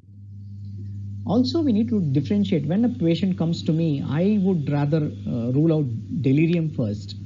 What is delirium? Delirium is acute onset confusional state. Dementia is a chronic confusion state. So onset is acute, all of a sudden. Dementia, I would rather require at least 6 months history or 1 year history. I want to change about 6 months to 1 year. In delirium, it's acute, all of a sudden, and then it's fluctuating course. So morning, the patient may be oriented and able to answer questions and move around and able to do his function. And there is something called as sundowning. What is sundowning? Typically by 4, 5, 6 o'clock, the patient starts having more confusion, and throughout the night there is confusion persists, and the person is able to sleep by 4 a.m. in the morning. Until then he is restless, moving around. The sleep-wake cycle is affected. there is also impairment of immediate and recent memory. So that's why it's very difficult. People think it is dementia. And orientation, the person has impaired orientation. The course is fluctuating. There are times when the person is able to become lucid and answer your questions and able to give you right answers. So this is delirium. Delirium is caused by so many factors. There's one case I can remember, one patient, unfortunately, he died in 3 months' time. So he had come with a history of 15 days and people thought he had dementia. What his main complaint was, he was having fluctuation in his memory function. He was able to recognize at some point, could not recognize at some point, and restless, confused. And in the evening he had more confusion, and he had onset, recent onset. So all this had caused him a problem. And then when we scanned him, we found out that he had a malignant condition in his brain, and we could not survive him, we revived him rather. We lost him in 3 months' time. So in dementia, it is progressive, it is chronic, and there is impairment. So we wait, we rule out all these conditions before we jump and make a diagnosis of dementia. Dementia is an umbrella term, and there are reversible types of dementia, there is irreversible types of dementia. Depression is also called as pseudo dementia. Like I mentioned earlier, delirium, which is caused by infection, medication, drug reactions, and many other, vitamin B12 deficiency. Vegetarians, pure vegetarians have vitamin B12 deficiency. So if you got one, please get it checked and get it corrected. I take injections, I don't eat non-veg. So I hope many here do not, and they may require vitamin B12 injections. So be aware of that. And hyponatremia, which means low sodium levels or high sodium levels, high sugar levels or low sugar levels can cause delirium. And so these are reversible types of dementia. But generally, when somebody uses the term dementia, it is usually irreversible. So irreversible include, there are different types of dementia. I won't go into that. The most common cause is Alzheimer's disease. So here, dementia affects problem solving, senses, communication, mood, personality, language, memory, behavior, and judgment. What do we do in memory clinic? We get a referral, we take a history from a reliable family member, and then talk to the patient, and then we do physical examination, mental state examination, then we do memory tests, and then we do assessment of the activities of daily living, behavioral problem assessments, caregivers assessment, the investigations, diagnosis, counseling. Treatment, unfortunately, we are limited. The pharmacological management is very limited. There are only 5 drugs been approved by FDA. The 5th one was recent, which is aducanumab. This is the only disease modifying, or what we believe that it's going to change the course of the disease, is the only drug that's been approved. We need to wait and see, because it is a conditional approval. We need to wait and see for the 4th trial what happens, and then we'll know whether it's going to work or not. The other drugs include donepezil, galantamine, rivastigmine, memantine, and tacrine was the first one approved before. Okay, so we do investigations. The complete blood count tell us whether there's anemia. Anemia can cause memory problems. The total count tell us if there's infection. Liver function test, liver failure, renal function test. We look for kidney failures. Electrolytes, like I mentioned earlier, high or low sodium or potassium or calcium levels can cause problems. Then blood sugars, uncontrolled blood sugars can cause delirium, confusion state. The T3, T4, TSH, the thyroid tests in the blood can tell us if there is a hypothyroidism, which can be corrected. Urine analysis, urinary tract infection is very, very common. The most common cause of delirium, I would say at this time for a 70, 80-year-old is urinary tract infection, which goes unnoticed. So if you ask culture and sensitivity of the urine sample, then you will see the growth, and then antibiotics can be given. But the delirium persists for a week or so and then subsides. HIV infection, syphilis, rarely autoantibodies, which we also are request for. The low vitamin B12 levels, which need to be corrected, niacin, folate, these need to be corrected, and recently vitamin D as well. MRI scans, brain scans will tell us if there's a space occupying lesions. It can tell us if there's a normal pressure hydrocephalus, which can be corrected. We also ask for neuropsychology assessment, hearing impairment and visual impairments. Also look for, we need to get them tested. Alcohol-related dementia, then long-term benzodiazepine use can also mimic dementia-like picture. So we need to be aware of that. So here, if you see the scan, serial scans, this is what we call as a coronal section. These are ears, and this is central part, and then these what we call as medial temporal lobe on either side. And if you this is magnified, this is what we call as hippocampus. So at time 0, after 18 months, if you can see here, magnification, that after 18 months, there's a shrinkage of this hippocampus or the medial temporal lobe in general. And after 36 months, there is a further shrinkage. This is, if you do the serial scans and if you see the medial temporal lobe and this is a shrinkage, this is typically caused in Alzheimer's disease. Unfortunately, not many radiologists are trained in looking for scans with dementia because of the training centers in dementia. Some clinicians you need to check and discuss with some of the clinicians. And to make it easier to understand, this is the language area, and see here, there's a shrinkage here, and there's a loss of tissue in memory here. So this is Alzheimer's disease. This is normal. So memory, there is a shrinkage here. Okay, let's move on. Alois Alzheimer's, he identified this in one of his patients, a lady patient who died, and she had severe memory problems, confusion, and difficulty understanding questions for a long time. Upon her death, while performing a brain autopsy, the doctor noted dense deposits surrounding the nerve cells called neuritic plaques. And inside the nerve cells, he observed twisted bands of fibers called neurofibrillary tangles.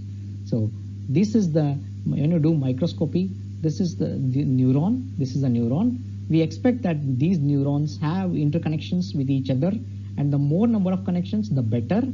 And there is something called a synaptic pruning at teenage, which helps in understanding and learning. So more learning can happen when there is too many connections, and the connections are very strong. So here, what happens in Alzheimer's disease? There's a deposition of neurofibrillary tangles inside the cells. Inside the cells, it's tangles, and there is amyloid plaques outside the cell, which is in between the cells. These in between the cells, they affect the connections between the neurons, and the signal is not transmitted well. So there is the connections are lost. So many dendrites and so many connections are lost. Synaptic connections are lost because of these plaques. They are toxic, and the ones which are inside, they cause cell death, and many cells die because of these deposits. And when many cells die, obviously there is a group of cells dying, and there is a shrinkage. And when there is shrinkage, obviously there is loss of function, and that area of the brain doesn't function, and whatever the stored in memory or whatever the skill the person had is also lost.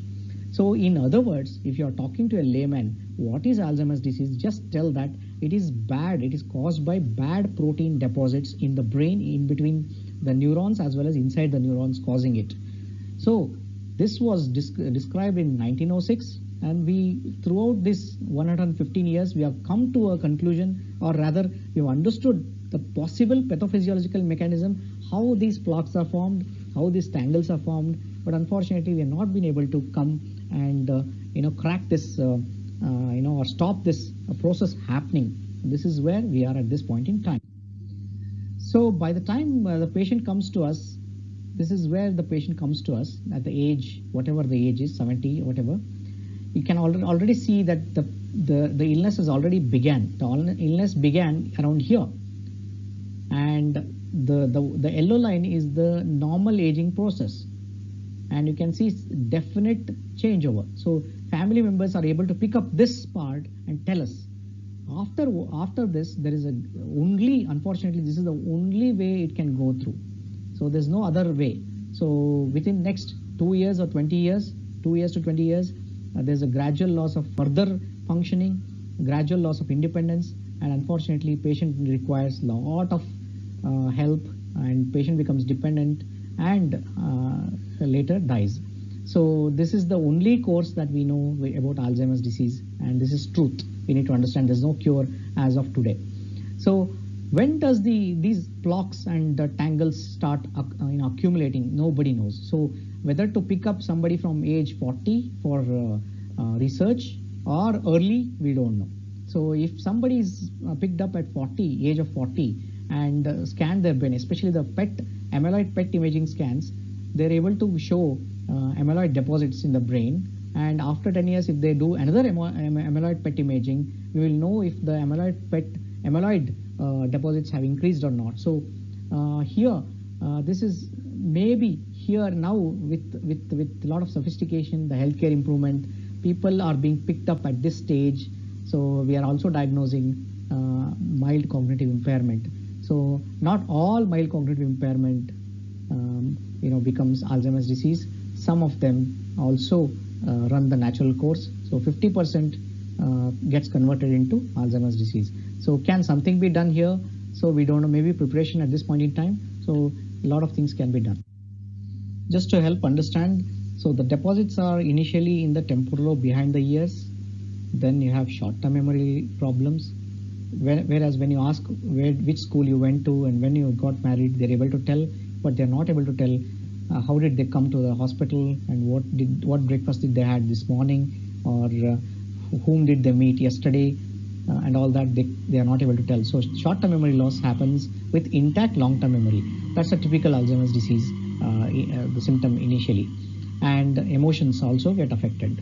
So they may not react. They become apathetic, which is loss of motivation, and they don't react to any emotions. And language and thought processing. So here, again, these deposits, the amyloid deposits, have spread to other parts of the brain. So then different areas of the brain here. So then the sight, there can be hallucinations, there can be difficulty in balance and motor function. So this is how it progresses. There was one instance where a 61-year-old widower who was excessive chronic alcohol user was admitted with cognitive impairment and was dependent and given a diagnosis of dementia. The confusion persisted more than a month, but while he was waiting to go to a long-term care home, he regained and recovered and actually was sent home. So sometimes this can happen. So in some people, we wait before we actually give a diagnosis of dementia. We sent him home. There's another lady had come with dementia features with forgetfulness. We gave ECTs. Later, when we did MRI scans and PET scans, a sophisticated imaging study, depression was the final diagnosis. There's another patient, 55-year-old with atypical symptoms of dementia, was admitted to neurology department. Autoantibodies antibodies were detected, and he improved with steroid treatment. When there is dementia or early in the dementia, it can affect their financial management. Just be aware of that. Even in mild cognitive impairment, amnestic type, there's discrete financial skills were impaired. In moderate stage, there's loss of simple financial abilities. Just be aware of this. So patient can be vulnerable at later stages. So what are the risk factors for dementia? In the early stage, which are not modifiable, so we can't modify it, that is ApoE4 allele in the genes. And the modifiable ones include less education, hearing loss, hypertension, diabetes, obesity, smoking, depression, physical inactivity, social isolation, and these are potentially modifiable risk factors. So change what you can. Don't worry about the ones that you can't change. So like mentioned, Mediterranean diet, physical activity, and all those things help. Alcohol in moderation. Due to lack of time, I'll have to leave this slide, but just be aware that baby boomer generation need to plan their retirement properly. We move on. So look after the heart and be physically active and follow a healthy diet. Challenge your brain, use it or lose it. So do a lot of brain stimulating activities, the cognitive stimulation, and then enjoy social gatherings and things like that. With this, I conclude my presentation. Thank you, everyone. Special thanks to the organizing team for the opportunity. Thank you, Dr. Vijay Kumar. It was an excellent presentation, a lot of things to learn from. And I think there may be a few questions with Chaitanya will be asking. Yeah.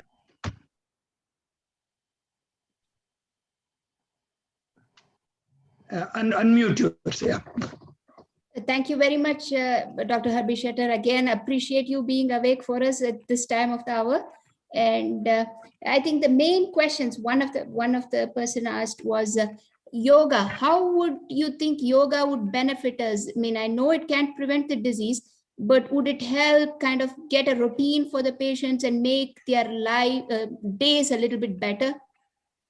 Can you give us some? Yeah, yeah. Can you all hear me? Hello. Yeah. Ellargu Sharano, Ellargu. There was a small study that was done in NIMHANS, and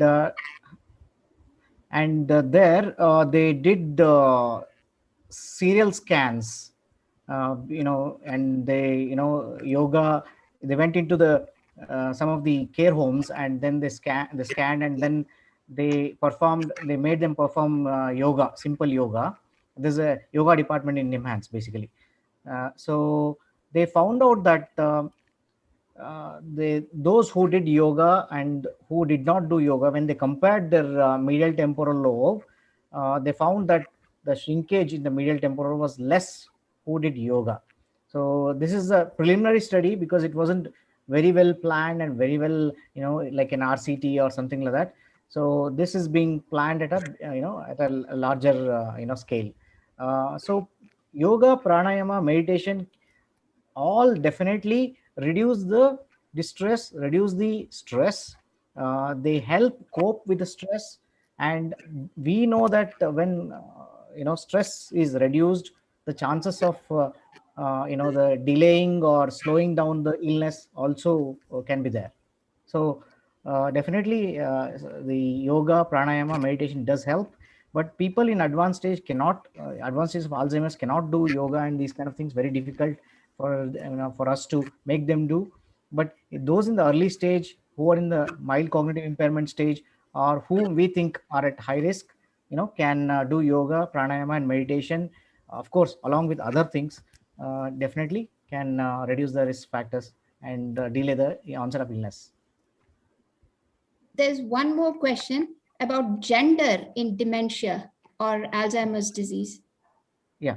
I mean, in India, according to the census, 2011 census, the men live till 69 average life, whereas women, they put 73.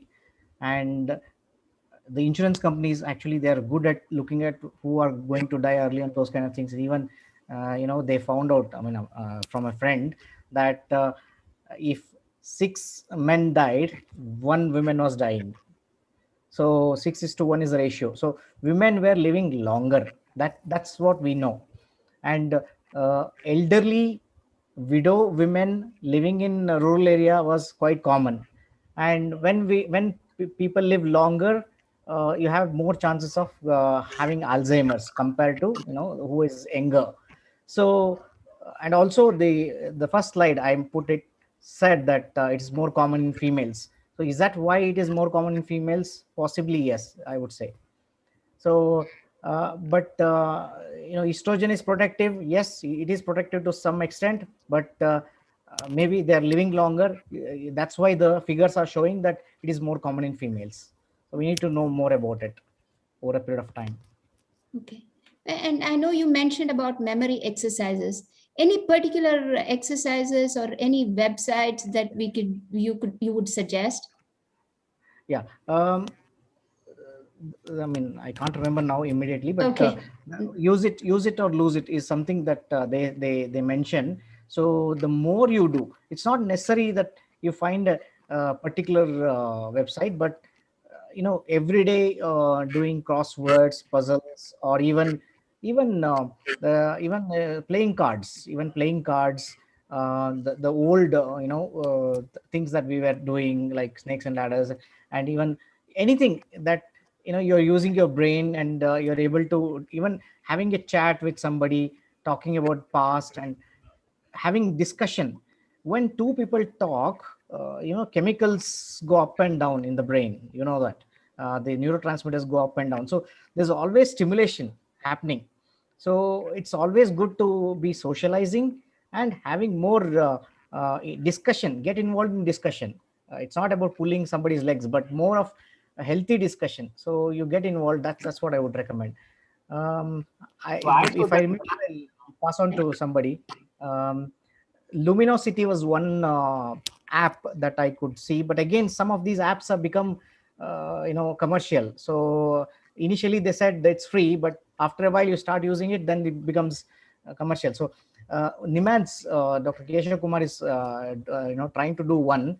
There is one I can send you that can be downloaded and used definitely. Okay. But I know you had a slide on diet too, but I know you told about vitamin B12 and all the vitamin supplements, but any particular things that we should exclude from our diet so that we don't get any Nothing particular about excluding, but a lot of these lentils, nuts, all these kind of pulses, and we need to mix all that. Mediterranean diet. So if you Google Mediterranean diet, you'll know. Yes. So a lot of these can be added and used. So yeah, that's one thing I can say. Wholesome diet maybe. Yeah, you don't need to be so strict, but as much as possible. So we don't need to fear about whether we're going to have a Alzheimer's disease at some point, but it's just that we need to pick up early. That's all it is. And if you are working towards reducing the risk of diabetes, reducing the risk of heart diseases and strokes and those kind of things, I think it itself will be that you are preparing to delay the onset of even all kinds of dementia basically. Again, thank you very much. A big kudos for you. You had all the training and you went back and giving back in India. That is awesome. You set a big example, a great example. Thank you very much. Thank you. Thank you. And Sharon, thank you very much for giving this opportunity. Thank you, Dr. Ajit Rampure. Thank you, Dr. Suresh Rao, and the whole team. Thank you, Chaitanya ma'am, and thank you everyone. Thank you very much. Yeah, thank you all, and particularly thanks to Chaitanya and Dr. Ajit Rampure for bringing the speakers from India. He was excellent, and thank you, Dr. Rampure, for all this, and thank you, VSNA, and all of you for being part of this. Please, again, log on tomorrow around 12 noon for a session on COVID and environment and abdominal pain, when is it real, and the COVID vaccine status. 12 noon tomorrow. Thank you all. Thank you, Harish, Sharanu, for all. Yeah. Suresh, 1 second before we close this one. Before even Dr. Vijay, I thank Dr. Vijay Harbishatar and for on behalf of VSNA. Excellent speech. It is very, very useful. And according to all your suggestions, I wanted to make one more suggestion to our audience in a lighter note. Please join Vichara Vedike so that you can keep on discussing and you can keep your brain alert, and you can try to push Alzheimer's as away as possible. That is one lighter note. With this, thank you very much, Doctor. And we are finishing our Akkamma's Munjane 6 minutes earlier. This is unheard of. Our programs. Thank you very much for Suresh and Dr. Chaitanya organizing this so well and conducting it so professionally. It was so useful information. I know a lot of people were watching on YouTube, much more than our expectation. And this will be there recorded in the YouTube and it will be available to everyone. And before we end this session, because this is in the memory of our Shivasharane Akkamma, and she is a great Shivasharane, and in her memory, I will recite one more vachana of her, and then we can end this session. The next session is going to start in 1 hour, after 1 hour break. Then please come back. We have an excellent session again organized by our JJ Business Forum. It will be very interesting topics, very stimulating thoughts we can hear. Now we'll go with Akkamma's, Shivasharane Akkamma's one more vachana, very meaningful,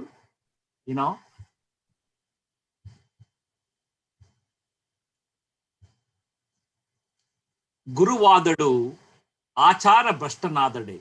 Guruvadaru Achara Brashtanadade Anusarisalaagadu. Lingavadaru Achara Dohalavaದಲ್ಲಿ ಪೂಜಿಸಲಾಗದು. ಲಿಂಗವಾದರೂ ಆಚಾರ ದೋಹದವಾಗಲಿ ಪೂಜಿಸಲಾಗದು. ಜಂಗಮವಾದಡು ಆಚಾರ ಅನುಸರಣೆಯಾದಲ್ಲಿ ಕೂಡಲಾಗದು. ಜಂಗಮವಾದಡು ಆಚಾರ ಅನುಸರಣೆಯಾದಲ್ಲಿ ಕೂಡಲಾಗದು. ಆಚಾರವೇ ವಸ್ತು, ವ್ರತವೇ ಪ್ರಾಣ, ಕ್ರಿಯೆಯೇ ಜ್ಞಾನ, ಜ್ಞಾನವೇ ಆಚಾರ. ಆಚಾರವೇ ವಸ್ತು, ವ್ರತವೇ ಪ್ರಾಣ, ಕ್ರಿಯೆಯೇ ಜ್ಞಾನ, ಜ್ಞಾನವೇ ಆಚಾರ. ಆಚಾರವೇ ಪ್ರಾಣವಾದ ರಾಮೇಶ್ವರ ಲಿಂಗವು ತಾನೆ. ಎಷ್ಟು ಸೊಗಸಾದ ವಚನ, ಎಷ್ಟು ಅರ್ಥಗರ್ಭಿತವಾಗಿದೆ. ಈ ವಚನವನ್ನು ಬೇಕಾದ್ರೆ ನಾವು ಒಂದು 2-3 ದಿನ ಇದರ ಬಗ್ಗೆ ಮಾತಾಡಬಹುದು. ಅಷ್ಟು ಇದರಲ್ಲಿ ಗೂಢಾರ್ಥಗಳು ಇವೆ. ಈ ಅಕ್ಕಮ್ಮ 150ಕ್ಕಿಂತ ಜಾಸ್ತಿ ವಚನಗಳು ಬರೆದಿದ್ದಾರೆ. ಎಲ್ಲರೂ ಇದನ್ನು ಕೇಳಿ ಅಕ್ಕಮ್ಮನಿಗೋಸ್ಕರ ನಮಗೆ ಸಮಯ ಆದಲ್ಲಿ ಅವರ ವಚನಗಳನ್ನ ಹುಡುಕೊಂಡು ಅವರ ವಚನಗಳನ್ನೂ ಅರ್ಥ ಮಾಡ್ಕೊಳೋದಕ್ಕೆ ಪ್ರಯತ್ನ ಪಡೋಣ. ಅದು ನಮ್ಮ ಮೂಲೋದ್ದೇಶ. ಇಷ್ಟು ಹೇಳಿ ಡಾಕ್ಟರ್ ಸುರೇಶ್ ಅವರಿಗೆ, ಡಾಕ್ಟರ್ ಚೈತನ್ಯ ಅವರಿಗೆ, ಡಾಕ್ಟರ್ ಅಜಿತ್ ರಾಂಪುರಿ ಅವರಿಗೆ ಮತ್ತೆ ಎಲ್ಲ ನಮ್ಮ ಇನ್ವೈಟೆಡ್ ಡಾಕ್ಟರ್ಸ್ಗೆ ಕೃತಜ್ಞತೆಗಳನ್ನ ಹೇಳ್ತಾ ಇಷ್ಟು ಒಳ್ಳೆಯ ಒಂದು ಸೆಷನ್ ಕೊಟ್ಟಿದ್ದಕ್ಕೆ ನಮಸ್ಕಾರಗಳು. ಇವತ್ತಿನ ಅನುಭವ ಗೋಷ್ಠಿನೂ ತುಂಬಾ ಚೆನ್ನಾಗಿತ್ತು, ಯೋಗ ಮತ್ತೆ ಪೂಜೆನೂ ತುಂಬಾ ಚೆನ್ನಾಗಿತ್ತು. ಇಷ್ಟು ಹೇಳಿ ಅಕ್ಕಮ್ಮನ ಮುಂಜಾನೆಯನ್ನ ನಾವು ಮುಗಿಸ್ತಾ ಇದ್ದೀವಿ. ಧನ್ಯವಾದಗಳು.